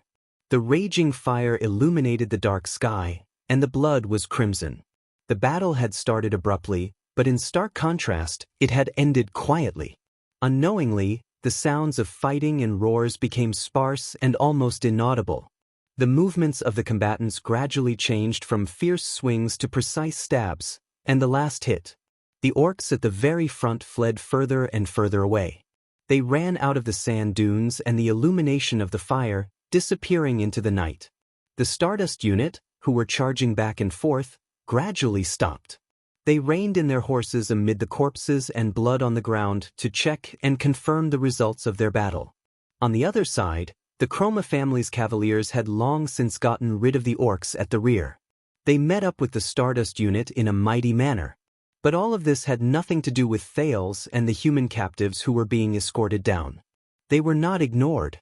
After the battle ended, the cavaliers with single-winged ravens painted on their robes and shields rushed up the small sand dune. They chased the orcs down the sand dune unceremoniously after they berated and chased them away. Thales believed that if they showed even the slightest bit of resistance and dissatisfaction, the group of unhappy cavaliers would not mind drinking more blood with the weapons in their hands. Hence, the people in the merchant group, including the mercenaries, became captives for the second time. Under the close supervision of a team of Chroma family cavaliers, they obediently walked down the sand dune and walked towards the messy battlefield. "Walk faster, desert bandits," a cavalier with a long spear urged impatiently. "We are not desert bandits, honorable sir." Tormodin tugged at his collar and protested sternly. Perhaps because he was no longer facing the ferocious and evil orcs, the master of the merchant group regained a lot of his courage. It's a merchant group. A legitimate, legal, and qualified merchant group. My ancestors used to be. The cavalier with the long spear smiled. I'm not an adult. My ancestors for 7 or 8 generations were probably farmers. As for you, the people of the Great Desert, desert bandits, merchant groups, and exiles. He shook his head while he rode on his horse. Do you know what's different about you to me? Tormodin listened attentively. The answer is, the cavalier said coldly, I don't know. And I don't care. Tormodin's smile froze a little. In the next second, the knight's spear struck Tormodin's butt. So move your ass, desert bandit. As Tormodin screamed miserably, the group of people anxiously arrived at the center of the battlefield. The fire caused by the eternal oil was much smaller, but it was still burning, illuminating everything around it. The Chroma family's cavaliers laughed brazenly as they cleaned up the battlefield. Quite a number of people cast their gazes on them, and the malicious gazes in their eyes made them feel uneasy. "Wait here." The knight put away his spear and stepped off the saddle. He said coldly, "The lords will decide how to deal with you." "My God." Tormodin panted. He covered his butt with one hand and wiped his sweat with the other. He whispered among the captives, "These people are practically barbarians. Listen, we have to match our statements. We didn't come out from Bladefang's dune, but from the Tower of Eradication to the south. That's why we didn't know about Constellation's blockade order, Desert God." So, Dean sighed. "Do you think they don't know our background?" Tormodin was slightly taken aback. "They have two squads, the Chroma family and the Stardust unit. One of them is lying in ambush in the distance and attacking from different directions. This means that they planned this a long time ago. This group of Constellations might have discovered us a long time ago. I'm even willing to bet that they know that our merchant group came out from Bladefang's camp." Dean looked at the cavaliers around him. "They only followed the trail of the camp we left behind from a distance. Their goal was to make us bait those cunning orcs, and they did it. Our merchant group made those orcs lower their guard. If it wasn't for that fire, this would have been a perfect pocket. They would have slowly closed it under the cover of night and captured all the orcs who were sleeping soundly on their spoils of war and supplies." Louise's expression was unpleasant. "They used us as bait?" Dean sighed and nodded. "So, I suggest that you tell the truth. Don't try to hide it." Tormodin opened his mouth wide in disbelief. "But our goods, who cares?" Mickey interrupted him coldly. "Do you know how many people we've lost? We shouldn't have come this time, or we should have turned back yesterday." This sentence made everyone in the merchant group fall silent. A group of soldiers surrounded the place where the cavalier walked towards with torches in their hands. Two officers, who were dressed differently from ordinary soldiers, stood on the ground. They led their horses and discussed something loudly. It was worth noting that the Constellations stood on two sides, and there was a clear distinction between them. One side was surrounded by a stern-looking young noble under a single-winged raven flag. The other side, which included the Freak Squad, held the Stardust war flag and followed behind a strong officer. Thales recognized him. This officer's left arm was slightly thicker than his right. He was the boss of the Freak Squad, the one who had just killed an orc holy guard with a single punch. Thales exhaled a long breath and thought about his next step. Constellation's army was right in front of him. According to the original plan, the people from the Secret Intelligence Department would bring him into the desert and meet up with Constellation's army. But now, the Chroma family's conscripts, and the Stardust unit, which was the regular army of the royal family. Can these people be trusted? If I reveal my identity at this time, will it be a wise choice? What are they talking about? Quickrope narrowed his eyes. They look like they're arguing? Thales looked up and saw that the argument between the two officers was getting more and more intense. Old Hammer stared at him for a while and shook his head. "I'm not surprised. In the Western front lines, conscripts and regular soldiers have never mixed together. Are they on bad terms? Let me put it this way." Old Hammer coughed. It was obvious that he had not fully recovered from his injuries just now. In Bladefang's camp, if a suzerain's conscript and a regular soldier of the royal family enter the same latrine pit, usually only one person can come out after wiping his butt clean. Quickrope asked in puzzlement, "But they're all Constellations, and they're even guarding the same camp. Why are they so? The current king of Extet and his brothers share the same mother."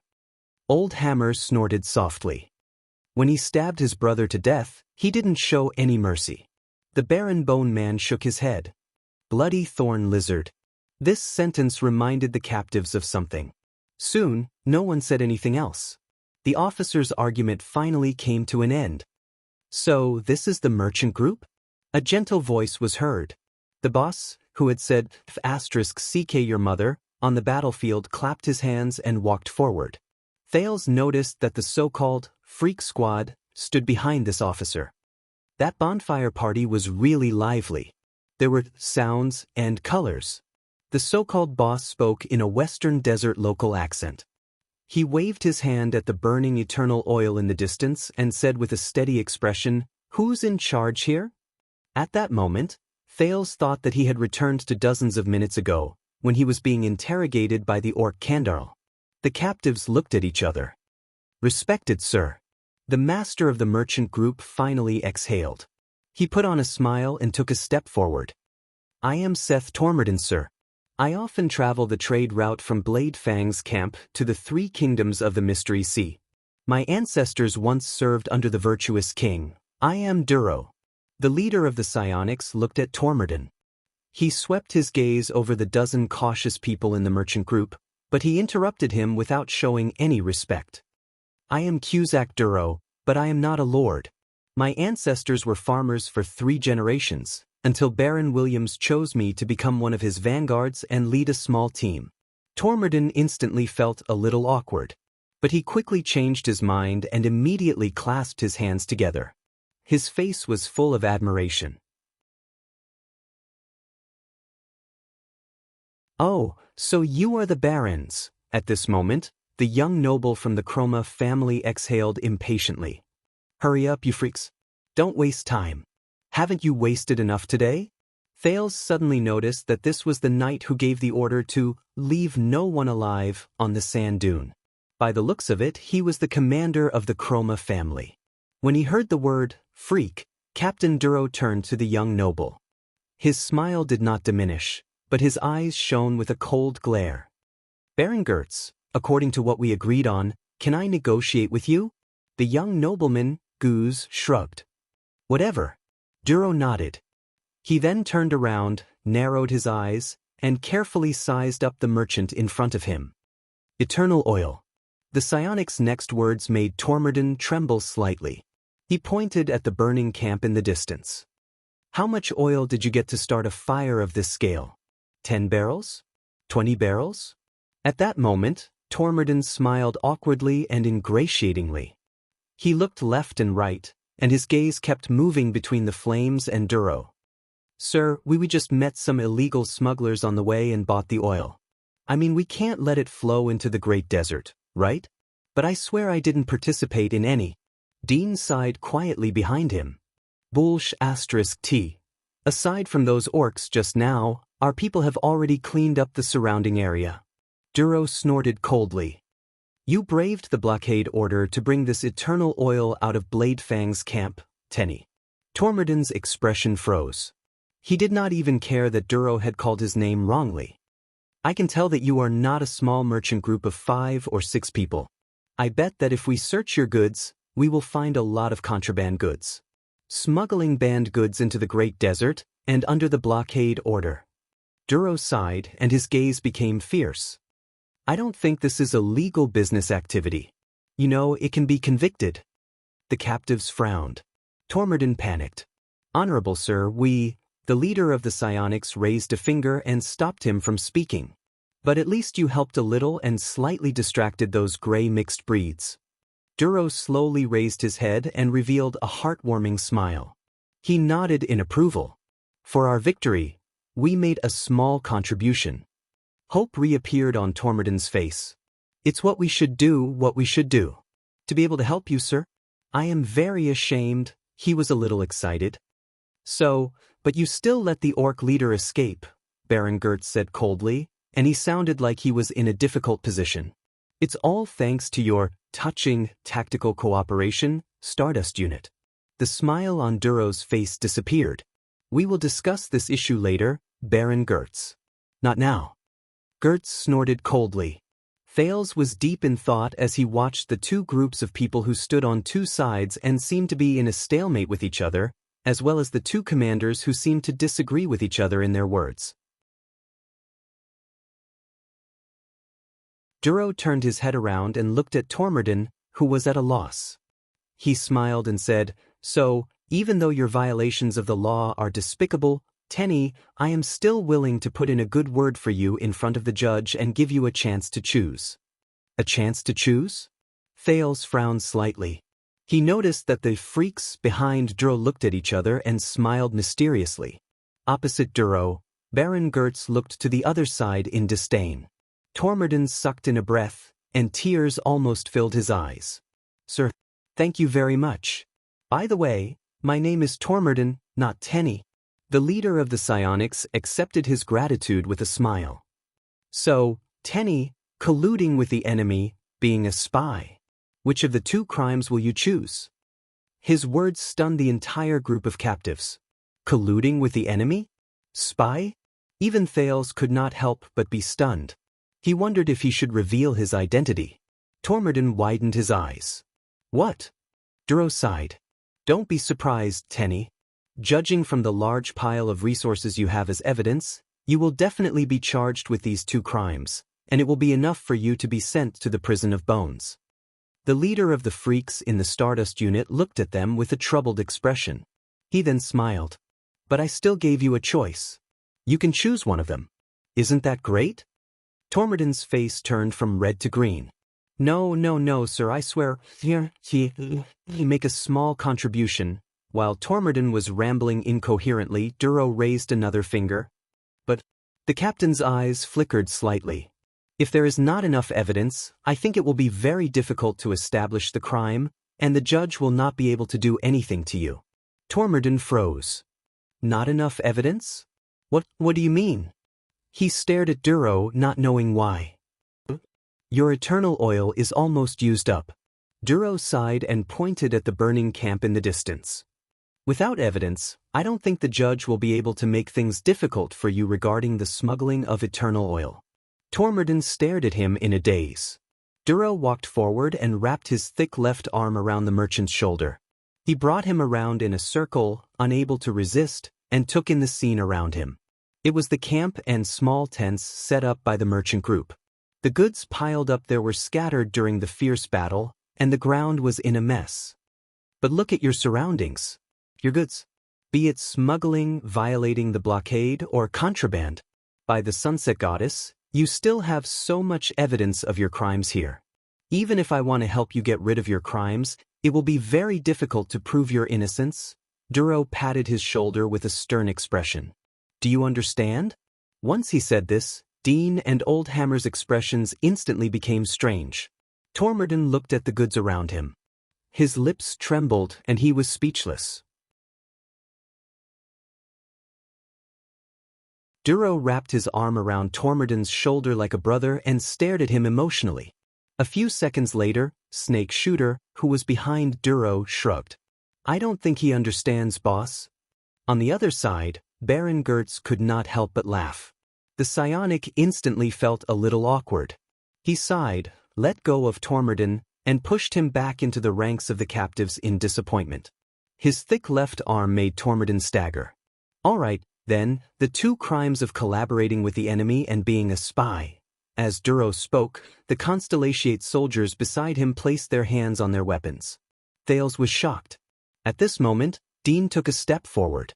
The mercenaries stomped on Tormodin's foot and whispered into his ear, "Give it to them." Tormodin shuddered and immediately reacted. I understand. He squealed like a pig being slaughtered and raised his hands high. I understand, sir.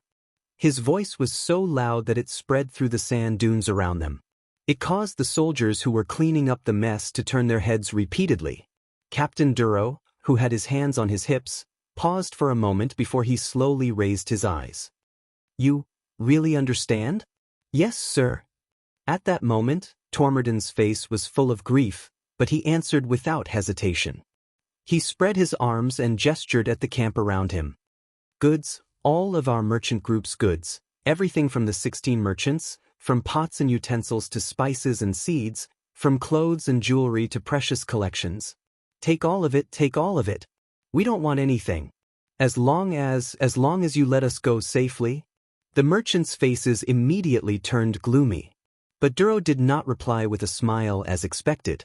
The squad leader let out a painful sigh and slapped his forehead with a look of exasperation and disappointment. No, you still don't understand. The captives stared at him in shock and bewilderment. Duro put his hand down with a disappointed look on his face. He raised his voice. Take your goods, and let us take them? Duro's face was full of resentment. He continuously slapped the hilt of his sword and armor with both hands, making loud sounds. Tormodin was so frightened that he kept retreating. Do you think that His Majesty's army will covet your things, your belongings, even if it's just 1 copper coin? What do you take us for? Corrupt officials who accumulate wealth or shameless bandits? It's hard to imagine that this is the image of the great kingdom's army in your hearts. Sunset Goddess, we are Constellation's army. We have our own rules and creeds, and we exist to protect the kingdom and its people. The leader of the psionics paced back and forth, as if he could not understand the captive's thoughts. His righteous look made many people feel ashamed. The more he spoke, the angrier he became. Don't insult us like this, all right? The captives were dumbfounded as they stared at the leader of the psionics who spoke righteously. What's wrong? Dean asked in a low voice, puzzled. Does he think it's too little? I don't know, Old Hammer answered him while coughing. That's all the merchant group has. Tormodin stared at Captain Duro, who flew into a rage and sighed in hatred. He looked at the others in fear and asked for help, but the other Constellation Cavaliers looked at him calmly. If you are not satisfied, I still have a sum of money after we return to Blade Fang's camp. Duro stopped moving. He spread his hands and stared at Tormodin in disbelief, as if he had seen the most unbelievable thing in the world. What are you doing, Tondi? You actually tried to bribe me? Bribe me? Bribe the glorious kingdom's army and His Majesty's soldiers?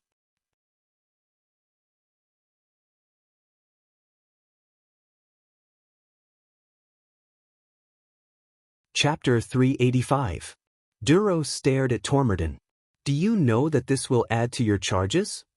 Colluding with the enemy, being a spy, and bribing. What? Tormodin's face turned pale. He was completely at a loss.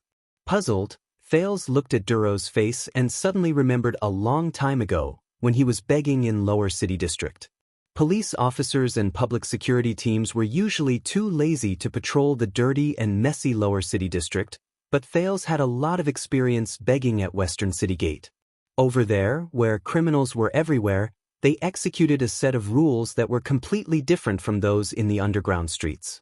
When you faced the people from Black Street, you could just give them money, but when you faced the slippery and nimble criminals under the Capitol, Thales looked at the terrified Tormodin and the others, who did not know what was going on, and could not help but sigh. The teenager took a step forward.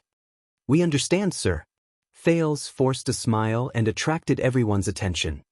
But please believe me, we are all legal merchants. We left Blade Fang's camp before the blockade was issued, and we brought along daily goods that conform to the law. The psionic captain's gaze froze a little. Unfortunately, our merchant group ran into orcs on the way. All our goods were robbed, and we lost a lot of people.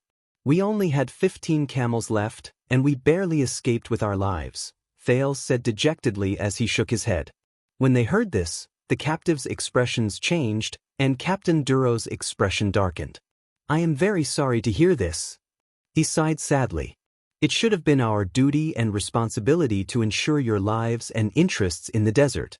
But we were busy besieging the orcs and allowed you to fall into the hands of the desert bandits. This is our dereliction of duty. Thales keenly noticed that Duro's Western desert accent had disappeared a lot. Desert bandits from God's domain. Duro frowned slightly and gestured for him to continue. Thales immediately understood. He quickly corrected himself. We were robbed by a group of desert bandits, and all our goods went missing after that. But we were lucky. A few days after we escaped, we ran into Sir Duro leading an army to fight the desert orcs. That scene was really shocking. Duro's expression slowly relaxed. The captives looked at each other with strange expressions. It's you, Captain Duro, the glorious Stardust unit. You're the ones who saved us on the chaotic battlefield. Thales looked at him gratefully. You also gave us enough aid when we were cornered and in need of resources, allowing us to return home after losing everything. Thales emphasized on losing everything. Du Luo sighed slightly. Oh no, young man. The captain had a humble look on his face as he patted his shoulder and said in a friendly and gentle tone, "It's okay to lose the goods, as long as your life is safe and sound. Besides, don't you still have 10 camels left?" Duro emphasized the word 10. Tormodin covered his face in pain. As for gratitude, this is what we should do. The military exists to protect the people, whether it's your property or your life. Thal's expression froze. But he managed to force out a few tears in time, turning this awkward stiffness into a moved sob. "Yes, at least we still have 10 camels left. As for your kindness, Captain, we will always be grateful." Behind Du Luo, the female knight nicknamed Spirit Blade widened her eyes so much that they were about to pop out. Thales continued to sob. "This is our only consolation after we lost our goods. It's just that Master Tormodin offered to pay you a sum of money as a token of gratitude, but you refused, and it made us very apologetic." Snake Shooter, who was in the freak squad, snickered. Du Luo glared at him. Snake Shooter immediately stood still obediently.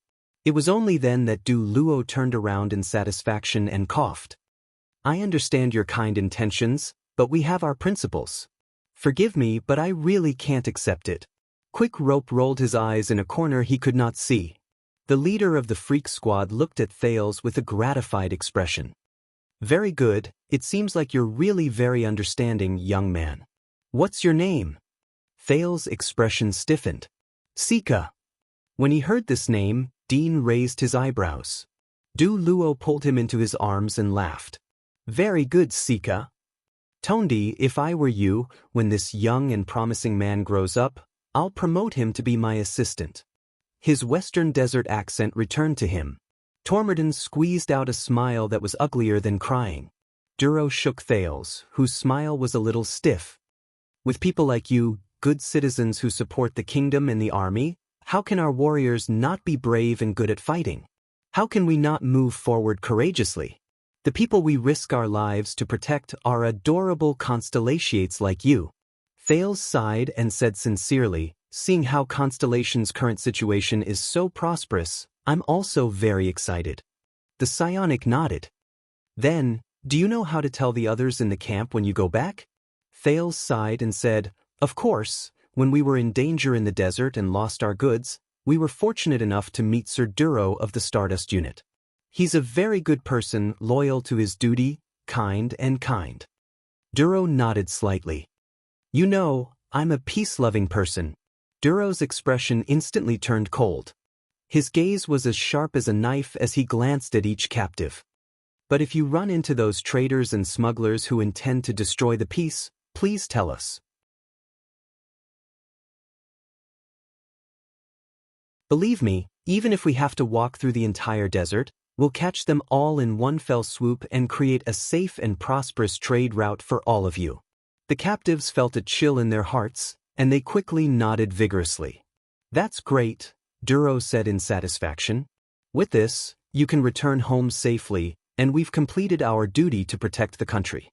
I'm really gratified that the warriors at the front line and the civilians at the rear understand each other. They're like fish in water. How can Constellation not be strong? How can it not rise? How can it not be revived?" Thales only felt that his smile was a little sour. "Tondi, if I were you, I'd definitely marry my daughter to him. Really, if I had a daughter." Duro patted his shoulder in the end, glanced at the goods around him, and said with a sigh, "Believe me, this dowry will definitely be profitable." Thales smiled stiffly. Finally, Duro waved his hand. "That's enough. Pack the necessary luggage. Remember, if it's necessary, such as 10 camels, then go back to Blade Fang's camp.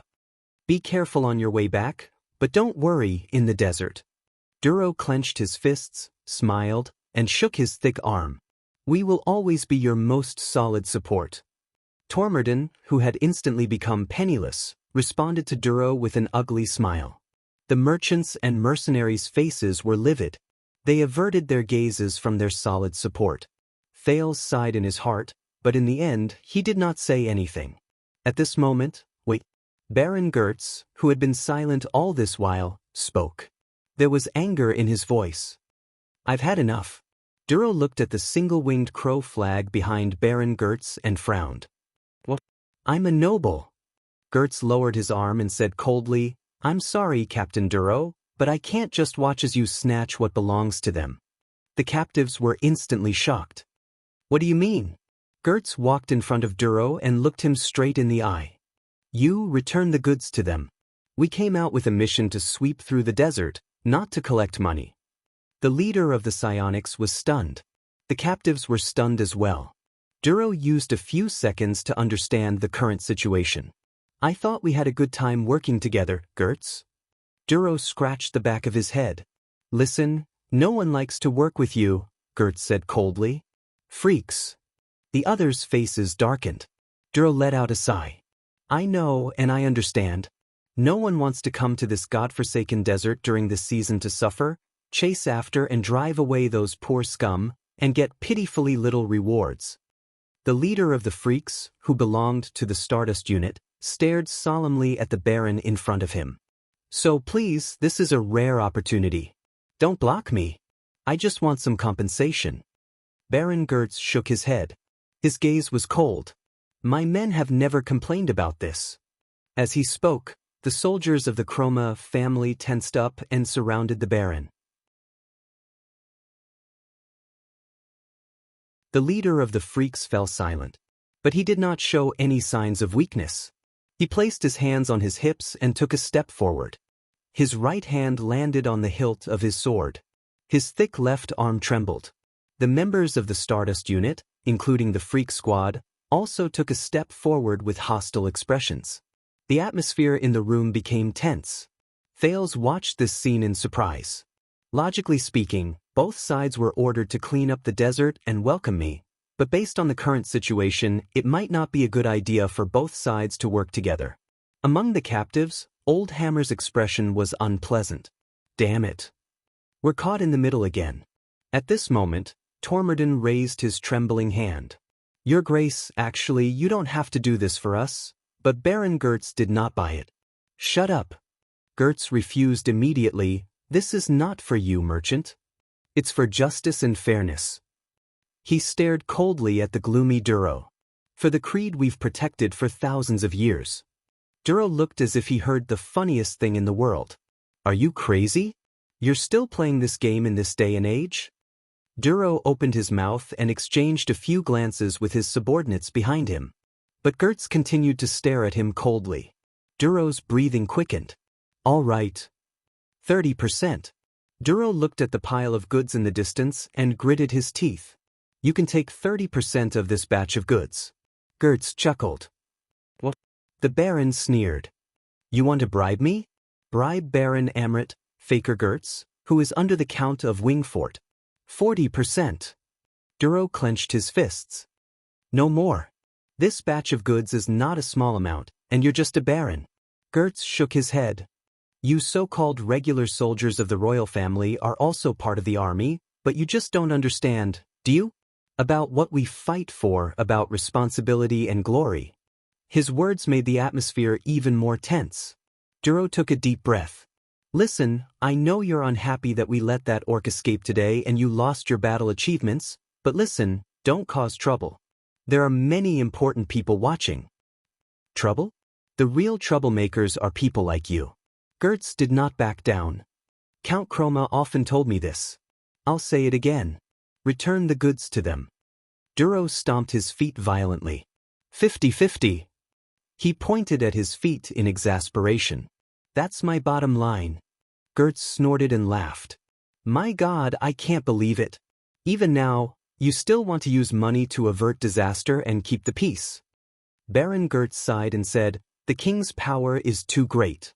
Under his wings, which he cannot see, there will always be maggots like you who will erode the foundation of the entire kingdom. This is the meaning of our existence. The nobles must check and balance the king's power, and will start with the domineering army under him.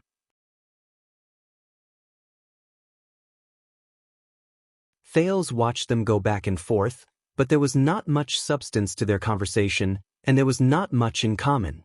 He felt that it was a little strange. Gertz, could it be that this vassal of the Chroma family is an idealist? But in the current situation, the eruption of a conflict between them is not very optimistic for the captives. Duro fell silent. You really know how to involve people, Your Grace. But you won't want to fight with us here because of this. The captain pointed at the sky and said in a low voice, the people up there, be it the barons or the counts, or even, they will not be happy. You're right, Gertz answered him coldly. He placed his hand on the hilt of his sword. I think so too. Then, do you want them to be happy? Freaks. Duro's expression changed. The two groups of people placed their hands on their weapons and stared at each other with murderous intent. 60%. Duro stared at the other party fiercely. He had already unsheathed his weapon by an inch. If they can't accept it, then let's fight. Gertz stared at his opponent quietly. A second later, the Baron smiled. Deal. Gertz said smugly. His hand left the hilt of his sword. What? The captives were all stunned. Deal? The captives, who had just watched in astonishment as the Baron rejected the other party's bribes in a righteous manner and were worried that Gertz's impulsive actions would implicate them, were instantly dumbfounded and speechless. Even Thales was surprised for a moment. Duro spat on the ground fiercely. Bah, greedy enough. But Gertz just turned around indifferently and mounted his horse. Remember, 60%. My flag bearer will confirm it with you. I'll wait for you in front. Happy working with you, Captain Duro. In the next moment, the Baron and his subordinates galloped away together. These maggots! Duro stared at the Baron's back with a contemptuous expression. Nobles? They're practically vampires crawling on the kingdom. Constellation was destroyed because of you. The captives stared at each other, speechless. Don't just stand here and get in the way. Hurry up and disappear. Also, don't cause trouble. Duro, who was in a bad mood, waved his hand impatiently at them. We're the kingdom's army. We have to protect you. We're very busy. The captives turned around stiffly and left. Thales looked at the departing Baron, then at Duro, who was sulking. A few seconds later, he let out a long sigh. He stopped himself from taking a step forward, held back the words he was about to say, and turned around with the others. No? Thales shook his head quietly. No, the sky was getting darker. As the cold wind rustled, the people in the merchant group walked to their respective camps with complicated emotions. They packed up the remaining luggage and corpses. The Stardust unit watched them strictly to prevent them from taking away too many goods that were already lost. But Dante's greatswords were gloomy and gloomy. Honestly, among the mercenaries, Louisa closed the eyes of Palka's corpse with an expressionless face. She said hoarsely, I don't think Tormodin will pay us anymore. At least, he won't pay us enough. He'll have a good reason to shirk his responsibility and even blame us. Palka, Kant, Heike. There are so many casualties, everyone's compensation. Louisa could not continue speaking. Dante's great swords fell silent. The atmosphere became very oppressive. Dean sighed, took Kant's great sword from his hand, and pushed the big man into the sandpit he dug. I'll think of something. Now, let's pack up our things first. We need to be skillful in packing, don't let them stop us. Mickey punched the sand hard. What was that just now? The Baron Bone Man glanced at the cavaliers in the distance, who were searching everywhere. He could not hide his anger. That group of... Dean shook his head, but did not speak. Thales, on the other hand, sighed. Welcome, he spoke in a hoarse and rather listless voice. Welcome to Constellation. You're tuning in to the Wandering Hero YouTube channel. Don't forget to subscribe and join us on this journey to catch the most captivating stories.